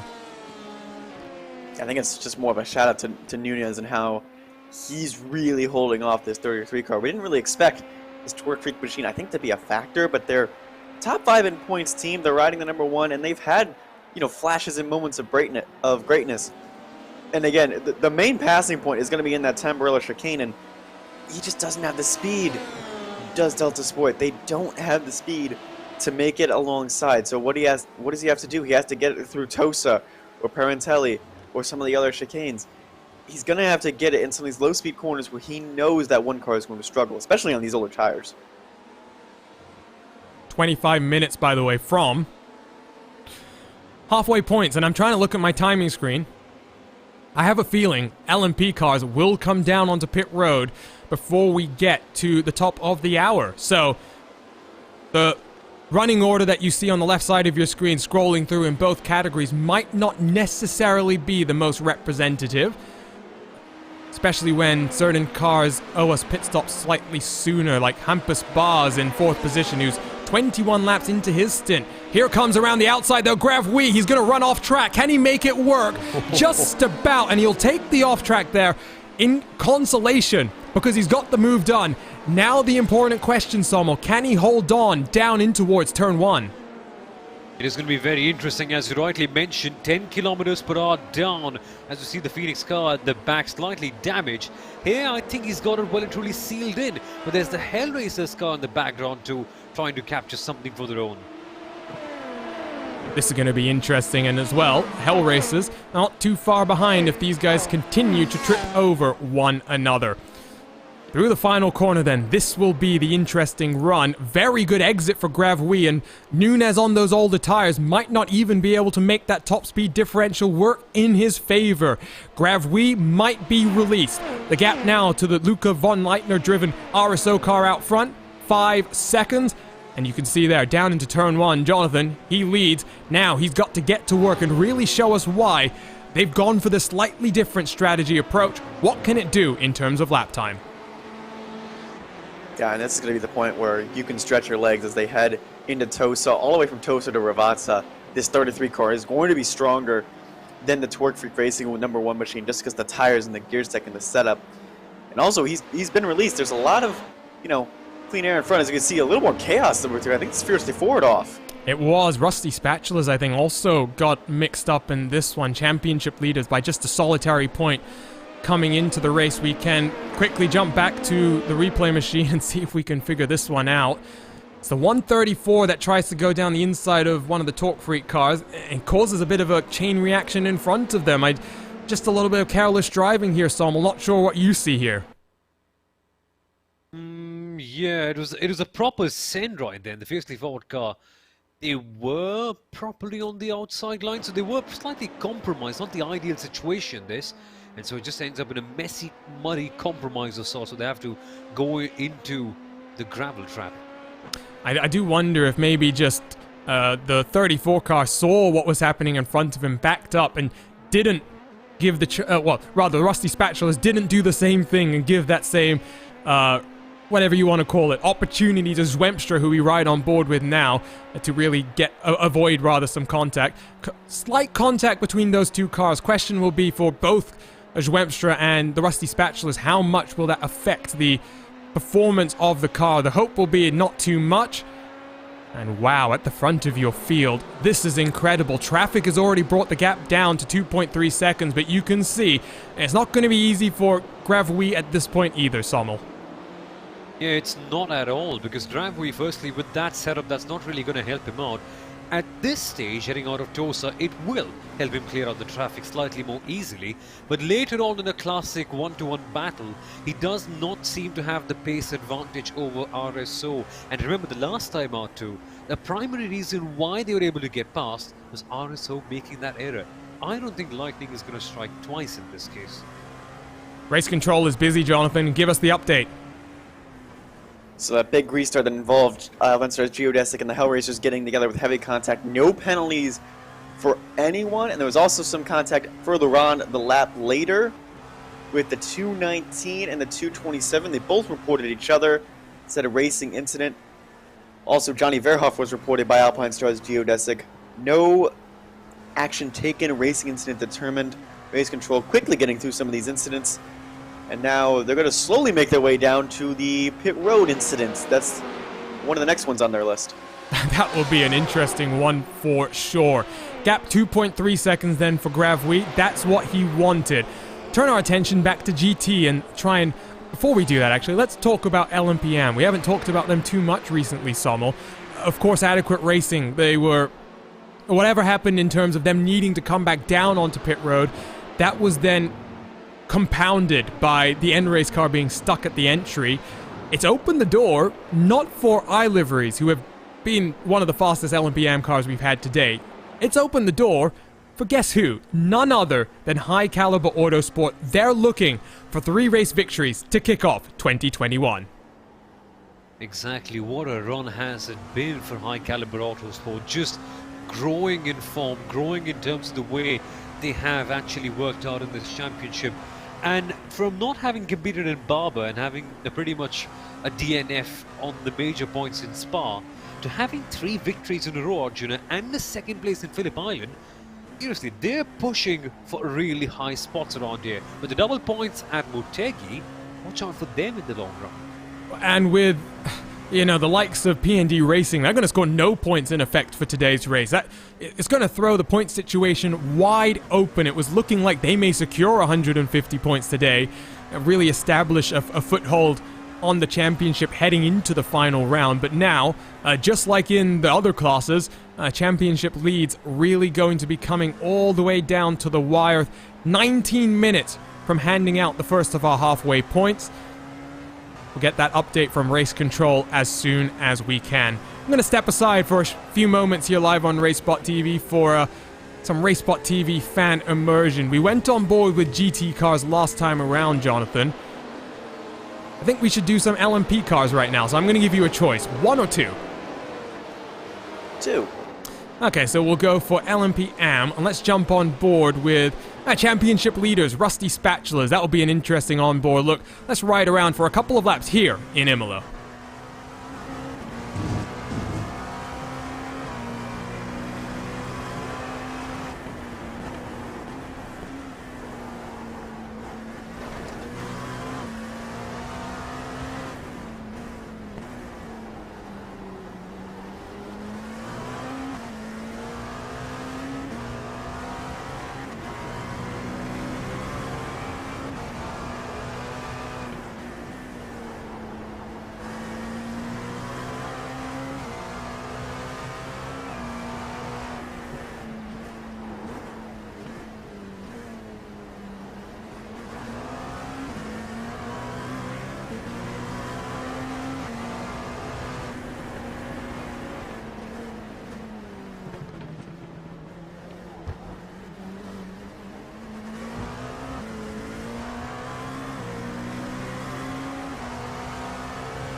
Welcome back to RaceSpotTV and continued coverage of the penultimate round in the IVRA Endurance Series, the 6 hours at Imola. We are just 15 minutes away from handing out our halfway points.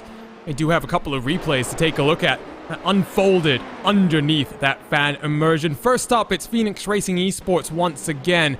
Already significant damage to the front end of that car coming in towards Tosa. They're going to lose the rear end of the car.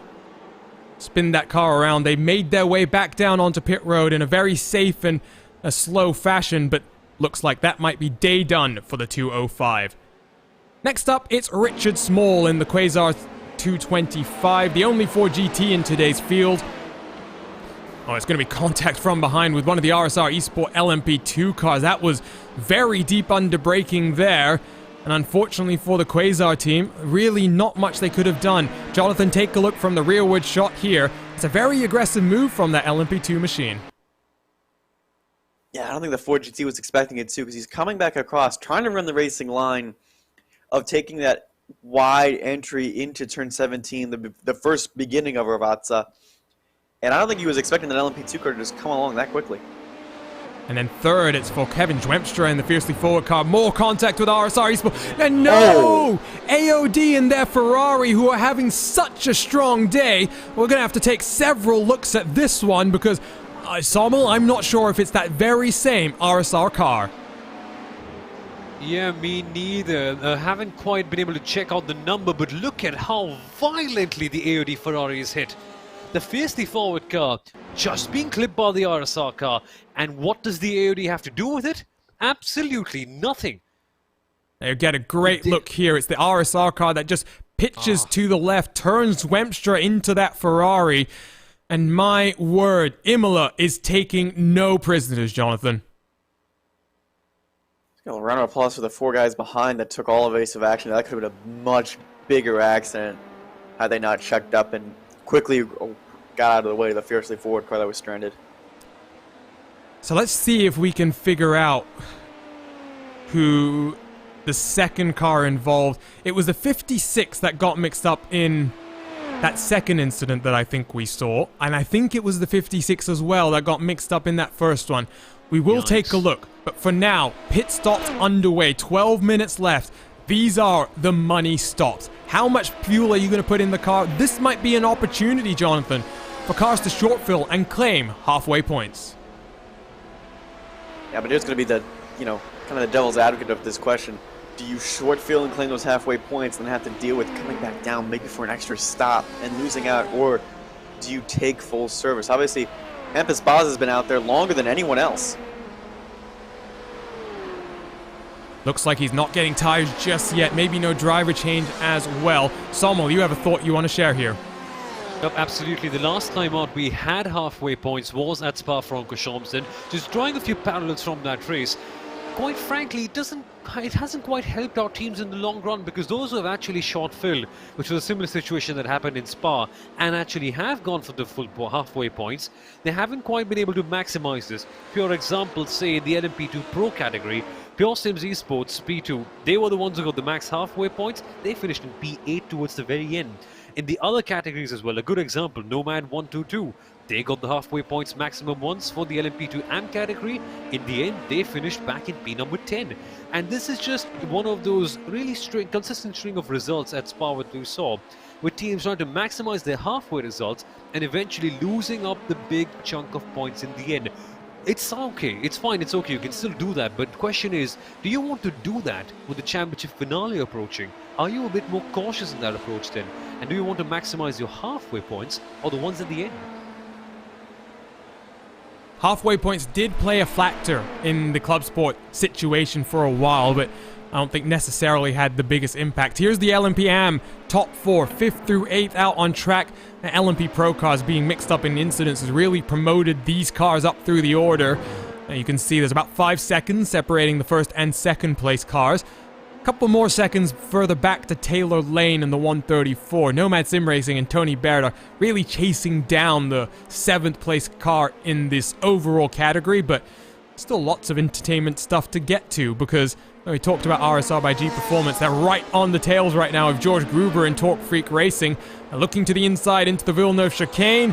Has to back out of that one slightly earlier than they would have wanted, but with just 10 minutes to go here, with pit stops being so important, all of these moves are going to be very, very crucial in these halfway points battles. In terms of GT cars, some of these cars, Jonathan, are approaching, the end of their fuel window as well. Look here, RSR by G Performance, the 255 car, they've been out on track now for 31 laps.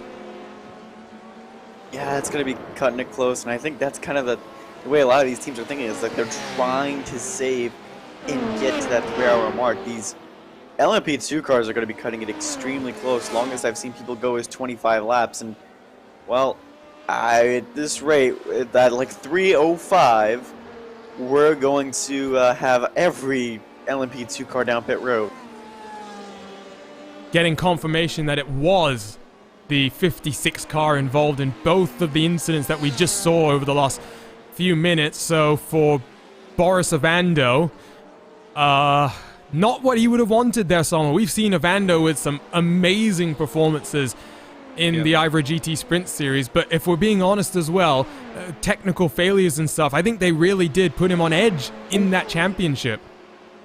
Much like this battle that we were seeing right now, Boris unfortunately just clipping the car right there and getting past. And it's a shame, it's a bit sad to see, because RSR Esport by G Performance, they had such a good championship in the IVRA GT Sprint Series, ended up finishing second, owing to a decision by Race Control over to the end. I mean, that's how close it was. And it's a bit sad to see them having these kind of struggles here, but I'm sure they'll back up and they'll improve for the next season, or maybe even by the next race.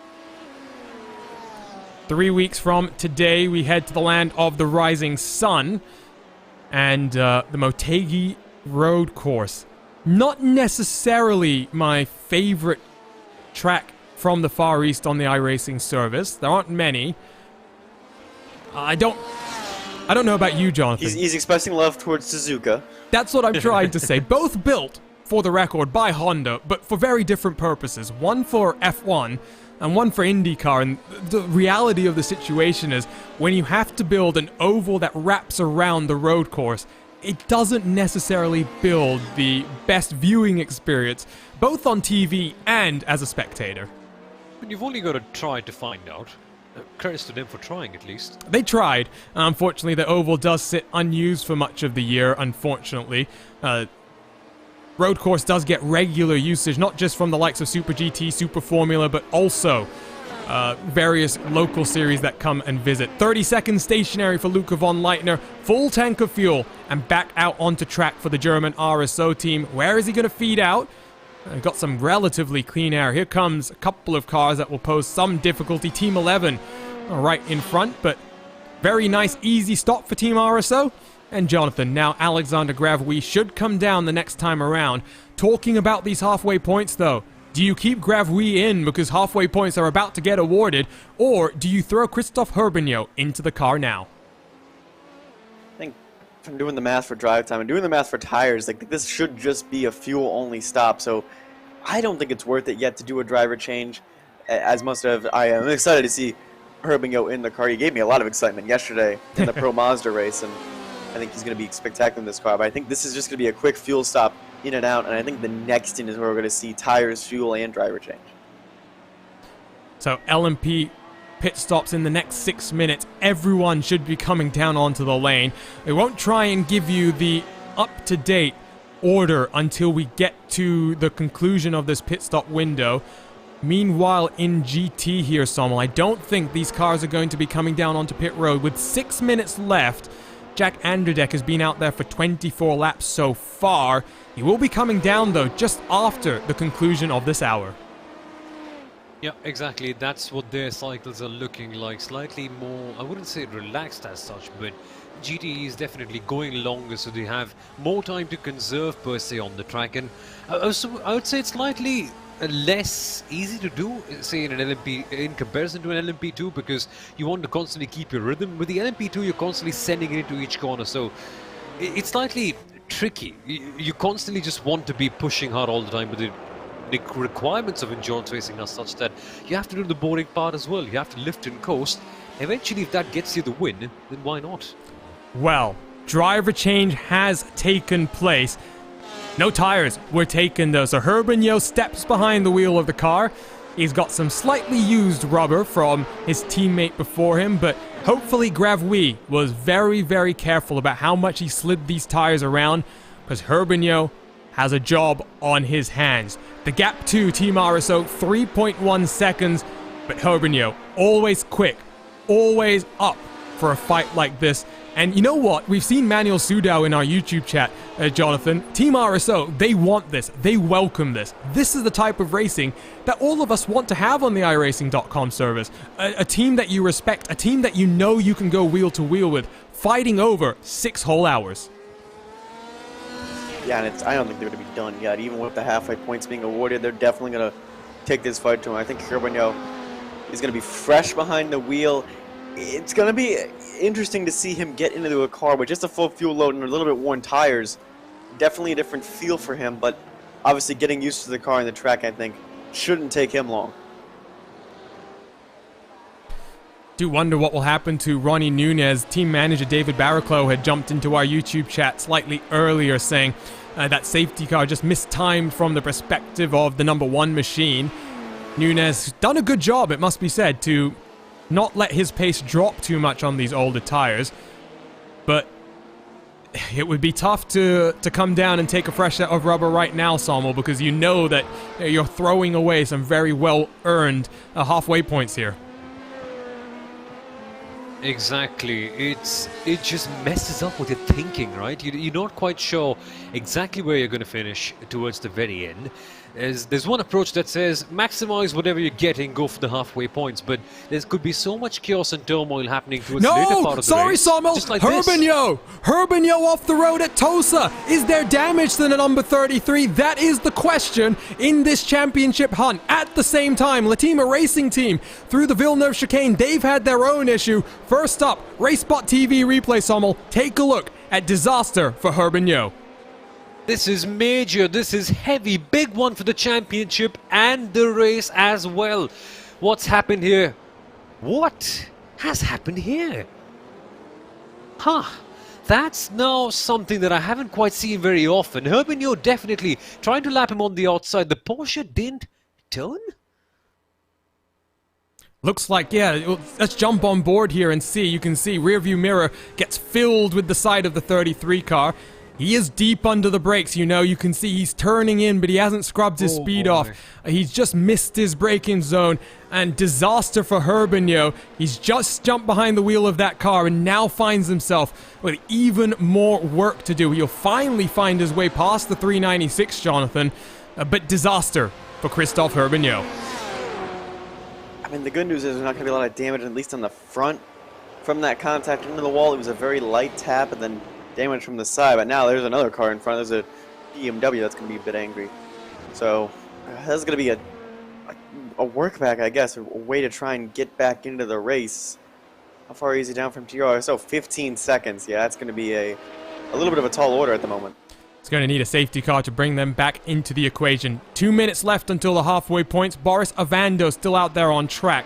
28 laps into his stint. Is he going to be able to extend this race a couple more laps? I don't think he's going to be able to. He is very close at this point in time. He does have to cross the start-finish line to be classified as the race leader for the merits of these halfway points. One more lap he will do. Milo Limford's teammate Callum Wright stays out there as well. Sommel, if these guys can do an additional lap in addition to the in-lap that they still have to do, they have just situated themselves perfectly for these halfway points. Oh yes, this is where they get the maximum benefit, and from the looks of things they will be compromised a little bit at the start of the next stint, slightly, but knowing the pandemonium of IVRA competition, they could well come back towards the very end as well. Who knows what's going to happen. But a quick update on the fiercely forward 34 car as well. After the incident that we saw early on of them being hit, their day is done, unfortunately. Oh no, they've spent 15 minutes as well in the pits, so you're right. Fiercely Forward are done. Matthew Crisp, unfortunately that car has gone to Crisps. Don't think that pun worked the way I intended. The other car... No, you tried. I tried my hardest. Phoenix Racing Esport, we saw them spinning around at Tosa. They've also been stationary on pit road for about 15 minutes, creeping up to 16 at this point in time. So, looks like out of the 46 starters that we had take to the green flag, we might now have a total of 6 retirees in this race. Question still remains, though. It's about to tick over into the last 3 hours here in Imola. Can RSR stay out one lap longer? No, they cannot. And that means that unless they cross the start-finish line before the likes of Team RSO come around, they will find themselves losing the halfway point. Where is Team RSO, you wonder? Coming down into the final couple of corners. Very smooth from Luca von Leitner, it must be said. Where's their pit box? Wow, look at this. That is what I was waiting for. High Caliber Autosport. They've done the fuel saving to stay one more lap out there. Rusty Spatulas will take all of the LMPM halfway points lead, though. They also lead at the halfway point.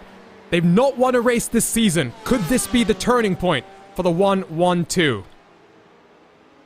And interestingly enough, Rusty Spatula's right up there in the championship battle, the epitome of consistency in LMPM. It's been a funny situation. The leaders, the winners of each race have never quite had the best of luck in that category. Rusty Spatula is just going in their own direction and making it work. So let's take a look left side of your screen, quickly cycle through each of the classes one by one. 1, 2, and 3, it will likely be Rusty Spatulas, High Caliber Autosport, and iLiveries for the halfway point. In LMP Pro, it should be Team RSO, Hell Racers, and Delta Sport U4K. Now remember, these halfway points are class dependent, so despite the fact that RSO is third, they will take all 50 points. They will extend that championship buffer now to the Delta Sport U4K team. There is a very important question that is still yet to be answered. Where is the 56's pit box, and where did they feed out in relation to the rest of the competitors? That's the LMP class. Let's quickly talk about GT while we can. You can see a couple of cars down onto the lane now that the halfway points have been handed out. Alpine/Geodesic Racing, Hell Racers, and Team 11. That benefits Team 11 the most in this situation. The big losers will be the likes of Maniti Racing and Team Hoysinkveld. In GTM, it should be Vector Sim Racing, AOD Racing, that's the BMW, and German Sim Racing, your pole position winner, the top 3 in class. And looking at these running orders, guys, we haven't talked so much about the movers and shakers of the race, but there's been a lot of movement up and down through these cars. Yeah, I'm looking at that 201 machine, the Alpine Geodesic car. It was quiet throughout most of the day, and now leading with the Hell Racers right behind. And is that the 55 or the 56 going awry? I hate to say it's the 56, unfortunately. Just sad to see them having such a torrid day. Sometimes you can blame them on them, unfortunately. This one, not so much.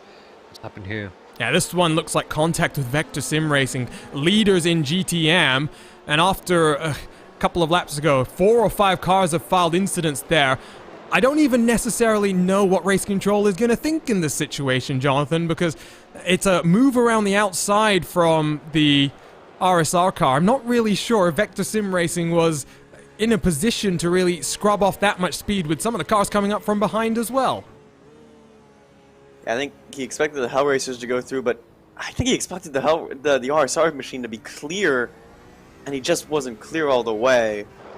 So unfortunately for Vector Sim Racing, that might be a report, and they might report each other. Who knows? I tell you what, I think he's been waiting for a very, very long time. Delighted to be able to bring up into the commentary booth Manuel Sudau representing Team RSO. Manuel, do you got a copy on us right now? I got a copy on you. Perfect. Well, I saw you jumped into the team speak. You were waiting patiently a couple of minutes ago and finally thought, you know what, let's talk to you here. Well, what can we say? It's been crazy, but I think also very fun for you guys. It's a lot of work. I mean, I'm only doing the strategy today, but yeah, I was jumping in and waiting, but I knew that I would have to go back because of the halftime points, and we were having like 2 plans open to be working, and so we had to decide that, and obviously we did the right call. So I think the leading pro car stopped just 3 meters in front of the start finish line, so we got them in the end, and that's perfect. So we won that. That's very good. So we have that in the books, but still 3 hours to go, and yeah, we try to keep pushing. It's basically half the job is done. You still got the other half still to do. 3 meters. Can I ask, did you guys actually measure how far that was? Because if they had managed to get that one, it's not such a big factor with the way that this race has gone. Delta Sport's struggling, Alpine Star's struggling, but it's still crucial points that really are going to benefit you when you think about the final race at Motegi. Yeah, well, I'm going to be very open to you in the chat on this point now and really try to give you some insights. But, you know, we're now very far into the season, so it's 2 races left before that one. So we're leading the championship only by 1 point. There's 3 more very, very strong and very much valued competitors. So we're really trying hard right now to fight for the championship. We don't want to say in the end that we didn't try everything we could. So part of our race preparation is to also go through different race scenarios. And one specialty for this race now was to really prepare for that 3-hour mark. So we did know where all the pit stalls are. We did know we would have to be the first car to connect to the server, for example, to have the first pit stall in the qualifying, to go out as a first car and be the first car on track to make our qualifying strategy work, which was to really go for 15 minutes. And you know, it's all these little details which we really try to do as good as we can. And so when I did the call now to get the car in for the final pit stop before the 3-hour mark, I was pretty sure that the other car wasn't able to go long enough with the time. Even now it was like only 5 seconds, so it looked super close, but actually we were quite confident that we got that call right. And yeah, I mean, that's where we are. Well, and for people who don't think that sim racing is becoming increasingly professional, just listen to that kind of an answer as well. It's not just the Red Lines and Coanders that deeply prepare for races, it's all of you guys as well in this championship. Before we let you go, Manuel, because you've got to get back into, I'm sure, your teammates here and coach him through the next 2 and a bit hours. From your I'd have like a couple of 10 minutes or something, so just saying. Well, from your perspective, what do you think's the crucial thing in this championship? Because you were leading the championship a couple of races ago. I think it was Barber, when things went very, very wrong for you. But it goes wrong for everyone. It's about having the mental fortitude and that confidence in yourself to pick yourself back up, practice once again, do all that preparation, knowing it might come, you know, all undone through no fault of your own. Yeah, you know, it's like, I mean, first of all, thanks go out to our very very strong competitors, because I mean that's what happens here too. So you kind of push yourself. So I mean, obviously all these free practice sessions, all these races we had this season, so we were of course watching very, very detailed what Delta, what Geodesic, what Talk Freak, what Pure Sims are doing. So you know, trying to really find out, get the benefit, that as tiny as it might be, but get the benefit on your side. That is really what we're working hard on, because I mean, today is also a perfect example. So, I mean, everything we can do as a team is to prepare the cars as good as possible. So when the race start was green, we had the pole position, we were running away, so that was in our hands. But then the safety car kicks in, and things happen on track. So we just saw this little tangle with the Delta car and the hairpin a couple of moments ago. So these things, I mean, there's nothing what Christoph can do. And these things can also happen to us. So it's kind of prepare the car as much as possible and be confident and practice all kind of different race situations to kind of be able in the race to avoid these situations, to have the pace, for example, to lift off a little bit more than others, because you know that you can gain it back. So that's kind of what we try to do, and then as always really push it, try to keep the pressure up on the other guys. I mean, with the leading car, so everyone's hunting us, so everyone's watching what we do. So that's what we try to do then, so to really dictate the pace, and that's what we work for. And there's one race to go, Motegi. Very, very nice track, like it a lot. And yeah, see how it goes there. 10 hours, very long. So awesome. Well, thanks for joining us, Manuel. Lots of stuff to focus on. Should be a very interesting conclusion to this championship. Best of luck, and hopefully we'll get to talk to you and your teammates at the conclusion of this race. Yeah, that will be the one to wish today. Thanks for having me. And if I might say this, special greetings to Enrico, a very good friend and teammate of us. He's really enthusiastically watching this race on the sofa and cheering with us. And he's Italian, so he got us the spaghetti tricks. So yeah, let's see how it goes. Hopefully he's enjoying this as well. Thanks for joining us, Manuel. Hopefully talk to you later. Bye-bye. Thanks. Well, the question always has to be when you talk to an Italian. Pineapple on pizza, I think we know what the opinion should be, at least from from RaceSpot's own perspective. Race Control and RaceSpot here, Sam, will have a little bit of a ethical difference, if you will. It just doesn't work, right? We've had this discussion time and time again. It just doesn't work. Neither does that. Neither does having a car on the gravel works. But someone was there. There's a Porsche over there too. That's Team 11. No. Oh, goodness me. And you know what? I was going to take the opportunity to work through the GT Pro Championship situation. I guess we're going to have to do it right now then. RaceSpotTV replay up on the screen. It's Kinetic Racing from behind. No, that's an unfortunate one. And for Lewis Ward, who's behind the wheel right now, nothing he could have done in that one, Jonathan. Yeah, now he's just kind of a victim of circumstance. He's fighting with the Latima car right behind. He's trying to look in his mirrors, and the Kinetic car just tries to cycle in and gets back quicker on the gas. I don't think he expected to close up to that Porsche so quickly. Yeah, I think that just the speed differential there caught Scott Corbin out behind the wheel of the Kinetic Racing car. A couple more replays to work our way through. One of them, one that I'm not too much looking forward to seeing what happened here. It's AOD in the Ferrari, and after what was looking like such a promising day for this team, this incident has meant instantly Mo Islam brought that car back down onto pit road, and you can see there significant damage. And now behind the wheel of the 321, more damage with the outside wall there. Dominic Dernberg has taken over for the AOD car. So, I tell you what, let us actually talk about this GT Pro battle once again, Jonathan, because pit stops underway. Alpine Stars Geodesic, who were leading this class, they finally make their way onto pit road.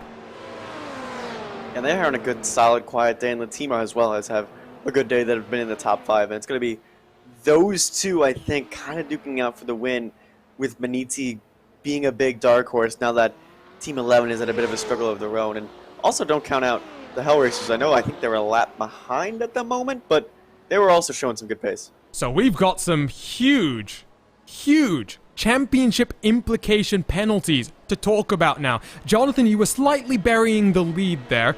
I tell you what, here is that penalty being served right now. The 112 championship leader, a drive-through penalty here, Jonathan. Yeah, it was for contact with the Fiercely Ford machine that I think has taken that Fiercely Ford Pro machine out of the race. And we saw that on the wade into Tamburello. We saw the contact, and I think they're just going to serve it quickly and get back out on track. Hopefully they won't lose too much time. With Pineapple Racing and P&D being out, I think they're going to be okay. It depends on where they cycle out here. I think Fiercely Ford's going to be way ahead, though, so there might be a very lonely, like, 3rd or 4th place. Well, the other penalty that's come down is a huge, not in terms of implications, but in terms of penalty itself. We don't usually see these 2-minute stop and hold penalties come down, and unfortunately for Aaron Ackles in the Quasar Sim Racing 326 car, contact made under safety car. Race Control Sommel takes a very dim view of these type of incidents, and just like we saw with Maniti Racing in the Club Sport race at Spa, where contact under safety car meant an instant 2-minute stop and hold penalty, the same thing now for the 326. Yeah, just Race Control imposing this big rule, constantly saying this is just a big no-no, you can't do that. And the rules are pretty clear. Unfortunately, Quasar Sim Racing suffering big time from it, and they already are in the pit lane. Interestingly as well, that was 2nd place in the championship coming into the weekend, but of course with the 334 car having a 70-point buffer into the weekend, not really a championship fight we expected to watch out for. Josh Clogg is in the 14th position overall in that class. He sits in about 7th position in the GT-AM points, still will hold on to that buffer as we head into the final round in Motegi, but the gap will come down, and hopefully in a few minutes' time we can try and get that update from race control with the halfway points. Still some cars in GT yet to come down onto pit road, and these will be cars, Jonathan, that now look at the next 3 stints that they have to do as potentially getting them to the end of this race. Yeah, remember, I think kind of forgotten after that little slide that Maniti had earlier, they're off sequence, so I think they can go a couple laps further. And L1 Esports, we haven't talked about them much. You can see their BMW in the background.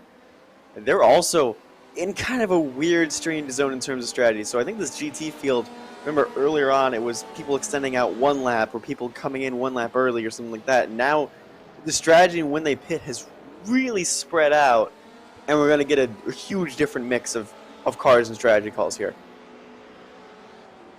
I think they can get this to the end, you know? It's going to be close. It is going to be very, very close. But if we stay green to the end of this race, we've been talking about 55-minute stints, give or take. Let's say you have 5 minutes per hour. Jonathan, if I'm doing the math correctly, I want to make sure you do the math as well. Maniti Racing, they will not have a splash and dash at the end like almost every other car will have. I think we're only looking at about 4 cars that might be able to get to the end from here. Yeah, a lot of them are off sequence, especially if you scroll further down in like the midfield of the GT cars. A lot of them have had different times and different pit times. It's just them, L1 Esports, AOD Racing, the 322, and it looks like Usagi Racing as well that appear to be off sequence. And here comes Maniti in. It's like max 54 minutes. It's going to be close, but I think you can do it. The interesting part will be as the sun continues to set, track temperatures will start to drop. And that means, just by logic of having more grip, more time being able to spend on the throttle, you will burn slightly more fuel. We've dropped 1 degree from our peak temperature. And a reminder that you can follow along at timing71.org. with not just the live timing, but the weather itself as well. So head on over there, follow along with the best in the real and virtual world using their world-class suite of data analysis tools. Question now becomes for Carlos Vila. There he is, so he's actually going to re-inherit the race lead at this point in time. Complete lap 4 in his stint, Sommel. So it will be a splash and dash. Now the question is, if you can build up enough of a buffer, even with a long pit lane, he might be able to make this strategy work. Yeah, exactly. He can either do that or he can just go full send completely and go for that splash and dash slightly early on in terms of the clock. So that would mean that he just pits early on, let's put it that way. It will give them more certainty in terms of where they come out so they can plan their last stint better. Let's see where it actually ends up for them. I'm getting word, by the way, from High Caliber Autosport. They were literally 50% throttle in those last couple of laps with the explicit intent of claiming 50 or 45 halfway points. They managed to make it work, but the issue now becomes they're 1 lap down from the net race leader. The question I'm trying to quickly do the math to answer is how far behind their class leader are they? They're 3rd place in class. It's Fiercely Forward and iLiveries doing battle right now at the front of LMP AM. You know what? If I'm High Caliber Autosports, this might be, Jonathan, the strategy to have done, because you've got almost the perfect halfway points. And yes, you will compromise if you can only finish 3rd at the end of the race, but nevertheless, you will have closed the gap to the rest of the cars in front of you. Yeah, and again, I think, and this needs to go unmentioned again, we have a very small LMPM field. We already have 2 cars out. That 9 goes down to 7. It wasn't much of a risk because they're still running 3rd at the moment. They are a bit behind, and that's going to be, I think, the biggest portion of this race for them is these next 2 hours, try to claw their way back to Fiercely Forward and iLiveries. But, you know, I think at the end of the day, if they sit on the podium after getting those big halfway points, I think that's a metaphorical win for them. Well, actually, they should be in 4th, but of course the Spatulas had the drive-through penalty, which has released Milo Limford once again. You know what? If those guys can go 3 for 3, they might even be leading the championship, leaving Imola and heading to Japan. What a bounce back that would be. GT battles once more. Then let's check in with GT Pro and Maniti Racing on this alternate strategy, all over the rear end of Latima Racing, Sommel. Yup, Latima Racing, though, seemingly having damage after a couple of really unfortunate incidents with them. Maniti, even after being taken out, their comeback seems to be properly on target. And if this strategy goes ahead, they might possibly get that win, you know, even with that accident. Might. Oh, and in front of them, Latima lock up the brakes. That will make things very, very simple for Matthias Schultz. He'll scamper on past. The question is, can Andre Montero hold on to the position? Yes, he can. And that's because Vector Sim Racing, your GT AM leaders, are up in 5th position overall. Once more, Sommel, we are seeing from these amateur teams that just despite the fact that they've got that amateur moniker, it does not mean that they don't know how to plan races out in terms of strategy. Doesn't mean they don't have pace as well.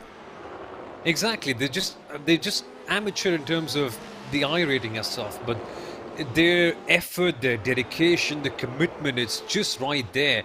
Latima, unfortunately, having a bit of an issue heading into Aqua Minerali, which is, in the simplest of terms, very much doable, unfortunately.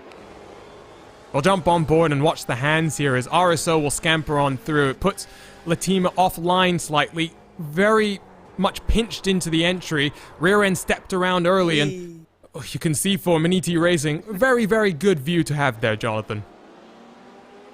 Yeah, I think that RSO car just kind of scared them a little bit and just a little bit of a slide. Now the problem is how cooked are those rear tires is really the issue. Again, we haven't really mentioned it since that first 1 or 2 hours. Those limited tire sets really coming into play. And speaking of coming into play, well, we have a championship battle coming into play over here. 2 cars that have, well, as you can see, been through the wars.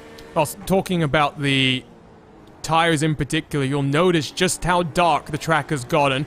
There wasn't much cloud cover to speak of early in the race, but has descended over the Imola circuit, and now is very much coating the track in much more dark conditions than they've had to deal with earlier in the run. Might help tires out very slightly. Gap, though, between these 2 cars, just a couple of tenths of a second. The AOD BMW in front might want to release these 2 pro cars doing battle, because if I'm Team Hoistingveld right now, I want to get a car in between me and the charging Lewis Ward here, Sobel.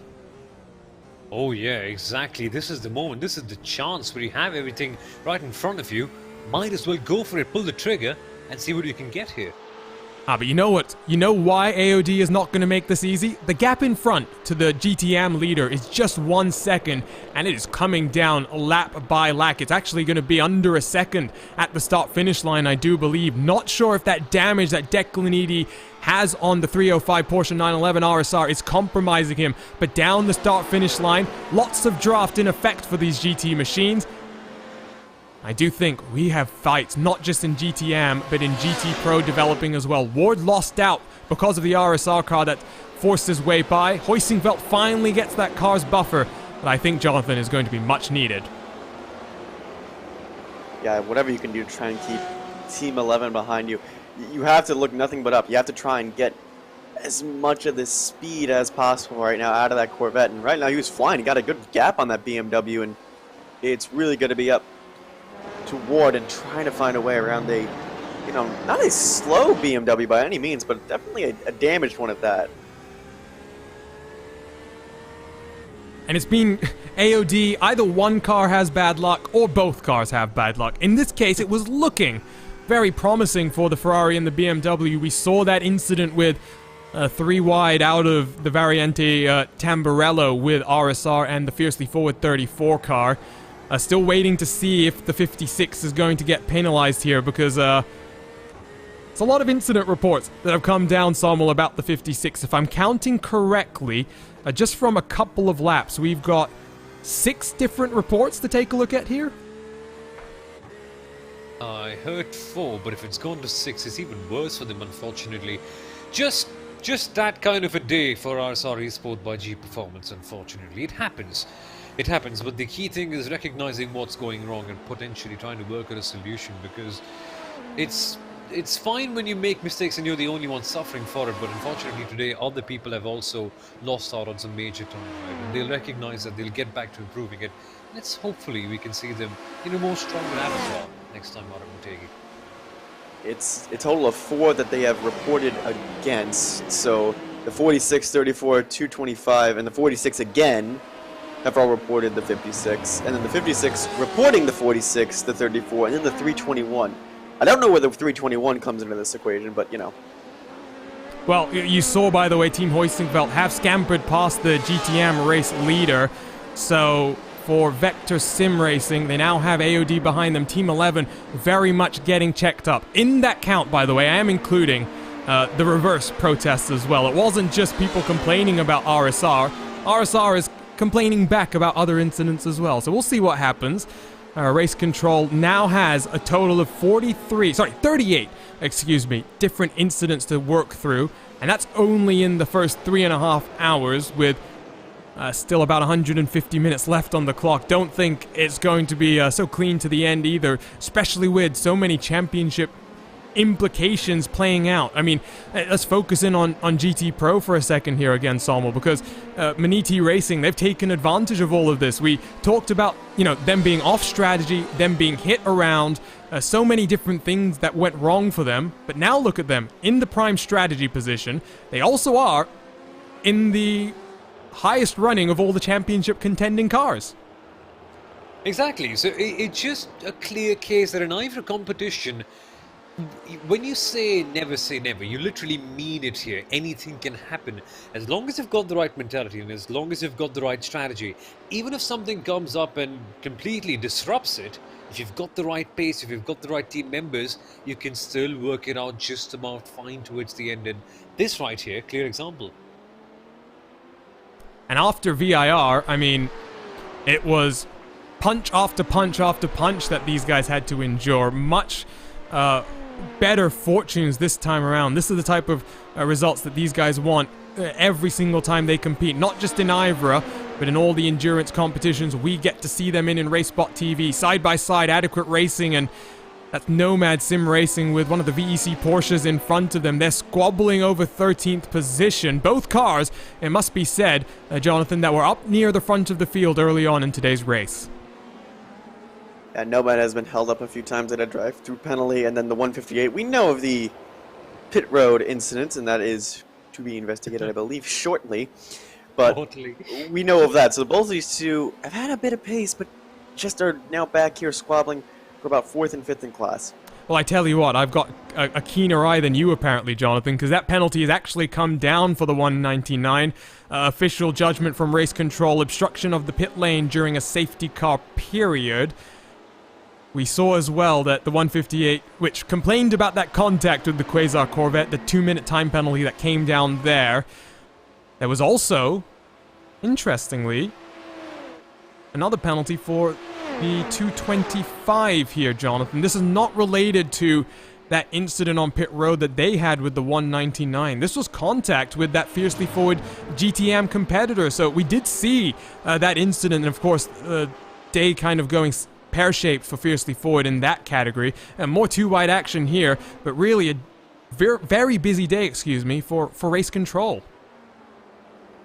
I mean, it's not busy in the sense of a lot of reports. It's busy in the sense that a lot of these reports are hard.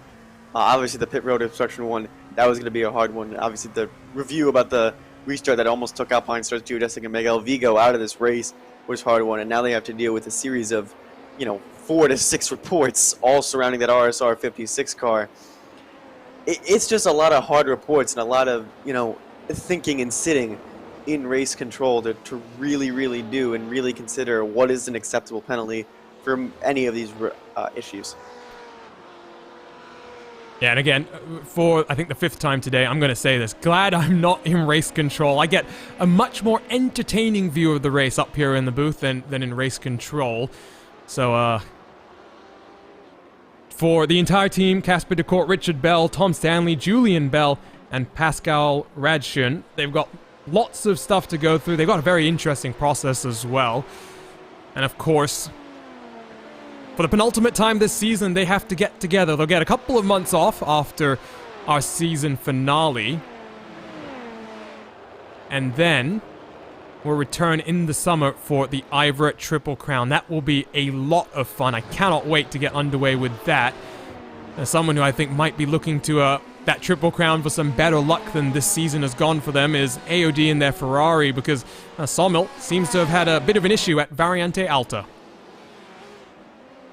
Again, it seems, for the AOD Ferrari. What a torrid day it has turned out after having such a promising start. This one, all by their own, and thankfully not impacting the Alpine Stars geodesic car right there. That's a Code Brown moment. That's a Code Brown moment indeed. When it rains, it just pours for you. Let's take a look at this onboard look and see what it was like from Sanders' perspective. He was hoping to have a fun championship scrap in today's race. Oh, he saw that car going pear-shaped, tried to take avoiding action, and the way that that Ferrari kind of veered off to the right almost brought it back into the path of Sanders. Very quick reactions there to stop that car. And you know, one thing that it's hard to really describe, Jonathan, especially for people who are new to sim racing, as Team RSO down on pit lane, is you have even less time, I think, than sometimes you do in the real world to react to things. Because if for whatever reason, you know, maybe you have a brief hardware failure or there's a technical issue regarding the global nature of online racing, you lose a lot of your references and suddenly you've got no picture of what's going on and you've still got to avoid hitting some of these cars. Or even just look at the hardware of how everyone's set up. Obviously, you know, we don't know Graham Saunders' exact setup, but some people may have one monitor, some people may have three, some people may have VR, some people may have, you know, laggy internet. We've seen a couple weeks where internet issues have been an issue. We've seen hardware stuff be an issue. So reacting to that and just making sure you can find a way around that, it can be difficult. And thankfully for Graham Saunders, that car just pulled up right where he needed to, and he was able to pull back to the inside. And what do we have here? Well, this is not a good day, I think, for this Corvette. Yeah, unfortunately for Aaron Ackles, he finds himself dirt tracking through Tamburello, and just a few moments later, further up on the track, I think Alpine Stars Geodesic Racing, oh, big Code Brown moment for them. Both the LMP2 and GTE cars going through the wars. Let's take a look at this onboard look, as I think it's David Barraclough in front in the Talk Freak Racing car. He's just jumped behind the wheel. Maybe some cold tires there, some are coming into effect. But another good save there from Alpine Stars Geodesic. Yeah, it's just been turning out to be that sort of day for Alpine Stars Geodesic, where they're just at the head of all the good saves for some reason. Not the best thing in the world for your lap timings, maybe even your tires, but for the highlight reel, A1. And this car leads in category, but of course, split strategies. I don't know if Andrew Langham is going to give us the crystal ball that he's using right now and tell him what the projection is in terms of fuel, but it will be a very close battle, I think, between Alpine Stars, Hell Racers, and Maniti come the conclusion of this race. Delta Sport now onto pit road. Christophe Herbigno is taking tires, it would appear. You don't get a great look at him there, but with RSO having swapped drivers and taken tires as Niels Benedict warms himself up as well, we'll wait for Herbigno to drop off the jacks. He's still getting those final tires replaced. It's a very, very long pit stop there, and you can see as RSO is going to come across the start-finish line here, Jonathan. Delta Sport U4K still trundling down pit lane at 60 kph. Yeah, this long pit road proving to be a bit more of a kind of an annoying factor, I think, but thankfully they're towards the front of the group. They're not going to lose, I don't think, too much time, but they're going to be about 13 to 15 seconds off of RSO, and that's going to be, you know, something to claw back from. We still have 2.5 hours to go, still a couple more stints. Obviously now with fresh tires, this should really help that 33, but also that 97's on fresh tires now with a fresh driver.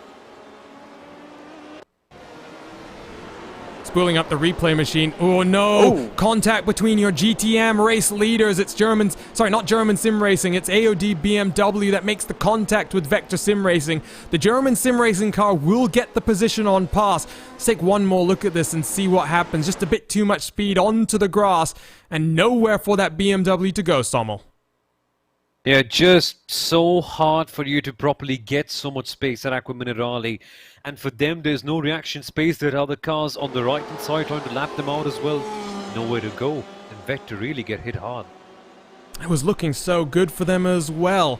They were hoping for a good run at Mid-Ohio, and I think since then we've been watching them with a close eye because they've always had some decent speed. Not always being rewarded in the way that sometimes you would think. So for this 305 car coming into this race, third place in the championship, they are involved in a battle for second place with the Quasar 326. It will leapfrog them at the conclusion of this race, given that the 326 is all the way down in 19th position in GT overall. And as we head into that final race, there's really a lot to be watching out for. We should have live points to track with that one, as Vector is going to slide off the track and lose even more time. And that will mean, of course, once again, halfway points on offer. 150 points for a race victory. Still really is anyone's game in the championships here. 24 minutes till the top of another hour. It does appear as though we are midway through the window for LMP cars to pit, Jonathan. I'm not sure if you've done the math on what exactly this means for them, though, because on the left-hand side of the screen, I'll pull up the stint lengths for some of these drivers. Someone like Hampus Bars in the Hell Racers number 19 car, they're on an alternate strategy that, you know what? I'm not sure if it's actually going to play out in their favor right now, but they're in front of Team RSO. Yeah, if we're talking about 40 minutes-ish a stint, the Hell Racers might be cutting it close, but they might time it perfectly. We don't know. We're going to get a better picture, I think, when we get about an hour and a half to go, when we see when these timings fall. Because, again, people have been extended by an extra lap here, so you can't do the exact math. It's going to be interesting to see where Hampus Baz and the 19 filter out. I tell you what, it's that part of the race as well, though. We're going to have a bit of fun up here in the RaceSpotTV commentary booth. A reminder as well, you can stay involved using the hashtag IVRA League to get featured on broadcast. Haven't really had too many updates come through on the Twitter machine so far, so we haven't really been talking about it, but if you want to send us a tweet, you might just end up with your picture on broadcast as well. But the topic that I'm going to bring up at this point in time then, Sommel, is next season. We talked briefly about some of the races that we're looking forward to. I'm going to make it even more interesting here. If you had to pick one track that is not on the iRacing schedule to add to next season's calendar, what are you going to pick here? Not on the iRacing service at all, you mean? Not on the service at all, yes. Ah, goodness me, that's a tough one. No. I would love to see, there's this lovely little racetrack that we've got here in Chennai called the Madras Motor Racing Circuit. It's a personal one, it's not the best circuit in the world by any means whatsoever. Just a nice, lovely, fun club track to drive on. And knowing IVRA's preference is to go to small circuits where traffic is going to be slightly tricky, but it makes for a fun race to watch, I think I'd go for that one. It would fit hand in hand with IVRA's track selection policy as well. Interesting call there. Jonathan, what about you? I have a feeling I might have a bit more of a American-based focus here. I was going to say Istanbul. Ooh, that's a bold one. That would be very, very interesting. Not sure, though, multi-class racing and how that would work around some of those corners. Imagine that triple flat-out left-hander, Jonathan, with an LMP2 car stuck behind a GTE machine. Exactly. It's going to be miserable for everyone involved. You sound like you want to break our safety car record from Phillip Island. Although, having said that, the fact that there's a lot of runoff area at the Istanbul circuit probably does make it slightly easier. Philip Johansson in the YouTube chat, Portimao. Oh, Portimao. Yes. What a track that one is. Can I go for an absolute stinker? No, please don't. Ah, okay. I was going to say Saudi Arabia, but still. The new Jeddah circuit that's seemingly come up. 27 corners. I mean, who do you think you are, the Nürburgring, for having so many of them? Well, I mean, some of them aren't really full corners. It's like me and Arjuna were having a little chat in the TeamSpeak of, the Wikipedia says there's 19 corners, iRacing says there's 16. It counts the rundown from Tosa to Peratelli as a corner. That ain't a corner. Well, and even the Wikipedia track map that I've got, you've got 2 corners effectively on the main straightaway, and I don't know how I feel about that, given that it's effectively just a straight still at the end of the day. But it is what it is. 19 corners on the Wikipedia track map.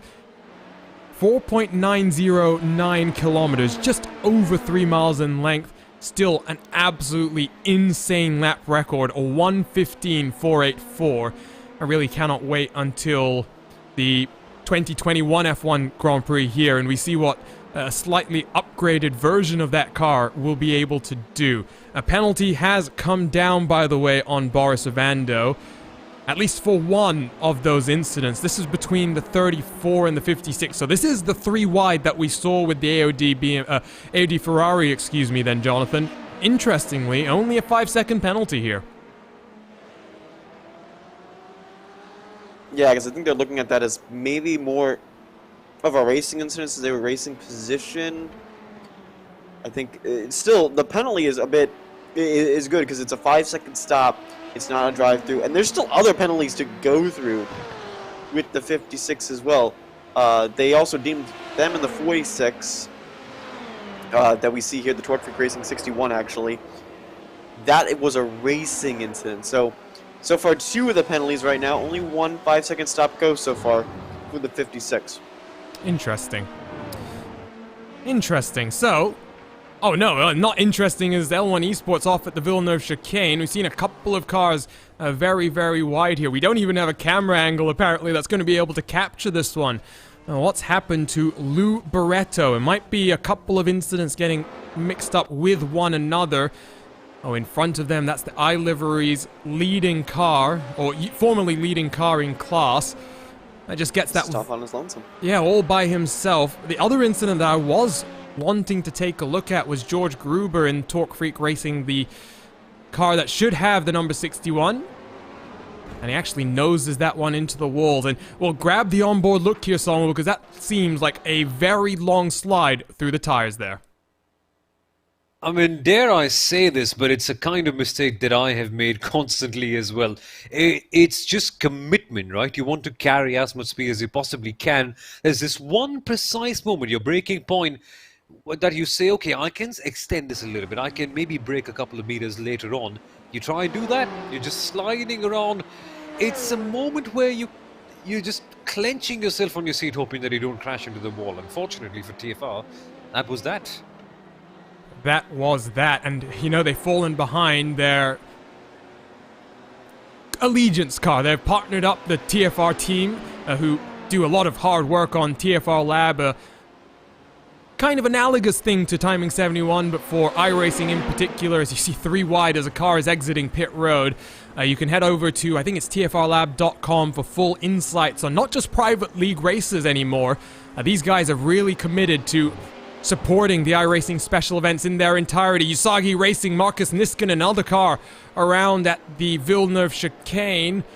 Oh, that really is proving to be a problem spot. That entry into Tosa as well. I'll spool up the replay machine and Sommel, talk us through this one.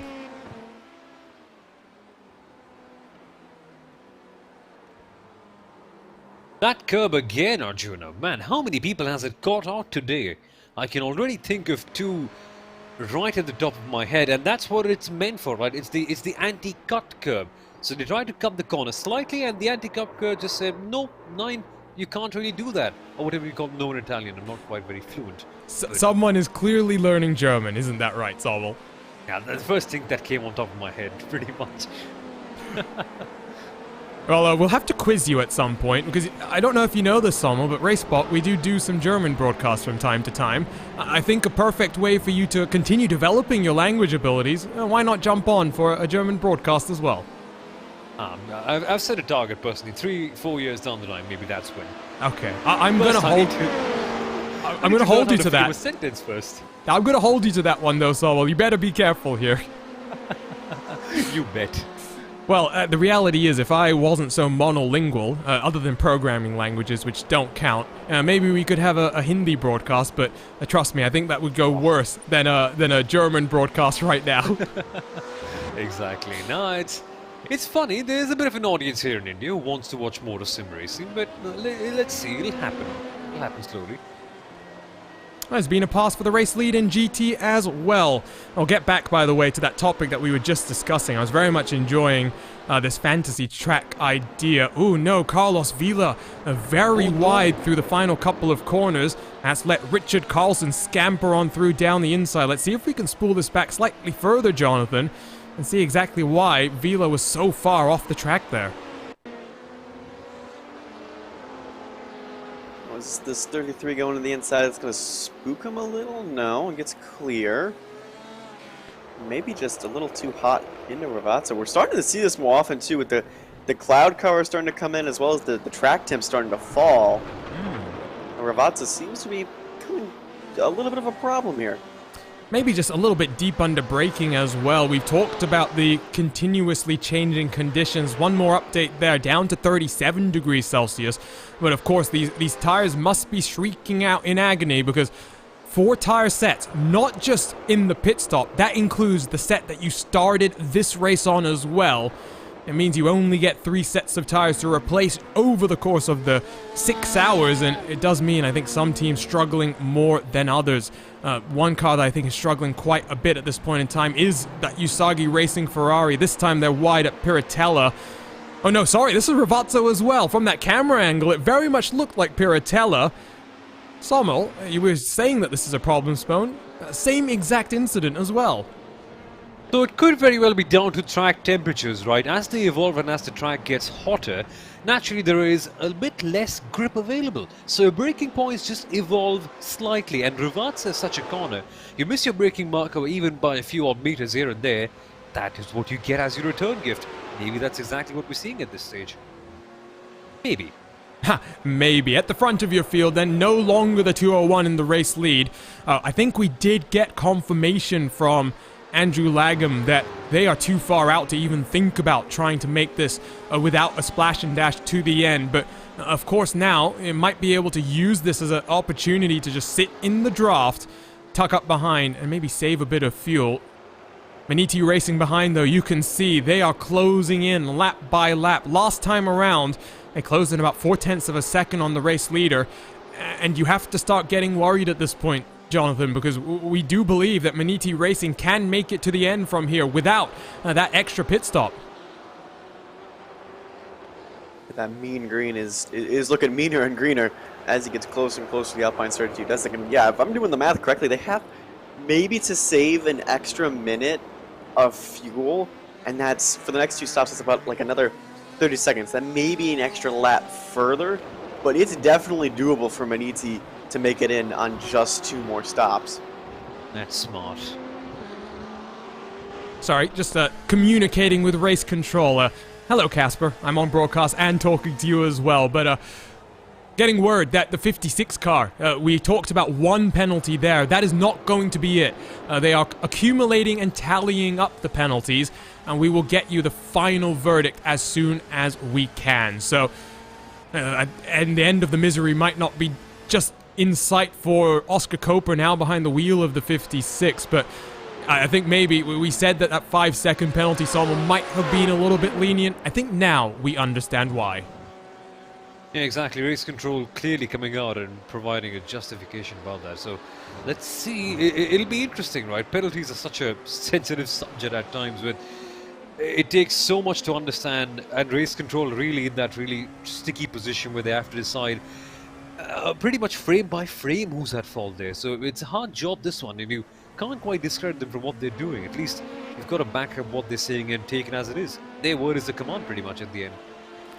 The way I like to describe it is, it's still a slightly religious phrase, their word is gospel, because that's the truth. Slightly wide from Hampus Bars in the number 19 on older tires. RSO down the inside, back to the lead of the race now, and with a 10-second buffer over Delta Sport U4K in 3rd position, this is what Niels Benedict was waiting for. Bars will tuck himself into the draft, but he would be very, very mindful to not fight this one too hard with his older tires. The last time around, Jonathan, he was 0.4 of a second slower. Yeah, you can tell he wanted to hold him up, wanted to try and slow RSO down, maybe by diving down into the Chamborello, but I don't think it was meant to be. The thing you mentioned, they're 10 seconds ahead of Delta Sport. They were 15 a little bit ago, so that 33 is coming slowly but surely. Don't know if they're going to be able to be neck and neck at the end of the race, but I'm not going to count out the Delta Sport U4K car at all. A gap down just below 10 seconds now for the first time. Last lap, an incredible 1.2 seconds eaten into that gap. It's traffic that's going to be the big factor between RSO and Delta Sport now. 2 hours and 10 minutes left to go. We will try, by the way, at the top of the hour to give you the full half-point situation update. So for the final 120 minutes, you get that picture in your head. Now, though, there is really some intrigue because we came into this race, Salma, with one scenario kind of playing out in our heads. I don't know about you, but that's not the scenario that we've seen out on track. Far from it, to be honest with you. It's just been, dare I say, this classic IVRA pandemonium. You come up with something in mind and the race completely gives you something completely different. On a spectacle point of view, that's what makes it fun, because you really don't know what to expect. But I can imagine it being slightly frustrating for the drivers when sometimes things aren't even in their control and it ends up being snatched away from them. Say, for instance, what happened to so many other teams today, in fact. RSO, ooh, watch it. They're off into the gravel. They do lose a couple of seconds there. And in the race situation, I think they now do feel Delta Sport having closed 5 seconds. That's 30% of the gap already being yanked out in the just 30 minutes time, give or take. That is not ideal for them. And unfortunately for Kinetic Racing, I think they've had another off recently. Let's go and take a look at a RaceSpotTV replay here, Jonathan. And for Scott Corbin, we saw contact slightly earlier down in towards Acqua Minerale. I think he's going to get it wrong, just like we've seen on a number of occasions through the second part of the corner. Yeah, he's trying to carry too much speed in that. The reason that Acqua Minerale is so difficult of a corner is because the track curves back inwards. So he was carrying a lot of speed in and trying to avoid going off and losing it. The rear end just comes out around him.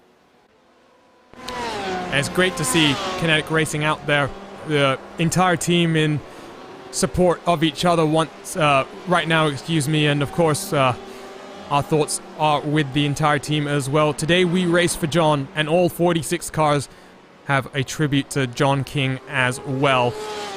They really do enjoy this IVRA competition, as it formerly used to be known, DGFX.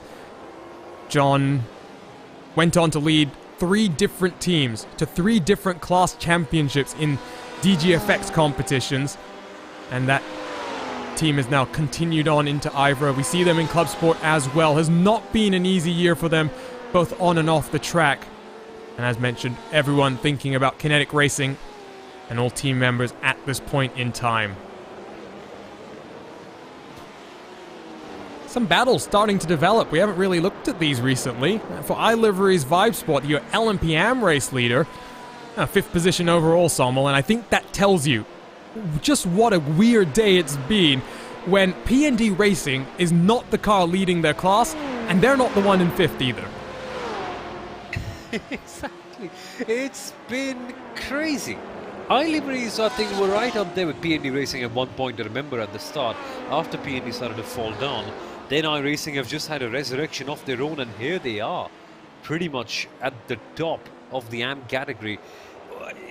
It's been very much deserved. They have had the pace of sorts, and more importantly, they've been very consistent and staying out of trouble. But what kind of a crazy day it has been, B&D considered mostly, and they had the greatest amount of raw pace in that category. Poof, unfortunately, off they are, down below, losing so many positions. iLiveries have just capitalized on that. They've capitalized on all the drama around them and have stayed pretty still, unlike what we saw right now, just getting slightly loose there, but very much calm and composed on the whole. Getting word, by the way, from Race Control that it's such a crazy day so far. They're not going to look too much into the half-point situation just yet. They will get to it post-race, and hopefully we can talk about that entire situation in our post-race coverage. A couple of minutes till the top of the hour, expecting at least one LMP car to dive down soon. That's Hampus Bars, who is 24 laps into his stint right now. In GT, though, about 10 minutes, I would say, from the pit stops starting to open up. Richard Carlson leads from Carlos Vila. Gap now 1.6 seconds. They've also built up the buffer to Maniti Racing, who finds himself about 5 seconds behind the 219 right now. And in this championship picture, Hoisingveld in 4th, Team 11, in 5th. It's not going to be too much of a shake-up, Sommel, because that's the order they sit in the championship as well. Yep, exactly that way as it is in the championship table too. So nice and stable as it is right now, but far from it on the track, far from it in the way we actually got here in the first place. And about 4 hours into this one, two safety cars so far.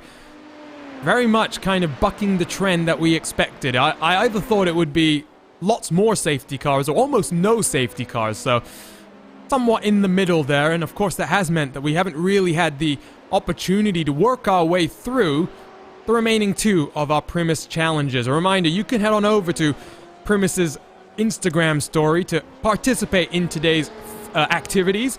There's a 1-hour coaching session on the line for each of these questions where you can get driver training and setup development under your belt. Hell races down onto pit road, and speaking of strategy, time for a little bit of math. In a 40-lap race with a single tire compound, a pit stop for tires costs 30 seconds.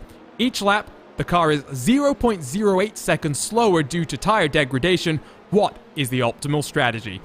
Run 40 laps in a single tire set, stop at lap 20 for a new set of tires, stop at lap 30 for a new set of tires, or all of the above strategies finish the race within the same time. To participate, make sure to head over to Instagram to submit your answers in the Primus Instagram story. And remember to make sure that you follow both Primus and IVRA at IVRA League and at Primus.engineering to get involved.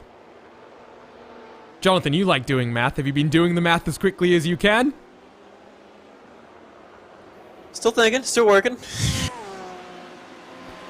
I wonder if it's D. I haven't actually done the math here because I'm also not trying to give any hints away here for those watching and want to get involved. RaceSpot is not going to be participating in these competitions since we might know what the answers are.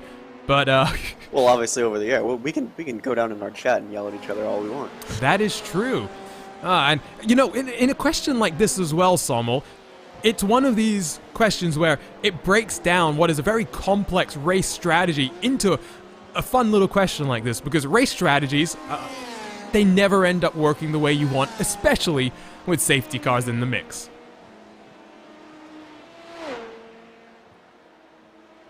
I think Sommel's actually doing the math so intently that he's forgotten that he's also on air, but nevertheless, reminder, head on over to Instagram to stay in. My bad.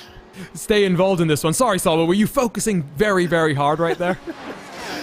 Slightly, yeah. Just trying to find the right answer. No, I was saying on a theoretical point of view, you can actually calculate it. Not that my mind works very well in that direction, but the reason why it's not able to happen so easily on the track is because of the variables. Here, there are none, but still I'm not sure if I'll be able to get the right answer. So, kids, if you're watching, do your math properly in school. You might be able to answer questions like this one. Indeed. Make sure you study well. Wait, I've just realized 2 of us call math, and one of us calls it maths. Or is it the other way around? I mean, it depends. Whatever. It depends largely on mood, so I can call it as math. And context of the sentence. Yeah, exactly.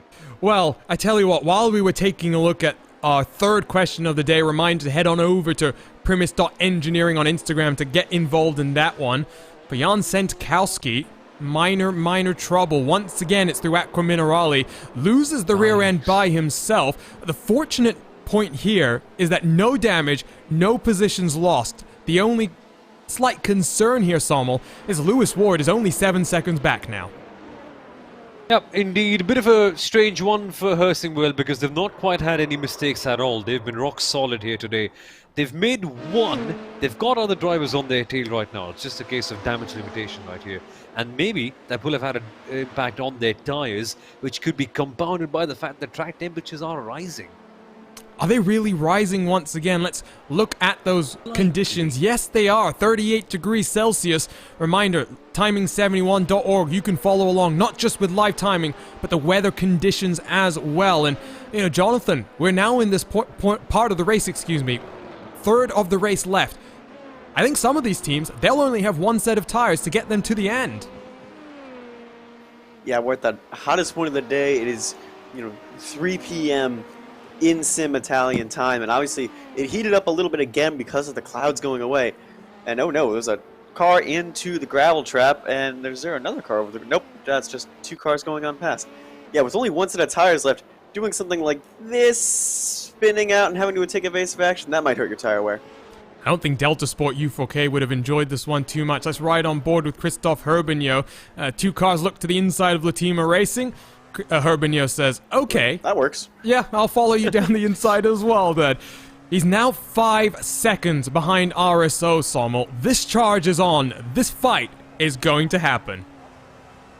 And I certainly hope that this time out it is far, far closer than the last 2 ones because... Oh, okay. That is a very, very dangerous place to be pointed in the wrong direction. This is the exit, of Tamburello. I wonder if for Graham Saunders in that number 62 car, contact was made here, or if it's all by himself, Sommel. That's really a hard place to be putting in because you're coming off a very fast corner, the exit, on its own. On his own right there. Just the AstroTurf. It's what happens in real life. It's what happens on the sim. You try and commit too much on the outside line, and poof, off your car goes in a spin. Oh no. I have been confused. The car in front, it's very hard to tell from the off-board look, but that on-board, much clearer. I think that's N-Race Esports that was slightly sideways through the initial part of the corner. And unfortunately for Saunders, then you can see he's very, very patient to turn that car around. Connery Maddock is very, very happy somewhere. Indeed, it is N-Race once again. No fault of their own in this one, Jonathan. Just very unfortunate for the number 62. Yeah, I think that 199 is struggling with the handling. I think the 62 is a bit faster, and that was... It's not for race position. I believe the 62 is 1 lap behind the 199, but definitely did not need that for his race. I think there's been a couple more incidents while we look at these replays, so more to take a look at. Vector Sim Racing. No more disaster for them, and at Villeneuve it's by themselves. That'll be the minor, hopefully the most minor contact that they've had with the wall today. And what a shame for them as well. Oh, N-Race Esports with a second incident at Ravazza for themselves. Not being a fun day, for the French outfit. Ludovic Jouret has not necessarily found Imola to be such a forgiving place for mistakes. They're down in 17th position. Back to live pictures. Gap between first and second. 3 seconds now, Sommel. Indeed, it is closing up. What I was about to mention is that the first couple of times... See, it just happens again when I speak about this. Someone's just facing in the wrong way all the time when we bring this up. And unfortunately, it is the Quasar Sim Racing Corvette of Aronow Ackles, which we saw having an issue early on as well at Tamburello, if I can imagine. This one at Ravazza. Very slow through... down the hill. I wonder if maybe a slowdown from Variante Alta. He hooks himself on the curb. That's why he finds himself around. He's still off track right now. We jump back to live pictures. This might be a safety car. I wonder if Ackles can find an opportunity to get back down onto pit road. He's very, very slow. Still only 24 kilometers an hour, Jonathan. But I think we should manage to stay under green here. Oh, this is going to be dangerous, though. Nomad Sim Racing has got nowhere to go. Whew. Well, Someone Connery Maddock is now angry. Well, I wonder if these guys are out of fuel. Have they been out there that long? I don't think they have. They have been out there for 33 laps, Jonathan. That is potentially out of fuel for this car. You can do 35. I don't know if you... remember, a lot of those 35-lap stints would have included safety car laps as well, Jonathan. Yeah, safety car. Ackles has had to reset on pit road. That will not bring out a safety car. But unfortunately, they came into this race second place in the championship. They will find themselves dropping down the order. Big shame for the Canadian outfit and for Aaron R. Ackles. Major disappointment. That is big. And Sommel, when you talk about strategy at this point in time, we've been thinking about fuel at the end of the race. It can be so easy to miss your pit box, or even to miss the pit entry sometimes. I've done it myself in special events. It just happens, and for someone like Aaron Ackles, he's going to have to just put this to the back of his mind. They've got to get back out there on track and think about the points still out there on offer. You're absolutely right, Arjuna. There's nothing else you can do. You just have to control what you can possibly control now, and that is the way you respond to a situation like this. What option does he have? Fuel in as quick as he possibly can, get back on the strategy, and make the best of the rest of the last 2 hours that he's got. 55 odd minutes it takes, or approximately, for a GTE stop. So even if he stays there for longer and fuels up heavily, he will possibly need one more stop, won't he? So the best way could be go for a complete hunt, completely go for a full set stint, and maybe stop in earlier and try and see what you can make of it. At least try and gain time on track, because Aaron R. Ackles, clearly, he knows exactly what to do on the track. He is quite a fast driver. He really is. It's been good to watch the entire Quasar organization in IVRA competition as well. On board with Matthias Schultz for Maniti Racing, 3rd position, but really, they're starting to look very, very comfortable at this point now, Jonathan. Hell Racers and Alpine Stars in front. They're 3 laps longer on the stint. The pace is clearly there for Maniti Racing. They were 7/10 of a second quicker than Carlson the last time across the start-finish line. And right now, if I'm Ivo De Brewer in my YouTube chat right now, you know, really trying to help on this green mean machine, I'm not too worried. I'm feeling very, very comfortable now. Yeah, especially if they are good to the end on fuel, which we think they are. They just have to save a little bit just to get to the end. But now here comes, I think, Alpine Stars and the Hell Racers in, and this Maniti car now, no GTs in front of them, can really stretch his legs and try and maybe make an overcut work here. It hasn't been as strong today, but maybe this Maniti car still has a bit more energy left in it. With 3 laps left to go, maybe 4 in their stint. Now let's say, you know, a maximum of about 5 minutes. They are still right on the bubble in terms of making it to the end. If you ask me, though, they're on the right side of the bubble as compared to these guys, Jonathan, because 55 plus 55 is, what, 110? They are, like I said, right on that bubble. If we go green to the end and they get unlucky with how many laps that they have to do, because of where the overall race leader comes out in relation to the GT cars, it really is anyone's game right now. Yeah, I think that's why if you're Maniti, you want to stretch out the stint as long as you can and try and make this last stop just any more comfortable you can make it. So they just have to, right? They have no other approach. They've been constantly banking on that to try and eliminate that extra splash and dash towards the end. If they don't, it just kind of becomes very lopsided, the strategy of theirs. So let's try and give the race update one more time. On board with Maniti Racing, down into the final couple of corners.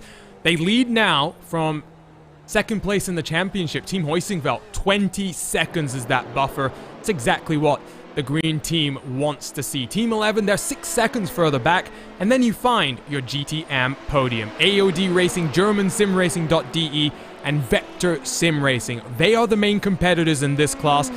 They've not had the easiest day by any means, but the pole sitter, German Sim Racing, still in with a shot of the win here. In terms of the championship picture in both categories, though, Maniti, Hoisingveld, Team 11 in GT Pro, that will not change at all. In the GT AM, the 334 car that is down in 16th position, it will still have a nice lead coming into the final round, if things hold as they will. But trying to do the math in my head, I have a feeling it will be Vector Sim Racing that still make their way up into 2nd position in the championship. Quasar will be in 3rd, and AOD in the Ferrari as a result of that misfortune have found themselves going from fighting for second in this championship, Sommel, to now fighting for fourth. Just the perils and the nature of multi-class endurance racing, with so much that can possibly go wrong. But then it's so unfortunate, right? They came in with such a great degree of hope and anticipation for fighting for one of those top positions, and in a flash, it all changes. They can potentially salvage something with the next race with double points, but not looking very optimistic, at least for this weekend. Well, the good thing as well is I do have to always remind myself that GTM, yes, Fiercely Forward has that buffer, but second through about 7th are separated by 48 points. So even for someone like Usagi Racing, we've seen their, Ferrari not enjoy the best of days. As long as you're in the mix, as you head into that final round at Motegi, it is anyone's game in that class. And as Hoisingveld will work their way off the lane, they are right around that pit stop window. These are cars that, Jonathan, I'm almost 100% sure will make it to the end of the race. Yep, just one more stop and then they're good to go. I think that's the nice thing about the GT cars, is that stint being a little bit longer, you get a bit more leeway in when you can come down pit road, a bit more flexibility, I think, than the LMP2 cars get. So this is a good stop, and now we can see who's got it on pure pace. So we've talked about GT, let's quickly talk about LMP. At the front, it's still RSO, but they're down on pit road at this point in time. So a quick update here. Delta Sport follows them down. A gap was about 2.5 seconds entering the lane. Will Herbigno stay in? Will Benedict stay in? Important questions to be answered. In the LMP AM category, we'll cover that one first. Fiercely Forward, they lead, but iLiveries down on pit road this time around. They should cycle back through this pit stop cycle to the front. High Caliber Autosports, they're in third position right now, and this championship as well will be very interesting. The Rusty Spatulas in fourth in class. They should hold on to the championship lead. PND Racing, they didn't get any halfway point. They will not get any full-time points. Their championship hopes are done for this season. You have to think as well that for a team like that, they will return next year in the pro ranks, so they'll have a bit more work to do. We might have a caution though. L1 Esports, they are stationary on the start-finish line. They are not going to be able to get down onto pit road. They've already reset, Jonathan. Oh, that's going to be a caution, and that's going to put you on the naughty list. Caution is out, and right in the middle of pit stops, and all of that talk about strategy is now for naught.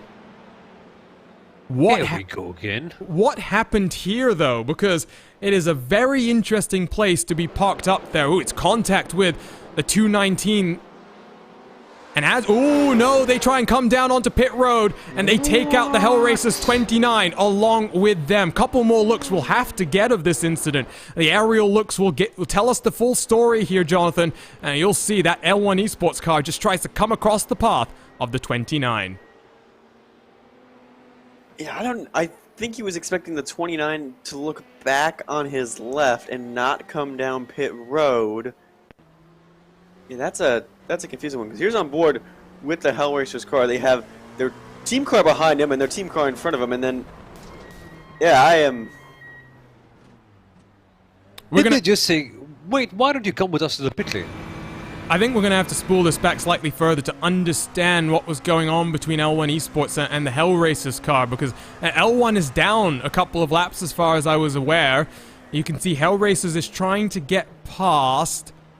I thought they were on the lead lap. They might have been on the lead lap then, excuse me for that slight slip, but whatever the situation here, when you know you have to come down pit lane, you're not making it obvious to any of the cars around you what your intentions are. If I'm Hell Racers, you have to take some responsibility for the incidents that we saw earlier in today's race, Salmo, but what can you say about this one? The word I can think of is bizarre, because they got a free invitation to the pit lane that they didn't accept themselves, but are forced into it. Hard to commit, really. So, I mean, I'm not sure Hell Racers would be aware that they're going to go to the pit lane immediately that way. So they took the outside line unknowingly, and once they were there, they had two options. They either brake, they stop completely, lose momentum, or the one that you see on the screen right now. You know which one they took. So here's where I think things go wrong. If you're coming down onto pit road, L1 Esports, they should not be trying to come back down the inside of Hell Racers, no matter if Hell Racers run slightly wide. Their primary focus needs to be on the outside of the track, setting up for pit entry. How is the lapping car meant to know they're coming down pit lane? We don't have indicators. We don't have any of that. Bizarre.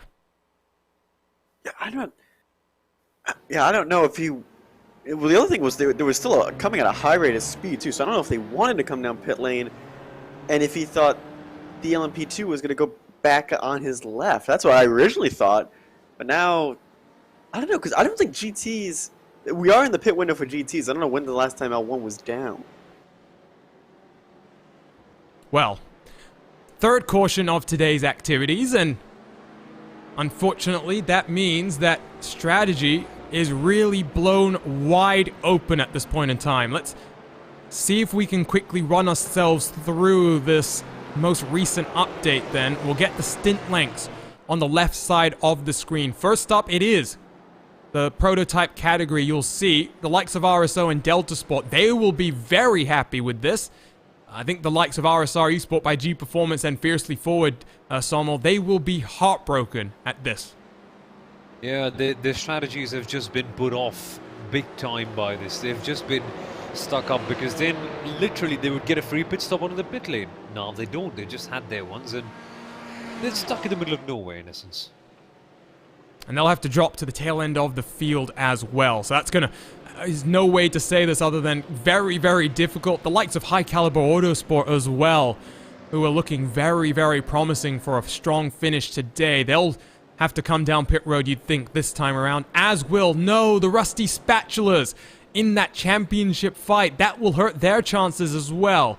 But when you see the likes of Nomad, Adequate, and N-Race Esports all still requiring similar pit stops, maybe that won't be as bad as we think. Jonathan, let's talk about GT quickly, because cars are going to come through Variante Alta shortly. They'll be coming down onto pit road in certain cases here. It's the 255, it's Usagi Racing that I would expect to come... In fact, you know what? RSR Esport by G Performance, they'll probably still stay out there for track position. But now if you are any of these other teams, even Latima Racing Team, you might think you can get to the end with just one more stop. Yeah, I think that's going to be what the thought process is. And even those that didn't stop yet, I think Usagi Racing, it says that they've been out there for 32 laps. So an incredible stint that they just pulled. And many of these GT cars did just come down. RSR, the 255 is a bit off sequence, as you can see on our graphics. Same with the VEC Sim Racing. I don't know how they got off sequence, but they are off sequence in a sense. I think they can make it to the end. I am not 100% sure. This caution does help them, though. Cars will get their wave around now, as this will mean certain cars will be back on the lead lap and able to fight towards the front of the field. Pit lane is not yet open, and we will wait to see how that all shakes out. Hour and 42 minutes left on this race clock, the penultimate round of the IVRA Endurance Series, and well, Sommel, if you were going to write a race recap about this race, I think your headline is probably something like, Chaos at Imola, does anyone want to win? You've nailed it. You've absolutely nailed it, Arjun. I don't even need to think of anything else now. No, you're absolutely right. It's been chopping, changing, shifting. It's been a classic IVRA endurance race. We kind of look at each race as a specimen of sorts, as if this is what happened there, this is the kind of funny characteristics of this one and that one, but if you broadly look at them, this is the kind of stuff that we've expected, pretty much, of all of the races. So, pretty much according to template, I would say.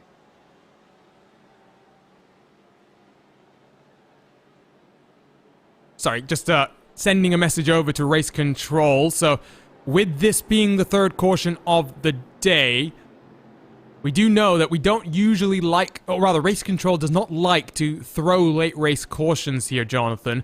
It does mean... Oh no, I'm seeing a car that stopped on track. Oh, it stopped in pit lane, that's what it is, that's fine. Emergency service for Torque Freak Racing and Joshua Wolf in the 46 car, it would appear. But yeah, going back to what I was saying, when race control is very reticent to throw the caution in, the last 20-25 minutes, what does the strategy look like here for all of these teams? Because in certain cases it will be short fuels, in certain cases it will be fuel saving. There's a lot of mixed emotions, I think, from these teams right now. Yeah, especially since it threw that whole, like, this nice lone green flag run out of the window. And I think LMP2's, it will be 2 more stops to the end. GT's, I think it's 1 more. And we were talking about Maniti being close. I think for Maniti, they're singing the praises of the yellow flag right now, because now I think they are for sure safe. The question is, are some of them competitors now safe?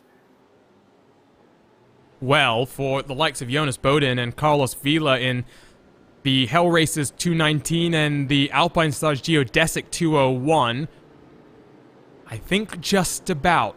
It will be hard for us to know until that final cycle of pit stops that will occur in just about 50 minutes time. I think they should be good to the end here. What a disappointing day. The question is how good. The question is how good. A very disappointing day for the likes of Pearson's Esports and Alpine Stars Geodesic Racing. They're 18th and 19th respectively in the LMP class. The final runners as well for those two, that class of cars. And for Pure Sims, qualifying looked very, very good. It was that incident in through this turn 17, the entry into Rivazza, that left them with significant right front damage. David Baker behind the wheel right now will recover. It looks like pit stop for him, maybe, as he'll come down onto pit road after 26 laps on track. That might be an emergency stop. You know who else might need an emergency stop at some point here? Sommel is the 2 cars out front, because we talked about them when the caution first flew. They've been out there for 28 and 26 laps respectively. Oh yeah, that is a tricky place to be in. Now, there's only so much your fuel tank can hold, so you're in a bit of a precarious spot. Because even if you do go for the full fuel tank, it won't make a difference, because you've still got a few liters of fuel left that you have to finish off first. That's a bad position for you to be in, Archula. I think the interesting thing, though, is most of this race has been separated out. We've had 3 cautions, yes, but even on each of these restarts, it's been so chaotic that pretty quickly gaps have formed. I think with the way the strategy is looking right now, you don't see so many GT cars intermingled with the LMP2 cars here. I do think that it might be a much more frenetic start, much like we saw, Jonathan, on the initial race start as well. Yeah, it's going to be a much more, I think, crazier start, especially since we're getting closer to the end of the race and people are seeing, like, okay, we only have 2, maybe 1 more stop to the end. The track position is going to become key. We've already mentioned it. Passing has been difficult. Getting through traffic has been a bit difficult. So any inch of track position you can get, any inch of an advantage you get on your nearest competitor is going to be useful. So trying to get as much as you can on this restart, it's going to be tough, especially with how tricky these restarts have been. Bit more conversation ongoing in the IVRA League Discord. And a reminder as well, if you want to stay involved with IVRA competitions, maybe thinking about signing up for next year, head on over to ivraleague.com, where you can join not just the Discord, but you can also stay involved with all of the comings and goings in the series as well. It does look as though there's a potential penalty that might come down for... Oh no, Team Hoistingveld. Why is Matt Stortz Hudsfeld in deep communication right now with Casper de Court? Taking a look at the race control sheet here, guys, I'm not really seeing anything that would necessarily involve the 248. No, I don't see anything. 248 has been a good noodle. He hasn't... Yeah. I don't think there's been any reports on him. Same with, I think GT Pro, just in general, have been full of good noodles today. As they have been, I think, the least reported class. There was a warning to Maniti twice, and then a warning to the Hell Racers. and then a penalty to the 225. But that's it. Like the pros have been pretty well behaved. Yeah, that was an interesting one. They've now broken up that congregation, so Hutzfeld back into his teammate's ear. A couple more laps under caution, I think, are beckoning here. Race control has been busy. They've got through most of these 39 incidents so far, Jonathan. We might see another flood, I think, start to come in on this next restart. Yeah, we might see a flood. We have a drive-through for FAC Autotech team that they served. The 83 Kinetic team had a drive-through, and all of the 56's incidents were added up. They're working through the 221 and the 227. Trying to look to see who that is. It looks like Latima. No, that would be the L1 Esports car as well. Further down the order. Oh, that's the L1 Esports car.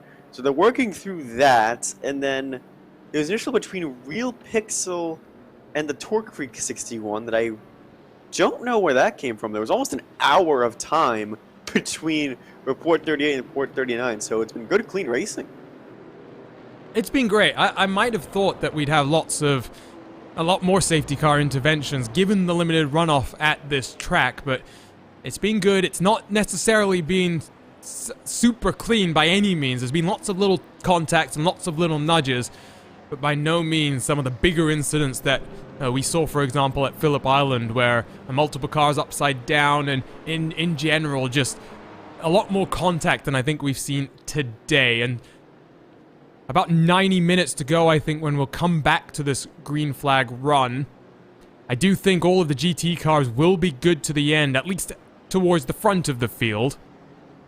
One car that might still need a longer pit stop is Fiercely Forward in the 334 Championship leading car in GTM.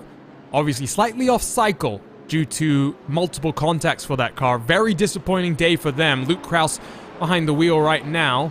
He's got lots of rallycross experience, doesn't necessarily want to be breaking it out today. In terms of LMP though, the likes of Brandon Roseborough and for Fiercely Forward in the 134 Silas Craig Vrolijk, they're still out there on track and will need to come down onto pit road, Sommel, basically in the next couple of laps here. Yep, exactly. They've just been caught out in that weird cycle of sorts because, as I mentioned earlier on, you can't quite pit right now inside the caution because it won't make any advantage. If anything, you'll have to go down there later on for another stop. So it's just come out there for the worst possible time for them. Just got to deal with it. Just the luck element of racing that's coming into play. And so we do have one more of our premise challenges still to get to. We won't break it out in this safety car period. With 90 minutes still to go, maybe we'll get the opportunity in an hour's time or so to do that final question. It is also the toughest question, if you ask me, at least in terms of me having to read it out for you guys. At least one more lap under safety car we will have then. Is pit lane going to be open for some of these cars? Does not look like it will be. And Brandon Roseborough and Silas Craig Vrolijk are really just waiting for their opportunity to come down onto pit road and get some fuel. Who's that who's entering? That looks like Adequate Racing. Oh no, more disappointment for them. I think they had held out as long as they could before the fuel would run out in this situation. Emergency service then underway for the 158 car.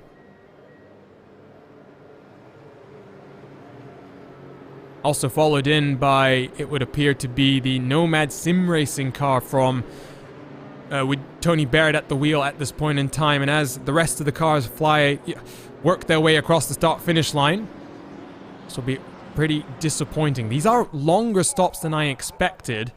Sommel, I'm not sure if pit lane was actually open or not. Maybe these guys already one lap down. They'll take the end-of-line penalty. They'll also take the strategy boon that maybe they think they have. Okay, this is going to be interesting. I'll have a quick look at the penalty sheet because instantly there's going to be something coming up on that department if the pit lane has not been open yet, and race control will definitely take action. So that should be where my eyes should be peeled up. So, only Not that one. I can find much yet. only one incident reported in the last hour, by the way, gives you a bit of an indication for how this race has kind of developed late in the run. Out of 46 cars that took to the green flag, we're now down to just 39 still running around. The most recent retiree, of course, was L1 Esports, a reason that we are under caution today. Other retirees include Fiercely Forward in the 34, Phoenix Racing Esport in the 205 GT Pro car, a couple of LMP contenders, Pineapple Racing, as well as a championship favorite, PND Racing. I said to Miguel Vigo that the championship hopes that the nail has really been drilled into the coffin. Very true for the hometown team of PND Racing. Early retirements included Grizzly Motorsports and Trevor Varvosky in the Corvette C8R. And the first retirement that we had started on the front row in today's race, Michael Storm in the orange and black BMW for Virtual Motorsports, had a very early retirement after contact through Variante Villeneuve. Lights are still on the pace car here, so whatever is happening right now, race control is working their way through the IVRA safety car procedure. Jonathan, I'm not sure when we expect to get back to the green flag racing here. Assuming it's going to be soon. I don't know if they've officially opened the pit road yet. I don't think they have. But they're trying to work out some of the orders of when that caution came out. Because again, it was a very poorly timed caution for a lot of these guys that were coming down during the pit cycle. Try and get update from race control while we can. I'm sure they're very, very busy right now. At least one more lap we will have under caution here. Just a reminder, we won't show you the questions. You'll have to head on over to Instagram to take part in this, but go follow both IVRA and Primus on Instagram at IVRA League and at primus.engineering. Couple of 1 hour sessions being awarded today. We've already done 3 of the 4 questions. 1 more left. One final chance to win a 1 hour coaching session with the Primus Engineering team. And so, just to get that update to you, there was a small issue with the GT class and how the wave around procedure went. Race control manually trying to reorder the grid might be the final pace lap that we have here, Jonathan. But of course, this is what's great about IVRA competitions. Yes, sometimes these safety car periods take a little bit of time, but they always mean that when we get back to the green flag, people are in the right spot. The race is the way that it's meant to be, just like it is in the real world. And we'll have a very exciting, about 80-minute run to the checkered flag. Yeah, and the safety car can take this long in the real world as well when there is a communication issue, such as the wave around procedure. I think that's probably why they're talking to Team Hoiskingveld, because they were kind of in that middle of the GT scrap. So there may have been someone who passed for position, or something that wasn't awarded properly, or a penalty that didn't get waived right away. I don't know, something of the sorts that obviously caused a little bit of confusion. But you could see that in the real world all the time when 2 people disagree on what piece of real estate they're sharing. So it's not unprecedented, and obviously the race control taking the time and effort and care to make sure like everything is under control and this restart, goes exactly how it's planned. I mean, that just shows you, like, I think the level of care that this IVRA organization has, and even race control has, about every race they do, about their entire structure for points and seasons, and that there is a lot of effort put behind this. You're watching RaceSpotTV and coverage of the penultimate round of the IVRA Endurance Series, the 6 hours of Imola. We've got just under 90 minutes left to work. Third caution of the day. My name is Arjuna Kankipati alongside Samuel Aurora and Jonathan Burke. TV cameras provided by Istvan Ballo and TrackCams22.com. Additional car cameras provided by RaceSpot's own Tyler Maxson. I tell you what, let's have a little bit more fun here, because it looks like at least one more lap we'll have under safety car, I think. The pit entrance will be open this time around. Some of those cars will finally get their opportunity to get that fuel on board. Let's revisit the question we were discussing slightly earlier. Sommel had said the Madras circuit to be added to the iRacing service for a future IVRA race. Jonathan had said... What did you say, Jonathan? I said Istanbul. That's right, and that triple left-hander that's going to cause all sorts of troubles. Portimao was suggested in our comments as well. Very hard to argue about Portimao, in my opinion, eventually coming to the iRacing service. It will add a very interesting flavor in terms of the type of track it is, some of the configurations you can run. Just trying to think as well, what are the great endurance races that I've seen? I might be a little bit boring here and say I'd like a rescan of Watkins Glen, to be honest. New curbing and everything. So, safety car needs to be waved back onto pit road, so don't worry, he will head back out there onto track.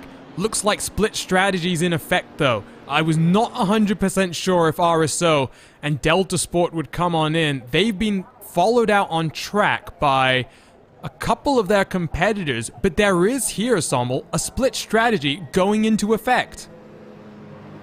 There is indeed. Let us have a keen look at what's going on here. We knew that these folks would be stopping because they just got caught out in the middle, so they had to extend as many laps as they possibly could and then go in the pit lane. Lucky for them, it's still under caution though.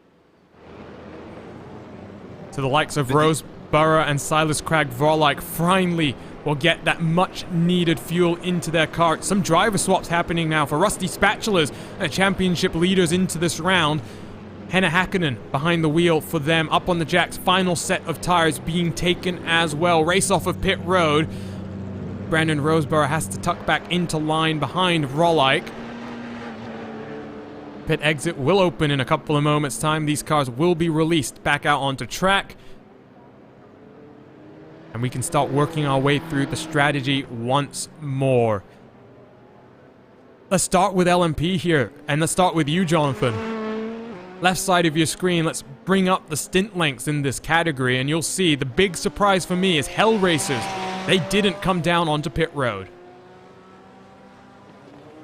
I think they're worried about making it to the end from here. We're talking about like 40-minute stint lengths, and this puts everyone about 4 minutes short, give or take. I think the Hell Racers wants to get a couple more laps out for safety's sake, but doing that under green, I think really hurts. The guys that just came down pit road, I'm a little nervous about it, I'm not going to lie. They might be betting on another safety car or even this caution period going another few minutes here, because they can try and make it on one more stop, but it's not guaranteed. Safety car lights are still on, so expecting at least one more lap to come under safety car. Sommel, let's look in at GT as well here. Not necessarily as much of a surprise if you ask me here. The interesting thing becomes that in GTM, now we've got more separation between the AOD BMW, the German sim racing BMW, and the Vector Sim Racing Porsche 911. Those cars who were basically separated by just a couple of seconds on track at one point now find themselves with other cars in between them. Other cars in between them, and some slightly differing strategies here and there, with VC getting the best of it, so with Usagi, so with Fiercely Forward, and then you see the other ones having 8-9 laps in, and 8-9 laps of Imola are no joke, so we are probably going to see some sort of drama towards the very end. Of course, going that way, I think that's going to be interesting, right? Usagi 54 and the likes, they just need to do a shorter stop then towards the end, don't they? They'll save up time in that aspect and they can push even harder. So we'll get one more lap under safety car confirmed. I'm getting word from some of my teammates, by the way, that the other endurance race that is taking place in the real world today, just a slight conflict there, has been a slightly frustrating watch with a number of incidents interrupting the flow of the race. It's been the opposite here. I kind of thought it would be the other way around. This would be the stop-start race, and in the real world it might be just a little bit smoother, but sounds like it's been an interesting race. Of course, Jimmy Johnson yesterday with a big crash in qualifying left a lot of work for his team to do. They had to bring in a brand new tub, build up a brand new race car, and they went green flag racing to kick off the 12 hours of Sebring earlier this morning. Of course, you can't talk about Sebring on the iRacing service without talking about Sebring as well. It was a really nice opportunity to be part of the Turner Motorsports and BS competition combined effort for this race weekend, not in the actual IMSA WeatherTech Sports Car Championship, instead in the IMSA Michelin Pilot Challenge. And a big shout out to the entire team at Turner and the crotch belt himself as well, who now, I have his phone number, is saved in my contacts book, not under his real name, but specifically under the crotch belt, so that if anyone looks through my phone, they don't realize who his name is. Crotch belt is a wonderful Twitter account if you're not already following him. So I'm not sure if you've had the pleasure of really interacting with that entire team too much. I haven't, unfortunately. I know there's a joke around tacos for some reason. Tacos are good, that's why. And tacos are good, I kind of have to agree. I haven't yet, unfortunately. I'll actually begin, you know. Well, there we go. At least one person gets clued into the crotch belt. At least I'll take credit for that one for now. It really was a group effort as well, and this was really a tribute. Not to...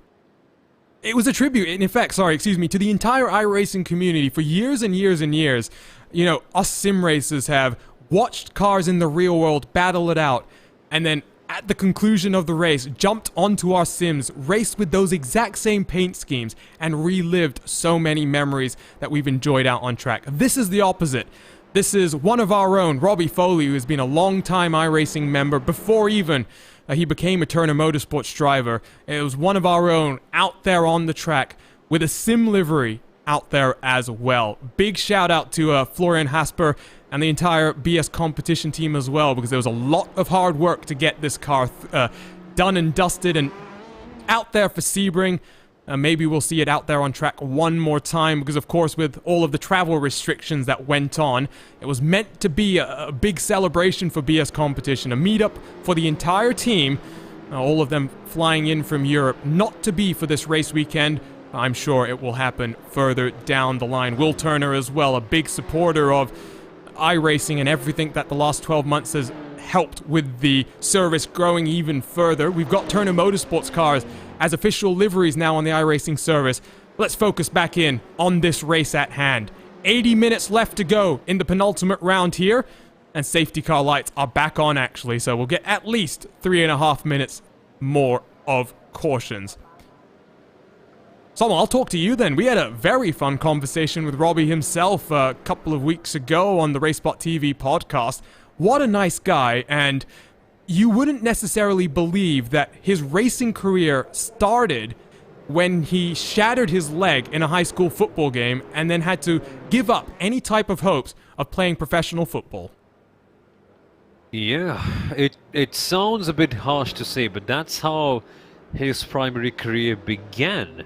And it wasn't for the better in the short term, but I'm sure he can say that he's really having a good time right now. But what a journey it has been for Robbie Foley, and just the way it has evolved, the way his driving abilities have changed on. And then, again, the story of watching your heroes and straight away becoming teammates with them in a matter of years. That's insane stuff. It's been some journey. And to see that kind of mix, right? To see the real world and the sim world mixed together. For us fans who are watching a bit of both, or let's say a lot of both, it's just, I would say, the most satisfying thing of them all. To see a team like that actually understand this and show it on the big stage. And in Robbie's case, in particular, you talk about driving with his heroes. He went through that same little experience where you're just saying, you know, sim racers watch their heroes in real life. They go out onto the sim and try and replicate those memories. Robbie did that for so many years and then found himself in his first ever IMSA full season competition alongside a sports car legend, Bill Oberlin. For those who don't know, the most winningest GT driver in American sports car racing. I don't even think it's in just GT competition. It might be in just competition itself. Upwards of 60 race victories. He has a long and storied career. He took a couple of years off and then returned to Turner Motorsports alongside the young hotshot Robbie Foley. Very interesting dynamic there. You've got the wily old veteran passing on generations of knowledge to the next era of American sports car stars. And I say that because I really do believe, not just because he's such a nice guy, but I do think Robbie has the ability to take it all the way to the next level. Also, Jonathan, not sure if you've seen the photos themselves, but the pictures that you get on iRacing, they look fantastic. I'm not trying to say anything wrong about that. The iRacing lighting engine really has come on leaps and bounds recently. However, the way that that car looks in real life, it somehow looks even better. Sometimes it just does that when you get to see like something physical in the real life compared to seeing it virtual. It's almost greater than it is. It's like a tangible thing. You can see it and touch it and make it work, you know, throughout any conditions of the day. And iRacing, you know, as good of a system it is, it can't simulate everything. It's doing a great job simulating the sun going down and the lights going on in these cars, but it's not going to match that perfect style that you get from an Italian sunset. Oh, those can be quite pretty. Well, we are about to go racing into the sunset. Lights are off on the pace car. Race control has confirmed we are going back to green flag racing at the front of the field. It's RSO versus Delta Sport U4K. We've been waiting for this. 75 minutes left on the clock. Let's get back to green flag racing here at the Imola circuit and down across the start-finish line. Already a couple of tenths of a second separation between the two cars. Of course, with different gear stacks in use. For Delta Sport, they need to find their way in the infield rather than relying on a move down in towards turn number 1. They've got lap traffic behind them that's splitting them up from some of the other competitors behind. Sommel, I really do think it's a two-horse race. It is indeed at the very top. It is RSO and Delta Sport U4K who have been controlling this field at the very beginning. There have been phases where they've been separated against each other. Now they're back together. Oh no, this is big. This is huge. That's high caliber Autosport, the 131 side by side. They fight it out with Torque Freak Racing. We'll have to spool up a replay in just a few moments' time. Let's check in with GTE though. Hell Racers at the front. I think they managed to start to build a little bit of a buffer to Maniti Racing from behind. It got Carlos Vila in the Alpine Star Geodesic car right behind them as well. That 3-horse race has now become a 5-horse race because Team Hoisingveld, Team 11, they're in on the fun as well.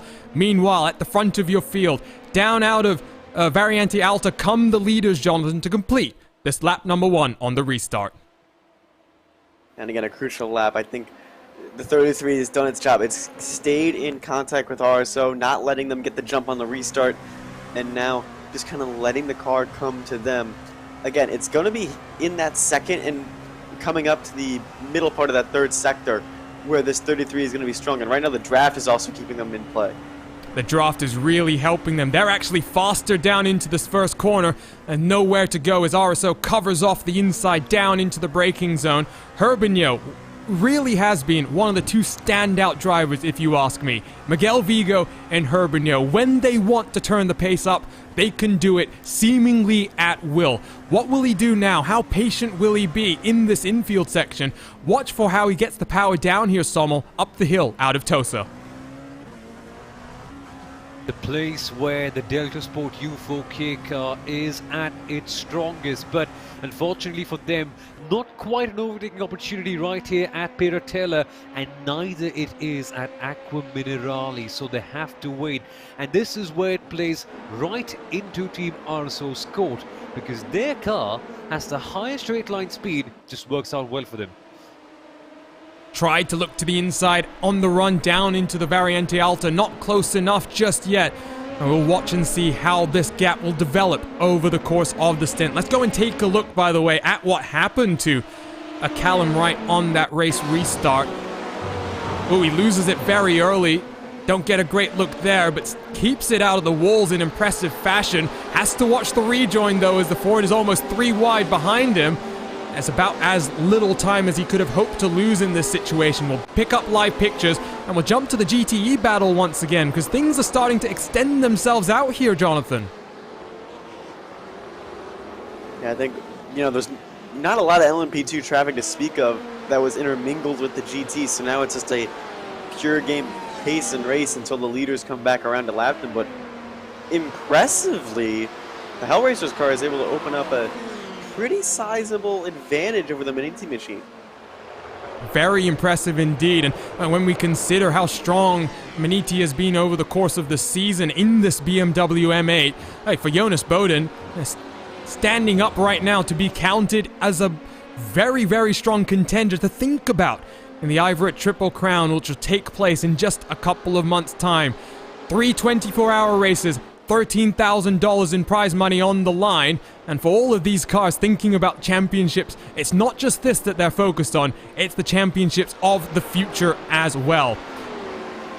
Let's check in with some of the AM categories if we can, and just highlight some of these positions right now. iLiveries, they lead in category. Their 4th position overall.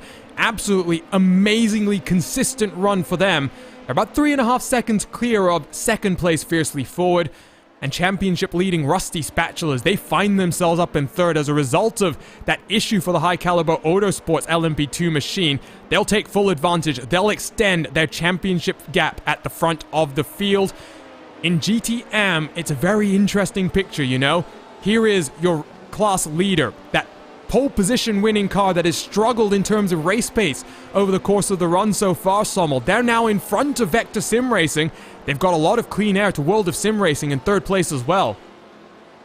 This is the time where you probably build up if you're German sim racing right now. You've seen the LMP cars go past. I can't quite seem to see many more LMP traffic cars coming behind them too. So this is the phase. This is where you build up when you have the clean air and completely show your strengths as a driver. Can't be a better time for them. Can't be a better phase. And so these are not really battles that I think we'll see too much in the next 70 minutes or so. I think the main battles we'll be focusing in on are here for 2nd. Here for 3rd as Carlos Vila is starting to be a bit of a roadblock, if you will excuse me here, because 1.6 seconds is the gap to Maniti Racing in front. And Maniti has actually closed downhill races very slightly. Up the hill they go as Nomad Sim Racing tries to find a way past. These cars, if they squabble, they will lose each other time.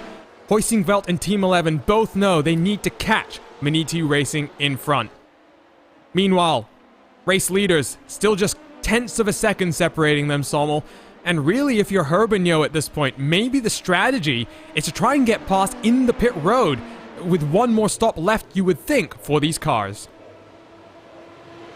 Yeah, exactly. That's exactly what's left for them. A quick splash and dash, and then they go off they go for the final particular stint of the race where they can fight as hard as they are doing right now as well. What's interesting is I expected RSO on their pure pace to get ahead, but they have not, Arjuna. Delta Sport still closing in. I wonder if we're in this point of the race now as well, where temperatures are falling further and further. Certain teams, Jonathan, may be benefiting more from these track conditions. Yeah, the temperature is falling as we get closer to the evening here in the Italian countryside, and then the weather also has changed. There was a point in the day where we had about an hour's worth of shade that really fluctuated the temperature as well, and you can tell that maybe there's an adjustment to that RSO car on the pit stops that they might not be liking, because even on the straightaways, they're trying to break the draft of that 33 car a lot because they know how powerful it is. And they also know as well that'll be even more of a factor for a car running a slightly shorter gear stack. It will help them build up that speed at the top of the rev range, especially in just tenths of a second separating these cars. It will be fun all the way to the end. In both of our pro categories, it would appear. AM categories, maybe not as close as we might have been hoping at this point in time. There's still a long, long way to go with just under 70 minutes left on our race clock. Across the start-finish line, we'll cross once more to complete lap 15 on the stint for Benedict, lap 16 on the stint for Delta Sport U4K. I'm going to give you one more opportunity here, Sommel. I made you guess last time around. Herbigno looks to the inside. Oh no, they're going to make contact through the second portion of the corner. RSO is being turned around. Race Control has got a big incident then to look at, Sommel. So, should I make a guess anymore as well, or what? I don't know, man. This is just pandemonium everywhere. And it just goes back to the point you mentioned earlier, Arjuna. Does anyone want to win? Well, this was a bold move from Herbigno, and you'd have to think if he's unable to close through the infield, this was his opportunity. Use that draft to poke to the outside through turn one. But too wide is always a difficult proposition at this corner, Jonathan, and you know, we're going to get a good look here from this aerial look. Which car is squeezing the other more than the other? There's a little contact in the entry into the corner, and then I don't know, because There's nowhere for that 33 car to go. It can't go more inside. But the 97 had a little bit of the track position.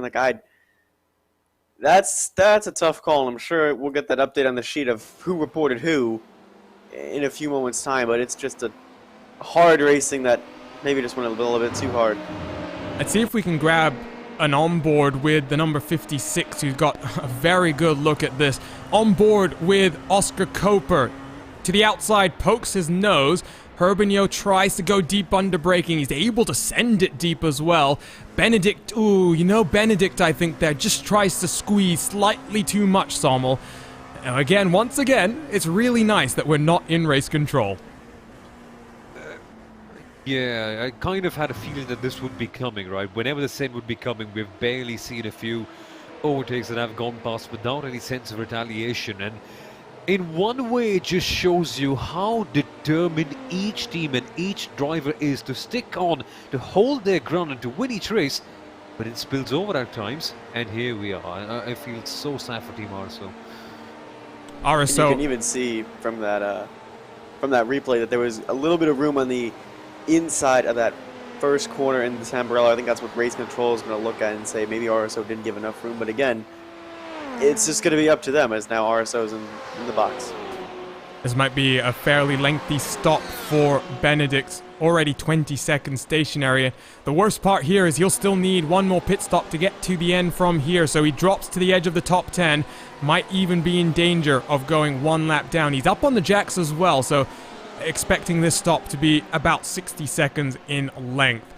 Let's turn our focus to race leading battles then for now. Maniti Racing 0.4 of a second behind Jonas Boden once again.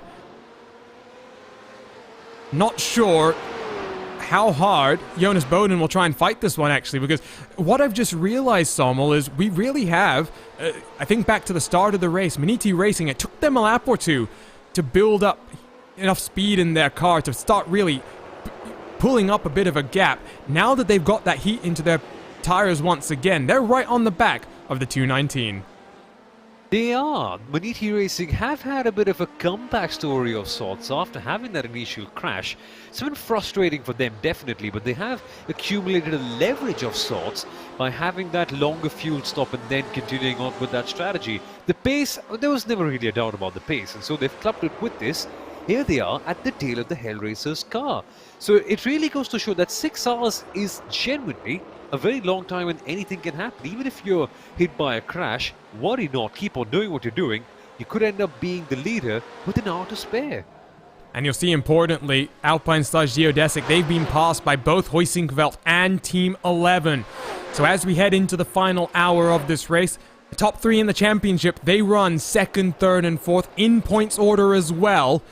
Huizinckveld, they've got a bit of clean air. Can they close in on the BMWs in front? It has very much been, Jonathan, a race dominated by the BMWs. The Corvettes have not been the strongest contender. The Porsche has been somewhere in and around the pace. But really, this balance of performance, the BMWs have been the mighty machine to beat. And I think it kind of surprises us too, because we were talking at the beginning of the day like this was going to be a track that maybe equalized some of the things, especially given the BMW's harshness on a little bit of its tire wear, and that there's really no big long straights besides the run from Ravazza to Tamburello for that BMW engine to really get going. But it's been impressive, I think, from the BMWs to be out front as long as they've had in this GT group.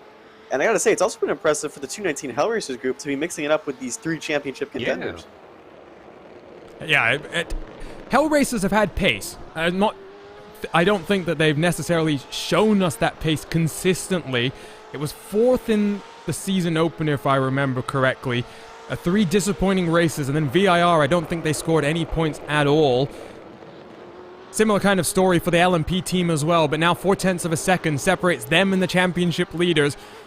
Can they hold on to take a very important race victory here in the Italian countryside? Because we'll head next to the land of the rising sun. It will be a very different type of a race at Motegi with 10 hours scheduled. And maybe expect attrition to be even more of a factor than it has been today. That incident, by the way, between the 97 and the 33, Jonathan, that's in race control. They've still got other incidents to take a look at first. Yeah, there was an incident between the 221 and the 29 that was the Cal Racers 29 that's had a bit of a rough day as well, that it's still getting under investigation. There's another issue with the 112 and the 372. Don't know what that one is for. And that occurred right after we went back to racing. So I'm really confused on that one. But then they'll get to the 97 and the 32. So we should have a decision within the next 20 minutes at most. And you'd have to think this is probably an incident that race control would much prefer to deliver judgment on during the race. The interesting thing here is you will notice now on the left side of your screen, Hell Racers are down on pit road. It's promoted 3 LMP AM cars into the top 4. Incredible. And Soma, once again, I think I try not to say it too much in these races, but also, as you know, John King likes to remind his teammates, you have to let the race come to you. You can't force it. It's 6 hours. Safety cars will mix things up. Be there at the end, and you will be in a chance for the win. He speaks volumes about the man, right? He's just so accurate with that. It's so correct. In an endurance race, there's only so much you can do. You have to focus on your approach and your strategy, and quite frankly, it's correct. You just have to let the race come to you and avoid making any mistakes. Well, talking about mistakes, second place in the overall running, Philip Eckert. They'd been leading this LMP class for so very long, and now a mistake at the Variante Alta.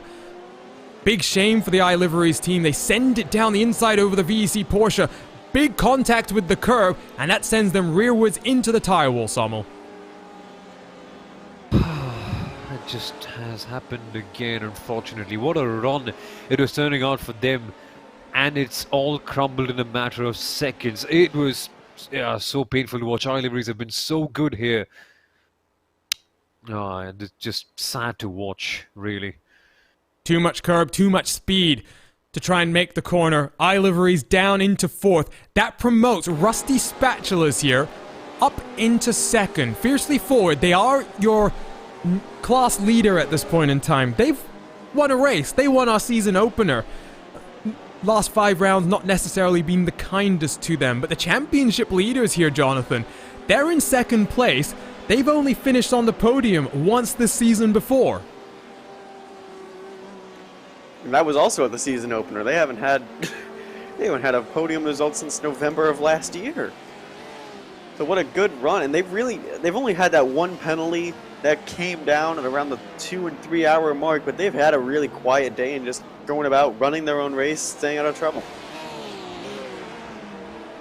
So lots and lots of intrigue here then in the final hour of the race. And since we're into the final hour, let's go ahead and give you our 4th and final of the Primus challenges here in today's race. Remember to enter, head on over to Instagram and follow along with Primus and IVRA, and you can use the Instagram story of Primus to submit your response. In turn 2 at Imola, a GT3 car experiences 1.5 G of lateral acceleration, and the chassis rolls 6 degrees. This results in some load being transferred from the inside to the outside tires, but after making the suspension stiffer, the car experiences the same 1.5 G, but now the chassis rolls only 4 degrees. What happens to the total load transferred from the inside to the outside tires? There is no change in total load transfer, there is more load transfer, there is less load transfer, or there is no load transfer. Reminder, this is in aid of a 1 hour session, so if you guess the correct answer, you will be entered into a drawing for a 1 hour session for driver training and setup development. Make sure to go to Instagram at IVRA League, at Primus.engineering to get entered as soon as you can. This really is one of the more philosophical type of questions that we have had today, Sommel, but it's one where if you understand vehicle dynamics and how the car works over various bumps and things, you might have a guess to this answer. Yeah, I know I don't. But for all our viewers watching, a lot of you actually race, a lot of you actually compete. So you would very well have a pretty good idea. So why don't you give it a shot? And seriously, I've had a look at what Prim is doing. It seems to be quite interesting, you know, something different in the world of trying to enhance driver performance. Might as well give it a shot. Who knows what could happen next? We're going to show you that question in a few moments' time. Johnny Verhoff. Oh no, Jan Sentkowski, multiple cars getting caught up in incidents. RaceSpotTV replays to work our way through. It's side by side into Variante Alta. And Maniti Racing, they make contact with Hell Racers. They get forced into the tire wall. Let's spool this one back slightly further if we can. I don't think Johnny Verhoff is going to be very impressed at what has just happened.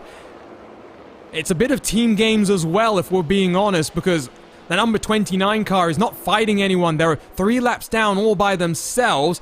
They'll try and give their teammate a little bit of a buffer here. And I think maybe actually Verhoff, Sommel, should have backed out of this one slightly earlier. Yeah, they've just crashed again. Hell Racers involved in this one too.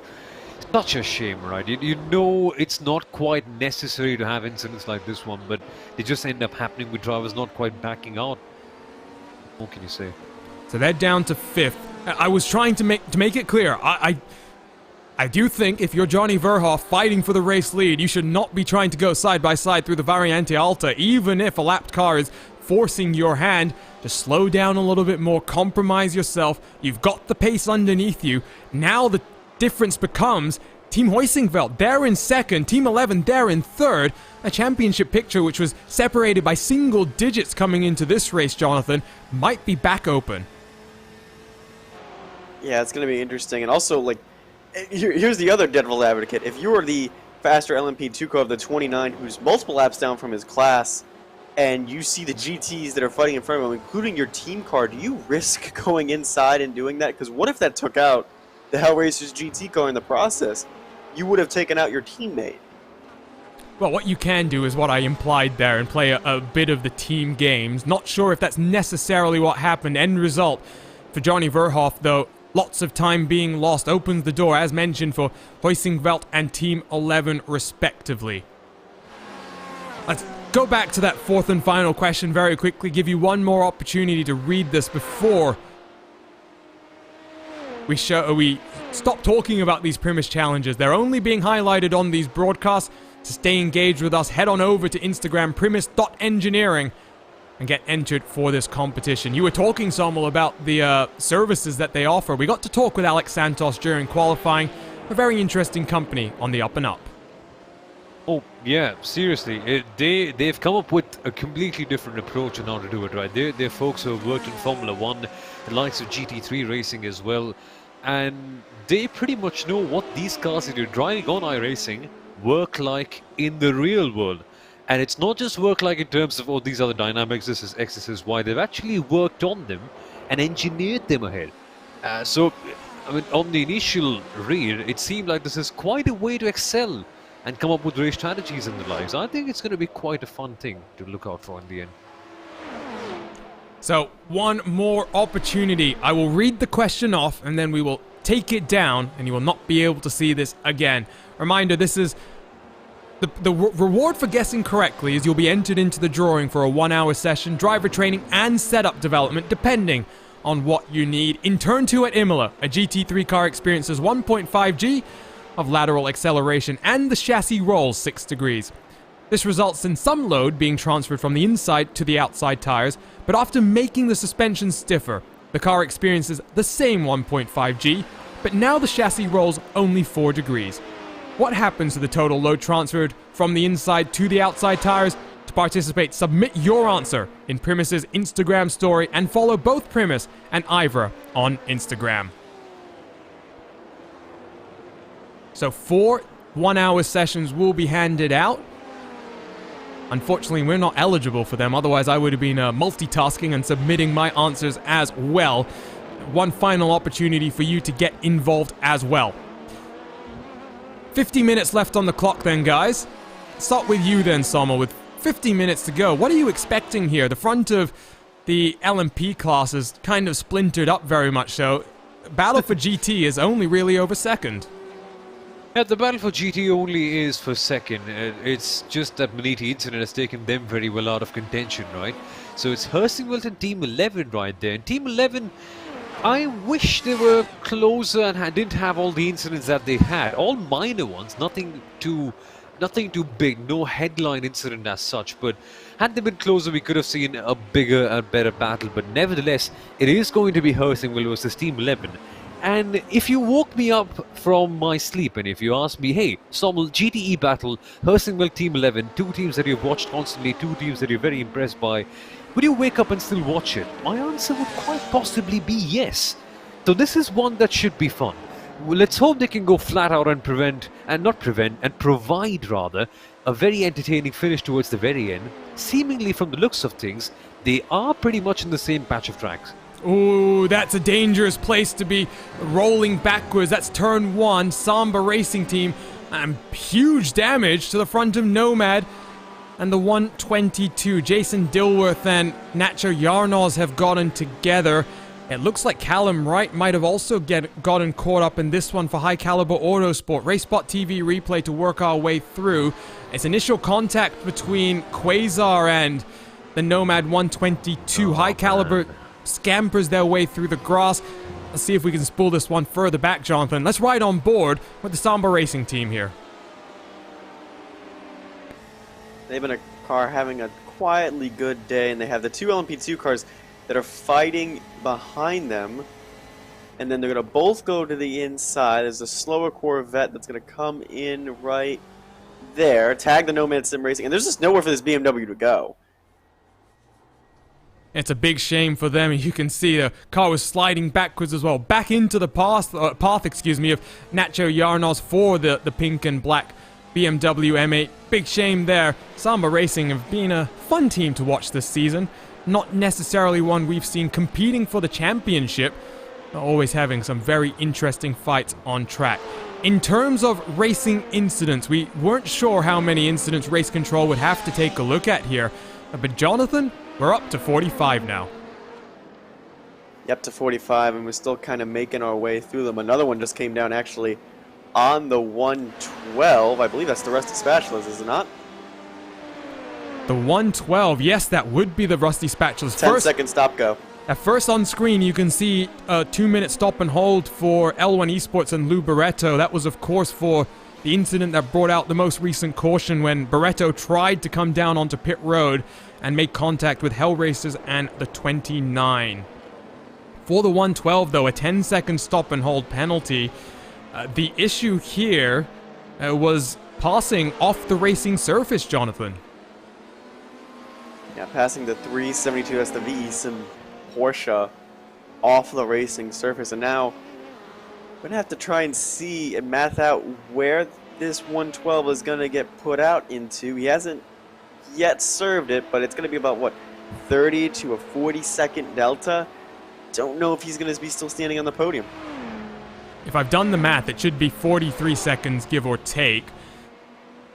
Currently running in third. That will drop him to about 8th position, I would think. So that will be a big drop. In terms of points, actually, it's not as bad as you think, because, of course, running third overall, second in class. I think worst case situation here, guys. A 6th place finish for the Rusty Spatulas team. That is not as bad as it could have been, but the important thing here is their championship gap will not extend the way they would have been hoping heading into that 10 hours of Motegi. Yes, but at least they will have a gap. That's the important point. Because it's far... Okay, it's a psychological thing, this one. It depends on what kind of approach you like to carry. But if it were me, I would love to have that target on my back. It pushes you to get that extra bit better. When you're chasing, I think you can normally be a lot more relaxed, perhaps knowing that, okay, you have, let's say, moving target of sorts, because in a double points race, you can't quite know what to expect. So I think I wouldn't mind holding on to that gap. Ooh, Maniti Racing, Alpine Stars, Geodesic, both have just come down off of pit road. I wonder if for Carlos Vila there was an incident that we've missed, because of course Maniti, with that incident of their own, have fallen down the timing sheet. Johnny Verhoff is going to fend off the advances of Carlos Vila for now as they'll climb the hill out of Tosa in towards turn 8 and 9 Piratella. Let's see if we can find anything in particular. I'm not seeing any type of big delay for Vila here, Jonathan. If anything, it might just be the pit stop cycle playing out nicely for Maniti here. Yeah, we are in the window where the GT cars can make it to the end. This could be their last stop. Yeah, I'm wondering if it was just a slower stop maybe from the Alpine Stars geodesic driver. I'm trying to look through the stint length and seeing. But now here comes the Rusty Spatula serving their penalty. High Caliber's already gone by. And there go the Hellracers 19. And I think he's still on the podium, at least for the time being. He is indeed. That's why I was very excited to pick him up, because he's managed to come out behind High Caliber, yes, but in front of Adequate Racing. And he's in front of Adequate Racing now by almost 2 full minutes. Goodness. So for the Rusty Spatulas, it was potential worst case scenario there with that late race penalty, but it has worked out about as good as they would have hoped. One more pit stop to go for basically all of our cars in today's race. Real Pixel Motorsports has just come out of pit road. It will be a splash and dash for them in the closing 5 minutes of the race. For everyone else, expecting them down in just a few laps' time. For Delta Sport U4K, for example, Sommel, they're 30 laps into their stint right now. They've got a 20-second advantage behind them now. Yeah, that's a 20-second advantage that they very much... I mean, it's under jeopardy because of that race control decision, and I'm glad, I am so glad that we don't have to take that decision of sorts. It's race control who are having to decide. Still, very much an incident that can split you up depending on which camp you belong to, but a very close racing incident, that's what comes to my mind initially. So that could have been a two-way fight for the top, but that isn't a two-way fight for the top. It is what it is, right? So many ifs and buts that could have been in place. What it is Delta Sport leading, and unfortunately RSO right back there in the pit lane trying to get their steering damage repaired. So hopefully we get to see a more concrete battle the next time out, but for now, penalty aside, it seems to be like a very good day for Delta Sport. Their setup arrangement that they've made with the slider, with the smaller gearing ratios just to help them out with the acceleration, it has worked somewhat. It gave them a few frustrating moments, but luck on the whole that's been on their side. So Delta Sport clearly having a good day, but the penalty still looms large. You cannot ignore that. And it's under investigation by race control right now. They will get us that as soon as the decision is rendered. If you're wondering what happened to RSO, total repair time needed was 9 minutes 18 seconds. They've fallen 6 laps behind the race leader. They're also behind Alpine Stars Geodesic Racing, so basically in the LMP Pro point situation, the only car that looks to come out of this race with a smile on its face will be Delta Sport, even with a penalty. Let's say it's a similar penalty to what the Rusty Spatulas had. They'll come out in a comfortable 4th position, I would think, and I would not wager against Delta Sport recovering back up into 2nd position. Important point being here, that would mean Fiercely Forward in the 134 might take an overall race victory. Delta Sport finishing in 3rd overall would still be 2nd in class, so it's hard to really describe the championship picture at this point in time. The one thing that we know, Jonathan, as Delta Sport comes down onto the lane for what should be the final time of this race, 43 minutes, it's going to be cutting it very, very close. Yeah, this stint's going to be about fuel saving. The nice thing it is, they have such a gap back to RSR and Twerk Freak that you can't afford to fuel save a lot of this stint, although it also depends on when he crosses the line. When the overall leader crosses the line, when does the race end? Don't expect tires to be taken for Herbigno. Silas Cragg Vrolike for Fiercely Forward in that AM car cycles now to the net race lead. What a day it is being for the AM cars in general. Herbigno still stationary, 20 seconds already in terms of fuel. This is going to be a full stop, as full as they can cram that car in terms of fuel. He's 30 seconds stationary now. He goes up on the jacks as well. No risks being taken here then, Sommel. Yep, exactly. Nice, simple and clean the way they have to. So they split it up into half that final stint. ideal, let's just put it that way, the ideal situation for them? Good question, by the way, in our YouTube chat. Any Aston Martins in today's race? Not yet. There are no present-day Astons on the service, as someone points out. We do have the Aston Martin GT1 car from years and years ago. Of course, I would love to get the brand new Aston Martin Vantage onto the iRacing service, GTE, GT3, and GT4. Did get a nice little update to GT4 recently, that McLaren 570S that was dropped on us in a big surprise fashion. I'm just saying, iRacing, if you want to surprise us again...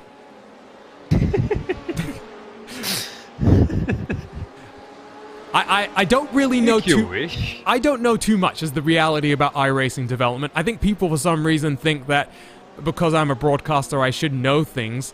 That's not true, is the ultimate reality. I was as surprised as everyone about the McLaren. What I am hoping for, though, is some new cars this year being added. There are iRacing job opportunities being advertised as well. So if you like iRacing, you're passionate about the service and making it the best it can be, head on over to iRacing.com. You don't just start your iRacing.com career, maybe kick off the next portion of your professional life as well. More cars down onto pit road. This time around, it's Fiercely Forward, the 134, as well as Brandon Roseborough in the 55 car. Cycles Torque Freak Racing and David Barraclough out to the race lead. Key question, Arjuna. Santa season is gone. So did you put in your wish a couple of months ago or something? Well, my wish would really be to complete the...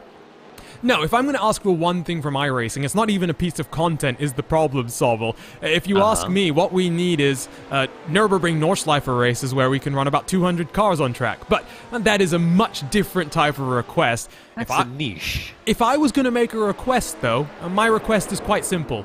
I'd like a Porsche 911 GT3 car, please. See, now you're talking. Now this is the really good stuff. I can agree with that. It's long overdue, if you ask me. It was teased back when the Porsche deal was signed. Interestingly, by the way, Vrolijk, who of course has not taken tires in this final stop, cycled out in front of the Delta Sport car.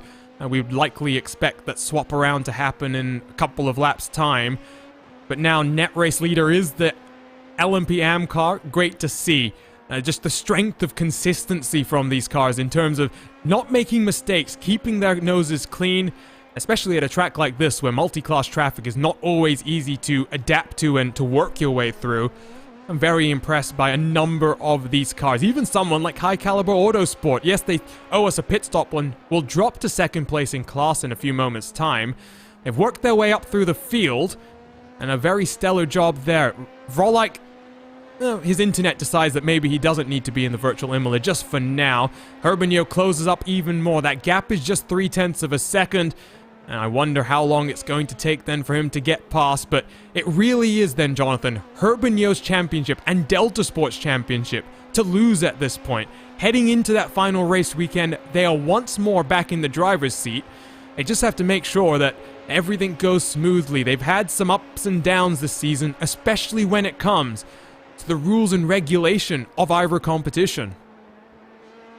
Yeah, just making sure they don't commit the penalties, you don't put yourself behind an 8-ball, you don't have those bad weekends. And right now, it's hard to say for anyone in the LMP Pro category. They've all had at least one bad weekend here, but here, on a weekend where we didn't think the 33 was going to be a factor. We thought it was going to be a pure Sims versus RSO battle.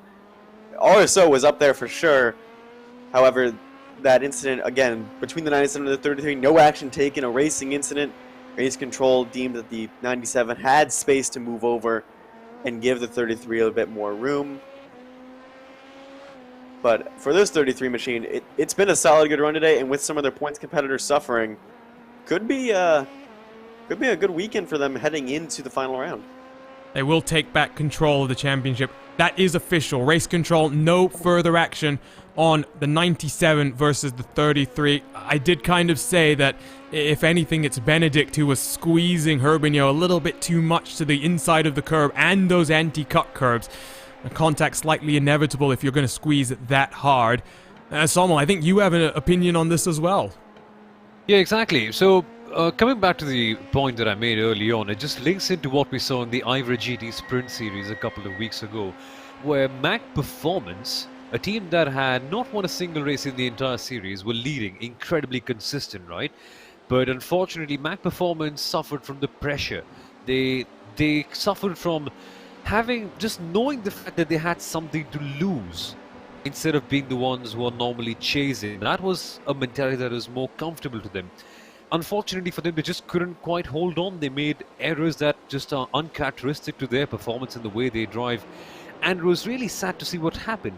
Instead, Helsingwell, they were a team that have been chasing all the way through. That is a mentality that suited them better. So they were able to capitalize and they eventually won the championship from one RSR by G Performance, who we are also seeing battling out today. So that kind of approach can differ from person to person, team to team, organization to organization.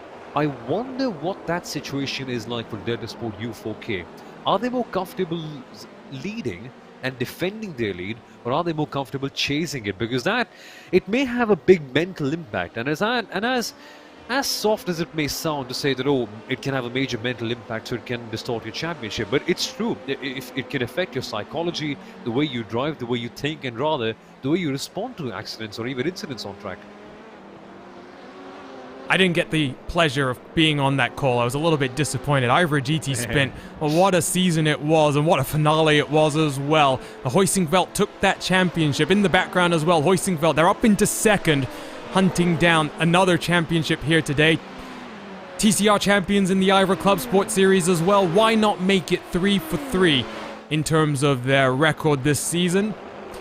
In this first ever full season of 4 different IVRA competitions. We had the IVRA Club Sport Summer Series to kick off this sanctioning body, and a series in support of UNICEF and its COVID-19 fund. This is all about competition though. It's been exciting, it's been interesting. One more race in this season after the conclusion of the next 30 minutes. We'll head to Japan for the 10 hours of Motegi, and another race where 150 points will be on the line. And potential for championship drama just like we saw today. Let's jump around the field in this last 35 minutes. Delta Sport will get past Fiercely Forward at some point in time, I would have to assume. And meanwhile, GTM, great to see the German sim racing BMW back in what I think is really strong form. German sim racing, such a big organization, so many members. It's not a team, it's a community. But here in GTM, a couple of their members enjoying IVRA competition, and you'll see here right now, Jonathan, they're up into 5th position. They've got some clear air behind them to the 305. Interestingly, guess who's up into 3rd? Your championship leading 334. We haven't even mentioned much on the Fiercely Forward machine, and they're just quietly putting together a nice podium finish. But for the German sim racing machine, they've had a really up and down season, but they've showed pace here this weekend. They got the pole position for their class, and obviously now it was just a matter of staying out of trouble, I think, for a lot of these AM cars. You know, the 396 was up here, the Factech Auto machine. It was having a good run. It got itself into a little bit of trouble. We haven't really mentioned the 301, and that's, for some things, very good. Well, pole position in class, it wasn't always easy for them, as that's Real Pixel Motorsport wide at a Rivatsa through the middle portion of that complex. Down onto pit road, here comes these final GT pit stops. Following in the German sim racing car, it is Vector Sim Racing in their Porsche. Ted Lowendick behind the wheel there. Kevin Snyder's behind the wheel for the 301, not expecting any changes here. Just fuel to take them through the next 30 minutes or so, and that will be a relatively short stop as well. There is a 90% fuel restriction in effect for this series, but effectively about 40%, 45% of, or excuse me, just over 50% of the fuel will be taken. 21 seconds stationary for Kevin Snyder's. What's the time going to be for Ted Lowendick, who has a pit stall further in front? Can he get out in front of his competitor here? No is the answer. Needs just that little bit more fuel. Will come out behind the BMW once again. And let's take a look now at the track conditions, Sommel, because as the sun continues to set, we're now down to 33 degrees track temperature. It peaked, right? It peaked at around 34. We started at around 27 is what I can remember for the track temperature. It's gone up to 34, then come back to 33. It's settling in. It's still quite a hot one, to be honest, for Italy, but it is what it is. Drivers have to deal with it. And remember, Arjuna, midway through the race, we saw a few people shooting their braking lines at Rivazza because it's a corner where you have to brake and turn together.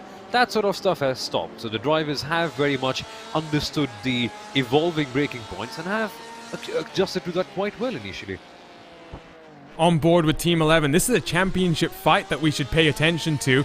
They've got Maniti racing about 9 seconds down the road, but with a couple of cars expected to take pit stops, this might be the battle for second and third. Lots of championship points on the offer. And guess what? Second and third in the championship, they run in points order for now as well.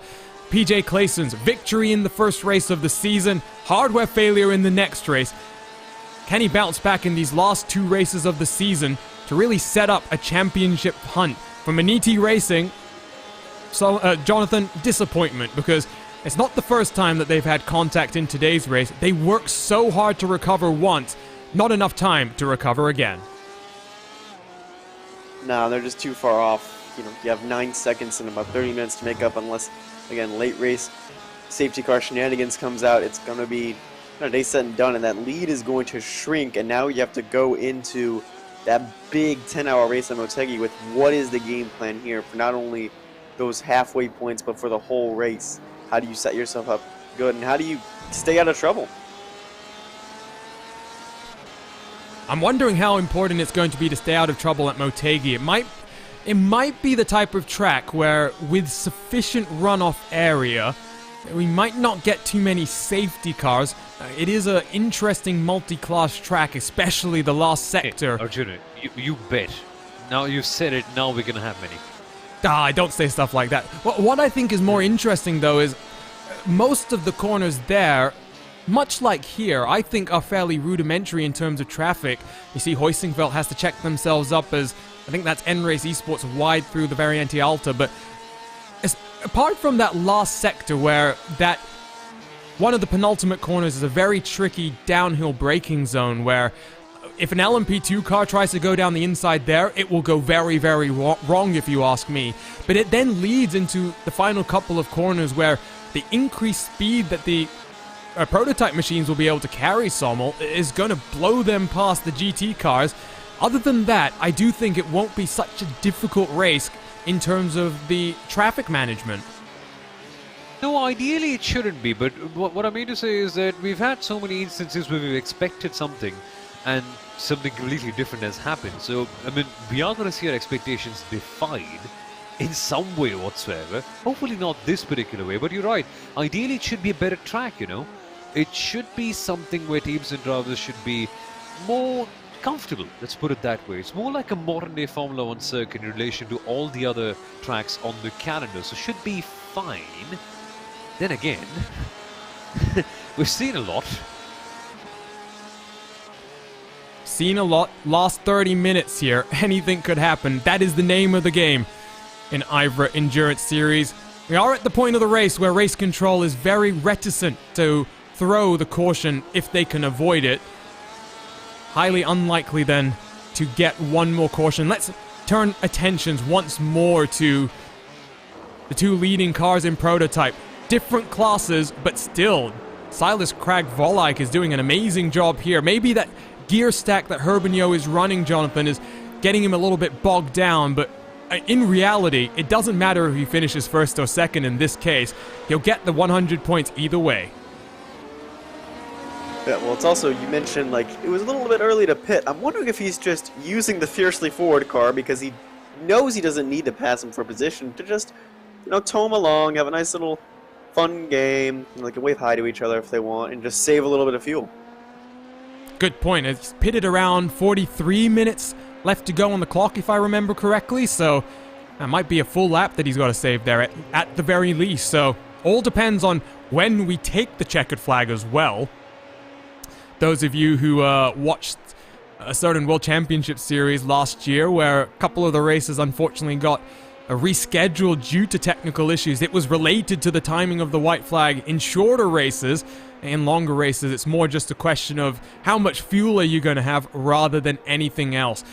Delta Sport, though, they are very much on the tail. I'm not hearing too much fuel saving, at least on this onboard just yet.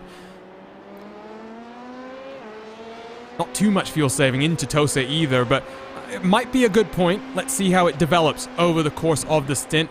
Either way, for Silas Cragg Vrolike, Sommel, for Fiercely Forward in general, this is not a race that they necessarily were dominating in terms of the class honors, but now they find themselves at the front of the overall order.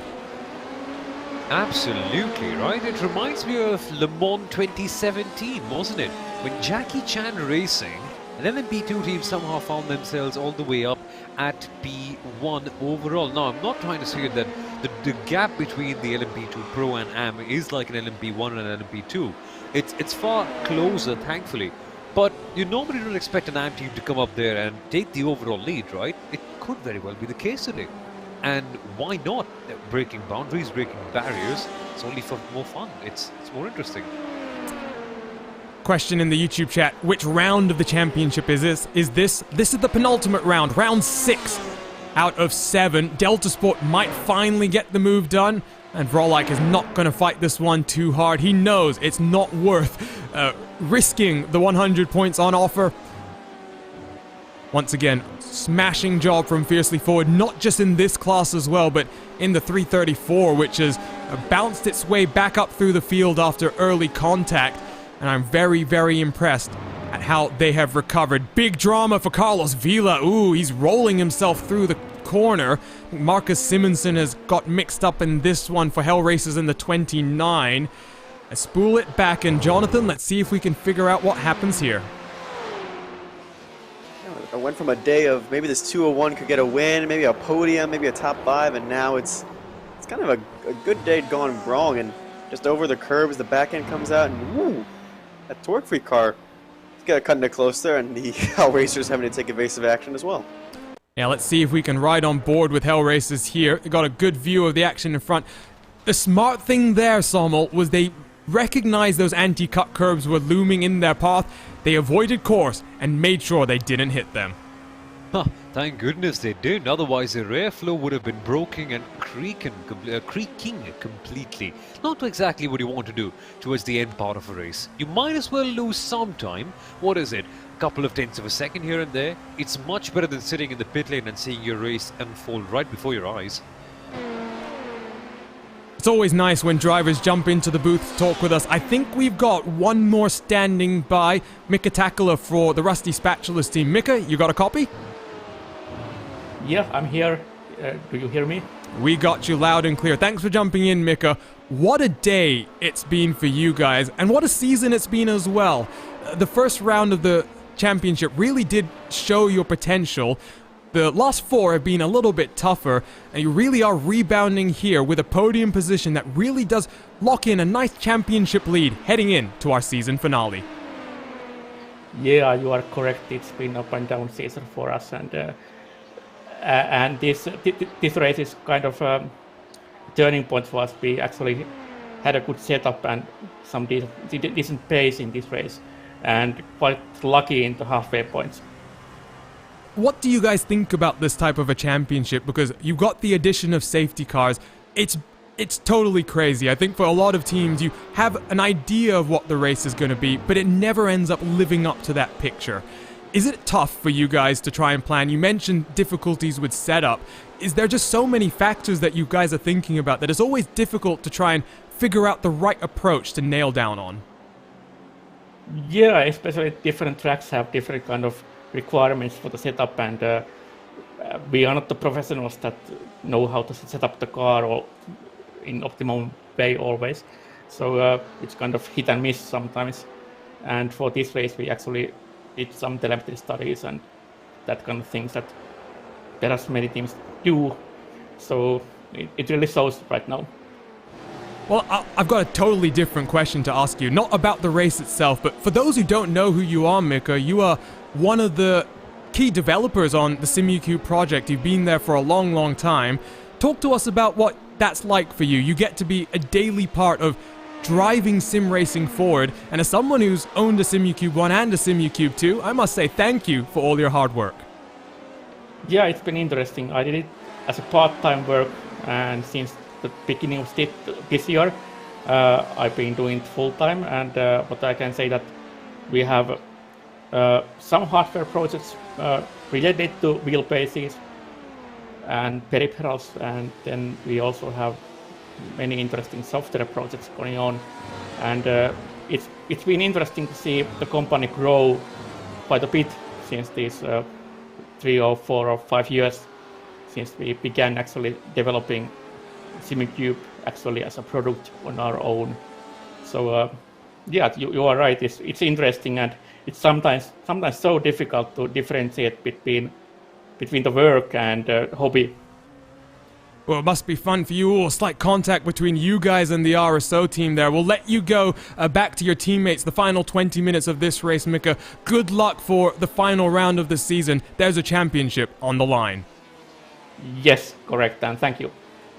Mika Tackler, great to talk to him. Been a big fan of his for many, many years. As mentioned, part of the Granite Devices team that powers SimuCube and that entire ecosystem. While we were talking to Mika, change for the race lead in GT Pro, and this has got huge championship implications. You'll see here, Hoisingveld, we saw this under the in the interview, excuse me, because Hell Racers were off the track with a big mistake here. And Jonathan, let's see if we can take a look at the replay.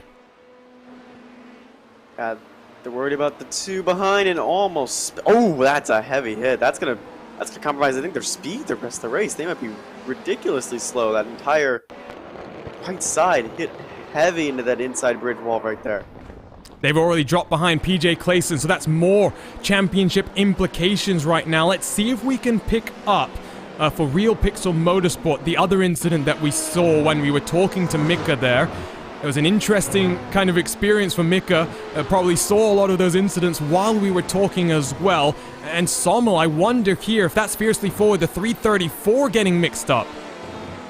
Yeah, they've had their fair share of incidents, haven't they, the 334 early on today. Let's have a quick look once again at what happened to this E2 car. So coming into turn number 1, I'm afraid that would be the case, no? No, they haven't. Into orbit, pretty much. Hop, skip, and a jump, if you ask me there. Skip and a jump. That was a very interesting incident. Real Pixel Motorsport with significant undertray damage, it would appear. They're back down on pit road getting repairs.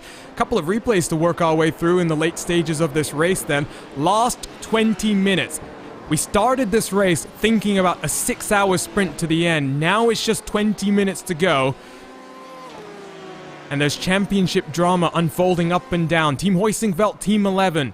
They will close the gap to Maniti Racing as a result of this. Team Hoisingveld might even jump past Maniti in that championship fight. In terms of GTM as well, what was looking like it might have been a very big shift in the point structure here, Sommel, is not really going to be a big change at all, because Fiercely Forward, despite all of these incidents, they're in second position. I don't think they'll secure the championship today, but one hand is firmly on that trophy. It just goes to show what kind of a championship it has been in GTM, that even though you have all these incidents here and there, you can still pretty much come out fighting. And for Fiercely Forward, they have been through hell and back pretty much in this race, right? To come out second right there and to still be leading the championship, it just goes to show what kind of a crazy category the GTM is. So many good teams, so many hard-working and determined teams right there. They'll have to do something extra special to dethrone Fiercely Forward right there the next time out in Motegi. Unlikely, but again, in IVRA competition, you never say never. And the problem is we don't have the full point situation. Race control so busy today that we didn't get the halfway points. They'll do that post-race, include that in the final computation that they do. Maybe we'll get an indication in our post-race show. It will be interesting because single point differentials in multiple championships coming into this round. I think we'll leave with single point differentials still, but in 3 of the 4 classes, it's going to be big swings. 17 minutes to go then. Let's give you the quick rundown, on the various classes at this point in time. Start with GT again, because I always like focusing on these cars. They always do so much incredible action for us. Team Hoisingveld, 1.8 seconds clear from PJ Claessens. By no means has Team Hoisingveld been the fastest car in today's race. The second fastest in terms of ultimate lap time, but they was languishing on the edge of the top 5 for most of the first couple of hours. They find themselves at the front. They find themselves with a little bit of damage, but they find themselves with a chance for race victory. Team 11 just 1.7 seconds back. PJ Claessens will not give up a second victory on this season with any small feat. He's going to be pushing hard all the way to the end. In terms of the championship leader, Maniti Racing, they will finish in 5th position as things stand. Championship lead will swing in the favor of Hoisingveld. There will be 3 cars in contention when we head to Japan. In the GTM category, pole position sitter didn't necessarily have the best race pace early on, but they found their footing. They now lead this class by 3 seconds from the championship leader, and fiercely forward and Luke Krause, who knows that they can't afford any slip-ups here. One hand almost on that trophy. Vector Sim Racing, they'll be in 3rd in class. That will promote them to 2nd in this championship standings. It will be slightly easier for them, but as we head into a round where 150 points are on the table, it really is anyone's game for 2nd place in GTM. Let's talk about LMP then. Delta Sport U4K, they do lead by 0.6 of a second. They will build up a championship advantage as well as the main 2 championship rivals, Alpine Stars Geodesic Racing and the Team RSO number 97 car. They will finish 16th and 18th respectively. No major points being awarded at the end of this race then for 2 of the 3 championship contenders. In the LMPM category, slightly different kind of a situation. Rusty Spatulas will extend the gap out front. PND Racing, after early drama, will score 0 points in today's race. Their championship hopes will come to a close today. Meanwhile, we look further back in your field to see if anyone can challenge. It was the likes of Adequate Racing that came into this race, just 7 points behind the championship leader, but unfortunately for them, they had a few issues that have dropped them out of the podium positions. That gap will fall out of their favor. For Fiercely Forward, though, they may close the gap. They came into this race 30 points behind Sommel, and so a race victory here will bring them right back into contention alongside the Rusty Spatulas. It is going to be huge for them. It just completely changes the whole scenario in terms of looking of what's going to happen, right? It's been so competitive, that field, that when you see them coming up with a win like this one, just puts them right up there. And that finale for Motegi sets it up to be quite the competition, doesn't it? Because Rusty Spatulas haven't yet taken a win. Now you've got them coming into the mix. It should be fun, no? It will be. And you know what? The more I look forward as well to the next season, I'm not looking about it from the tracks that we're going to visit anymore now, Jonathan. Now I'm thinking about competition levels. This series has run in one form and another for almost 9 years at this point in time. It has evolved. It has grown to the point where now some of the top sim racing teams want to come compete in this series. It's the only major endurance series that offers that safety car, that extra strategy value. It's going to be one where, as we head into a very busy winter once more, we'll be looking forward to 4 more series to return to RaceSpotTV. Just the competition level, and look at how competitive, you know, all the classes have been year-round. Just if you look at club sport, endurance, and all of these series, there have been so many different winners, different drivers, different big stories to tell. And again, we're not done. There's going to be still some big fights when we head to Motegi next week. Or not next week, next race. But you can always mention like the big teams and some of the smaller teams that are coming out, and you can be the little guy and get that win. You could be upside down at one point and come back and get a win. The level of competition here is very good, and the driver talent is insane.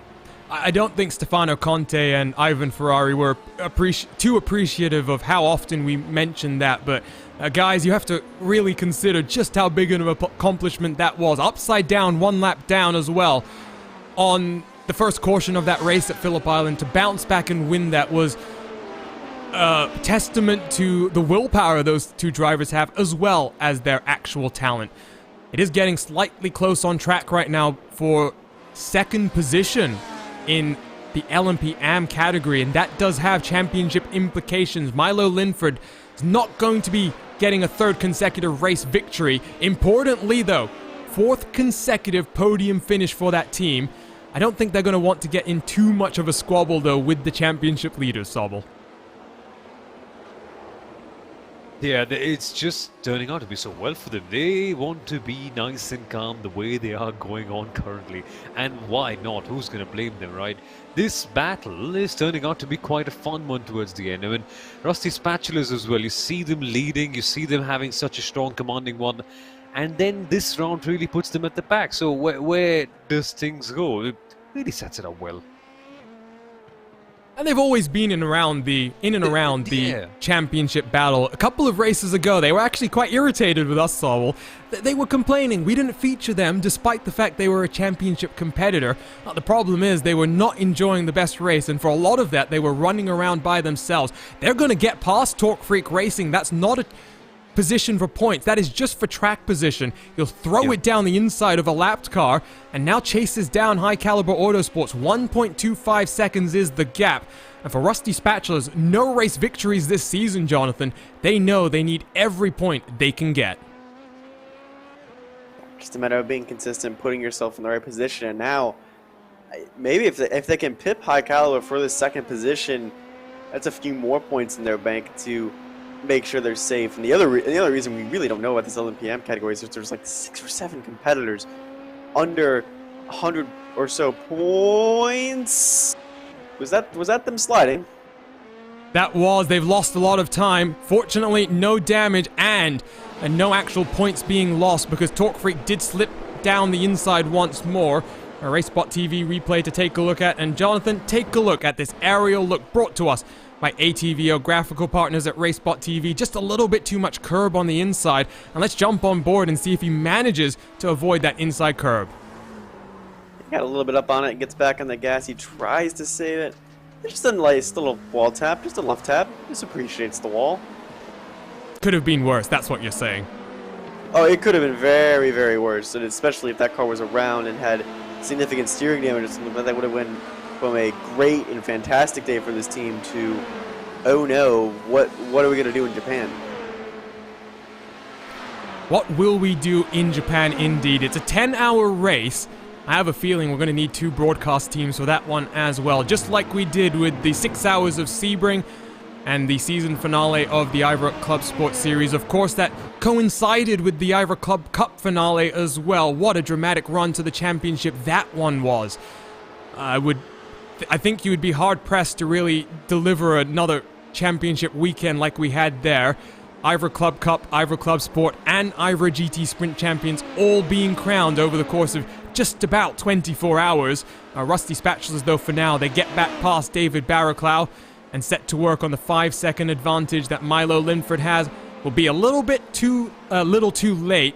And let's take this opportunity then to kind of think about Motegi more, Sommel, because what we've seen here is not what we expected. If you apply that to Motegi as well, all I know is everyone watching right now on RaceSpotTV, they should make sure they're tuning in 3 weeks' time when we head to the land of the rising sun. It will be incredible. Now you have a point of saying that, hey Sommel, you always say that, right? Every race will be incredible because it genuinely will be. You come to think of all the championship battles that we are going to get there. It's the fact that there are double points. That's just an added stipulation of sorts, right? It's like taking a match between, I don't know, in each category, a Stone Cold and a Rock, and saying, hey, we're going to have it like an Extreme Rules match. It just makes it even more intense to have the double points in there. On its own, even without it, it would be quite the fight. Now you add 4 categories with such intense battles, some more than others, and then you add stipulation of double points, and then the unknown element of Motegi being Motegi. I think it should make for some show. And some frustration for drivers. That's a different thing. That's a totally different thing. We don't mind. We enjoy at their suffering. Yeah, exactly. That's what I was about to say. We don't mind when drivers suffer. It just means more entertainment for us, doesn't it? Yeah, pretty much. But what about you, Jonathan? Because Motegi, not necessarily known in, I think, most circles for its endurance heritage, but you know, Super GT, they go there regularly and they produce some thrilling, enthralling races there. We don't necessarily have the same type of machinery, but an LMP2 car probably not too different from a GT500 car. A GTE car, obviously slightly faster than GT300. Yeah, it's going to be really, really interesting one. And seeing how these guys like adapt, because this is something we've seen throughout the IVRA schedule. We're going to tracks that we often don't see endurance racing. We talk about almost every time when we come on, like, oh, this is not an endurance racing track. Like, obviously we opened up at Spa, which is pretty much the definition of endurance racing track, but a lot of others, we've gone to Phillip Island, Mid-Ohio, not really an endurance track either. VIR can be an endurance track, although generally in the real life they split it GT and prototype, whereas we had everyone on one place. So it'll be interesting to see how the teams combat it.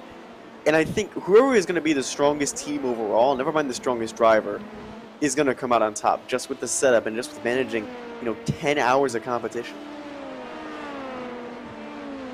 And after that, we will get a little bit of a break in terms of IVRA competition on RaceSpotTV. That season finale, I think April 10th is the date. Similar start time, about 3 p.m. UTC. Don't want to miss that one. A couple of weeks after that, I think it's the middle of May, the IVRA Triple Crown gets underway with the first of its races. Very excited about 3 24-hour races, uninterrupted coverage on RaceSpotTV as well, and $13,000 in prize money on the line. That will lead us through 2021 into 2022 as well. And in the fall, the IVRA Endurance Series, the IVRA Club Cup, the IVRA Club Sport, and the IVRA GT Sprint Series will all return bigger and better than before. Who knows what type of rule changes will come into effect? Who knows what type of changes we'll see in terms of scheduling as well? Because there are some interesting courses on next winter's schedule, but who knows? iRacing, they might throw some more surprises down on us. And maybe Portimao. That would be fun. 5 minutes to go here in our penultimate round of the IVRA Endurance Championship. Delta Sport U4K at the front of the LMP Pro field. It's fiercely forward, and the 134 car still at the front of LMP AM. The battle for second position, by the way, in LMP AM is closing on up because Milo Limford over the last couple of laps has dropped his pace off very drastically. Last time, 2.3 seconds was gained by the Rusty Spatulas, and Sommel, we are going to have a race all the way to the line here. Indeed, we are, and it's one for position, right? One that matters in the championship as well. Rusty Spatulas did have that incident early on, but they've caught up with that gap just a little bit. I was wondering initially, is 10 minutes enough a time for them to get the job done? Now the question is 4 minutes enough a time? Seems more on the unlikely side, but who knows if they can find that last gasp of pace. Things could very well go the more entertaining route. There's a certain Murrayism that I think we have to break out at this point in time. It's one thing, you know the quote better than I do, Sobel. It's just fitting, right? After all that's happened, after he's just passed away. It's one thing to close up to someone, it's another thing to pass them completely. First time I'm saying this after he's no longer with us. It feels a bit different, to be honest, but that's just the kind of impact he's left on us, right? Very much so. The world of broadcasting.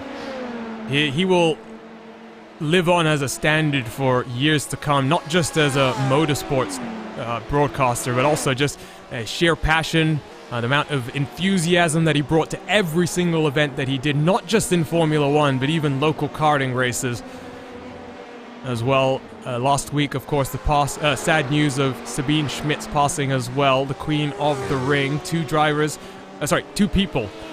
Very few would have anything negative to say about both of them. Endlessly driven on what they felt was their calling. And two people One thing which Sabine would be that she was too fast. Well, I don't know about you, Sommel, but the first time I ever heard about the Nordschleife, in terms of thinking about it as more than just that track that exists out there, was when I saw her on Top Gear wrestling that van around that track. Honestly, likewise, that and the Gran Turismo stuff just kind of added a certain charm to the circuit, didn't it? I think that's similar for our kind of generation, pretty much. Yeah, it was that first time I really thought about what you can do there, and it wasn't until I jumped on iRacing till I really committed to that track and starting to learn it. I'm now at, I think, over thousands of actual race laps, not even counting practice as well. No match for the number of laps that Sabine has, but maybe one day I will be able to get there. The great thing about iRacing is every day is race day. The IndyCar visits the Nürburgring Nordschleife in just a couple of days' time as well. A broadcast of that on a Monday night US time on RaceSpotTV. Are you kidding me? I am not kidding you. I am part of the reason why that is happening. I'd like to take credit for it. It happened last year for the first time because I decided to make the effort to try and get it included. It did so well. It was the second most popular race that IndyCar has in the official competition, other than the Indianapolis Oval itself. So very much looking forward to that. But white flag in the air for Delta Sport U4K. What a day it's been. Not necessarily the best qualifying performance. They made their way through the field with slightly different setup philosophies to the rest of the cars, and Sommel, I see a car going through the gravel in front of them. It was contact with the Team RSO car, but if we're being honest, they fought fair. They fought hard. It's just been a performance of proper determination for them. It's been an interesting one for Delta Sport U4K. Times where it seemed like they won't quite be able to get it done. It was a hard battle, one that can divide, but seriously, amazing way for them to end up this round. And with their two main championship rivals really struggling, Alpine Stars Geodesic and Team RSO, very minimal points being awarded there. The buffer will build up for the Delta Sport U4K team. Just a couple of corners for them to go, and just 6 seconds down the road behind them, it is the LMP AM leader Silas Krag-Volike for Fiercely Forward. Down into Variante Alta, he will go for the final time. Team Hoisingveld, they will get past just in the nick of time by your overall race leader, who will not have to complete one more lap here at the Imola circuit. That is if things go according to plan. Celebrations begin then for Delta Sport. Championship lead back in their favor. One more race to go. One race to decide our inaugural IVRA Endurance champion. The championship competitors in the dust behind them, laps down. They find themselves one hand on the trophy. For Silas Krag-Volike, victory here today means championship fight in the land of the rising sun in 3 weeks' time. For Fiercely Forward, it's not just in GTM they want to claim victory, they want it in LMP AM as well. It's going to be a fun fight between them and the Rusty Spatulas all the way to the line. Who will come out on top? For Team Hoisingveld, does look as though they have got this race victory and a championship lead in their favor once more. Can they make it 3 IVRA championships in the first winter of competition? They've already got the IVRA GT Sprint Championship. They've already got the IVRA Club Sport TCR Championship. They want to add to that the GT Pro Championship here. Across the line for Kevin Snyders in GTM, he takes victory here today after taking pole position as well. But importantly, it's Luke Kraus across the line in second after early race drama for him. That championship all but secured heading into the final round at Motegi. What a race it was. Today we raced for John and Sommel. Every single car put it out on the line right now. It's a what better tribute that could we have for the Kinetic Team Racing manager than the race that we had today? But it's a very sad day, despite all of the celebrations. Indeed it is. We've lost such a big friend of ours in the sim racing community, but what's touching is the kind of tributes that people are paying. only good stuff about him, right? And as cliche of a movie line as it may sound, you can only smile that it happened. You can only smile that he was there with us, and it's such a poignant way to celebrate this with an incredible race that we've had here today.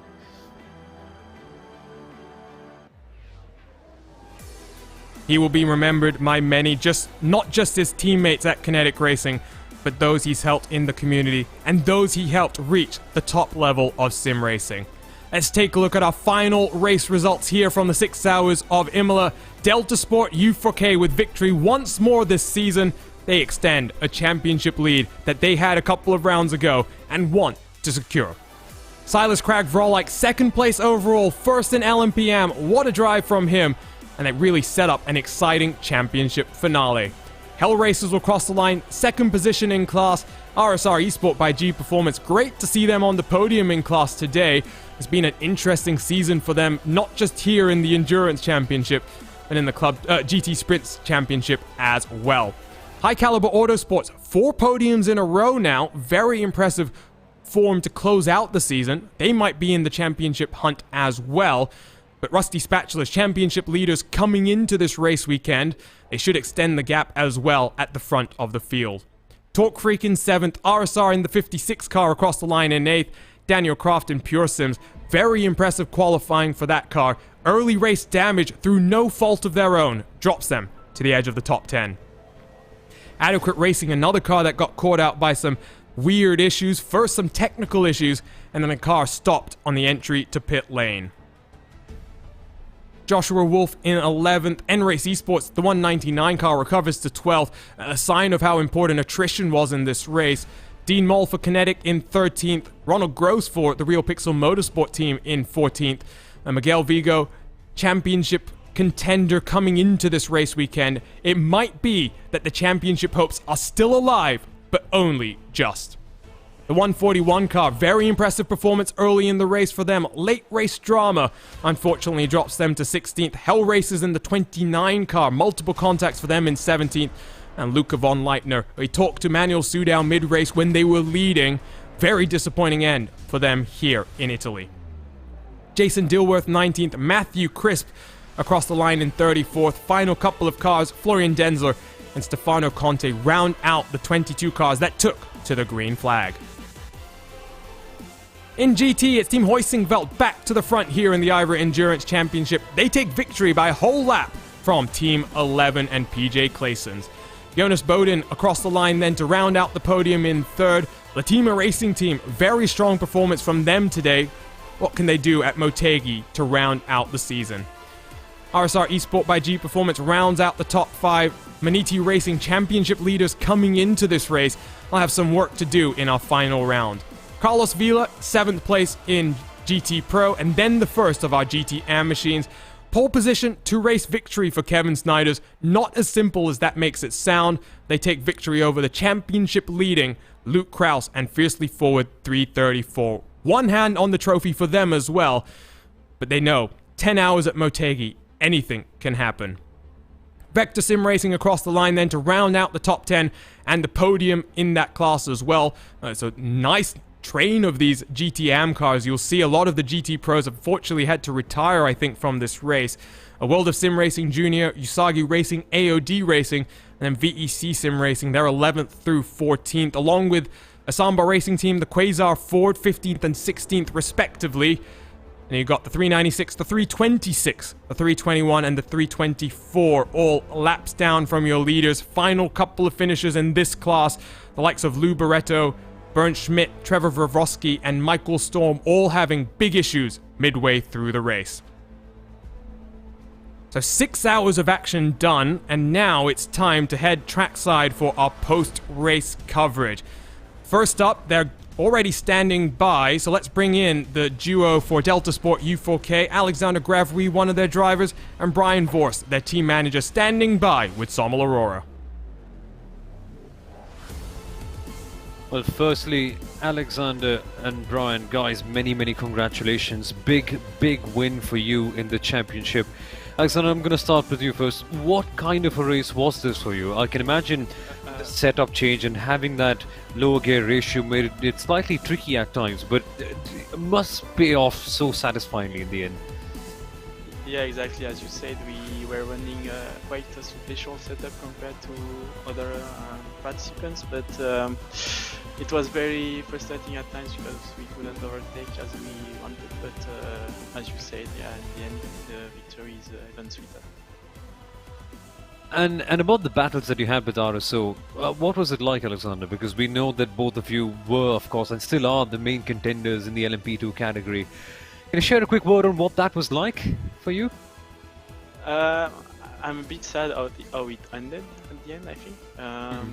We were already hoping it would end in a better way than that, but during the race we always were looking at where the other was, and I think our pace was quite similar, and they could have won the race and it would have been 100% deserved as well. So in the end we take the victory, and that's how it is. Brian, must be a big win for the team, this one. It's been a consistent run of wins now. It's good to see you guys right up here at the top. What does it feel like, and who would you like to thank for this big one? It feels great. It's an honor to, I'd say, win, this event, especially for what it meant to everybody. I personally didn't know, John on a personal level, but he's had a big impact in the community that we're all a part of, and everybody paid their respects. So to win a memorial event, puts a little more icing on the cake. Yeah, that was it was very nerve-wracking all the way down to the very end, but super proud of Alex and Christoph. They did an awesome job. I couldn't ask for any better drivers to kind of wheel our car, and I want to thank you guys for putting on the broadcast, IVRA for the series. Move Up Lynchburg, Get Stuck USA, Freedom USA, Driven Texas, and Unified for Kids, all of our sponsors that are watching and supporting us, the International STEM League. I know they're all over the US watching, so big shout out to them for supporting us. And head to Montegi to see what we can do. Should be great fun. Alexander, Brian, many congratulations, guys. Have a really good one. Let's see what it is like in Motegi. So that was the number 33 car. Let's move it on very quickly. I got lots of podium position people standing by, and not just podium position people, other people trying to get in on the fun as well. Let's bring in one half of the race winning duo in LMPM, Silas Krag-Vrolak. He's standing by with Jonathan Burke. Hey Silas and Ali, do you guys have a copy? Yes. Yeah, all good. So the M category was a little bit of a crazy one today, but you guys came out on top. What was it like there, trying to just, kind of survive with a clean race car? I mean, Taylor gave the car to me, and I was like, he told me like it's very stressful. Like people are racing good and stuff, but you gotta be on your toes. And well, as soon as I made my first 10 laps, I was like, okay, this is gonna be tough to get to the end and not be completely, drained or have a broken car. So, but we did it, so I'm happy.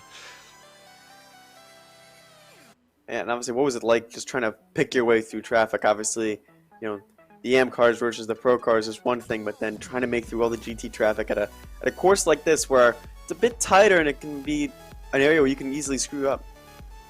I mean, in the last hour or so, we were pretty clear on P1 for M, so I was taking it a bit easier. But when we were really fighting for the M lead, I was like pushing it a bit much, and it was really difficult to make the right decisions and not overdrive the car or try to get potential penalties and stuff. So, but in the last hour, we was just trying to cruise to the victory, but trying to fight a bit with Elder Sport. But I mean, it is what it is. I'm still happy with the result. Natalie, my final question now to you. Obviously, a win in LMPM, a second place, and a bit more secure championship picture. And in terms of GTM, what's this whole season been like for you heading into this final round going into Motegi? Yeah, I mean, it's all on the line, right? So I think the GTM picture is becoming a little more clear, but obviously they have the pressure on them on that race to get that done. We were just speaking with Rusty Spatulas in the waiting room about you know, with the half-time points going to them and us getting the full-time points, it's going to be super, super close at the top. And we just all we want really is a clean race at Motegi, so that we can basically the best car wins, really, you know. All right. Well, congratulations, guys, on your Inland PM victory, and we'll see you in the land of the rising sun. Yep. Thank you. Thank you. Impressive victory there, and impressive second place overall from the fiercely forward team. Let's move down in towards the GT categories now. We've got Jan Sentkowski and Matt Thors Hudsfeld. They are regulars in the RaceSpotTV booth now. Sommel Aurora is standing by. Jan and Matt, well, when was the last time we saw you guys? I think a couple of weeks ago, wasn't it? Another win for you guys, many congratulations. Crazy won this one. Yeah, definitely. Was difficult here at this track. I tested the other cars also over the course of the week, and I knew that the BMW will be very strong here. As well as the Porsche with the low fuel is always very strong. Yeah, so I wanted to know the strength of the other cars to set up our car so that we can overtake them. Worked out quite well. So the work has paid off, but was a really difficult race. The others, especially Jonas and PJ Claessens, had a great pace. I was giving it all. So yeah, I'm really happy to be here now. Oh, that's great to hear. That's great to see all the effort has paid off. And Matt, this was an incredible one. We had the roller coaster in the GT Sprint finale, then this one. Helsingborg just seems to be on a roll, man. Yeah, absolutely. At the moment, the momentum is with us, but nevertheless, the other guys were also really strong, especially in qualifying and also in the first part of the race. Always in their first stint with fresh tires, they seem to have a slight advantage. So yeah, we always have to play the long game at the moment, but yeah, it pays off. And again, Jan did a great job. 3 hours in this car, difficult conditions, and yeah, he kept his cool, and yeah, absolutely no words for that performance. Yeah, and finally, your thoughts on the season finale at Sebring. Double points, it's going to be quite interesting to see how it goes. Well, yeah, so everything's still on the line. Then in the last race, yeah, for sure we'll give it all. Take some time for the preparation, and yeah, I think it will be a hard fight again. The balance of performance in the GT class, I think, is really good at the moment. So yeah, we all have to do our work, the other teams as well, and then we'll see who will be the fastest and who plays the strategy right at the end. Should be a lot of fun. All the best, guys. All the best for this one. Thank you. Thank you. Another impressive drive there from the Team Hoisingveld boys in IVRA competition. I really do enjoy this competition, all the different strategy elements that it throws at you. One final interview then, and it's your GTM race winners. German simracing.de, and one of their drivers, Marcel Egbers, is now standing by with Jonathan Burke. Hey Marcel, it's Jonathan in the booth. You have a copy? Yes. Well, you guys have had a very up and down season. You took a full 50 points all the way back at Spa, leading at the halfway mark there, and now finally getting this car from pole to victory lane. How does it feel?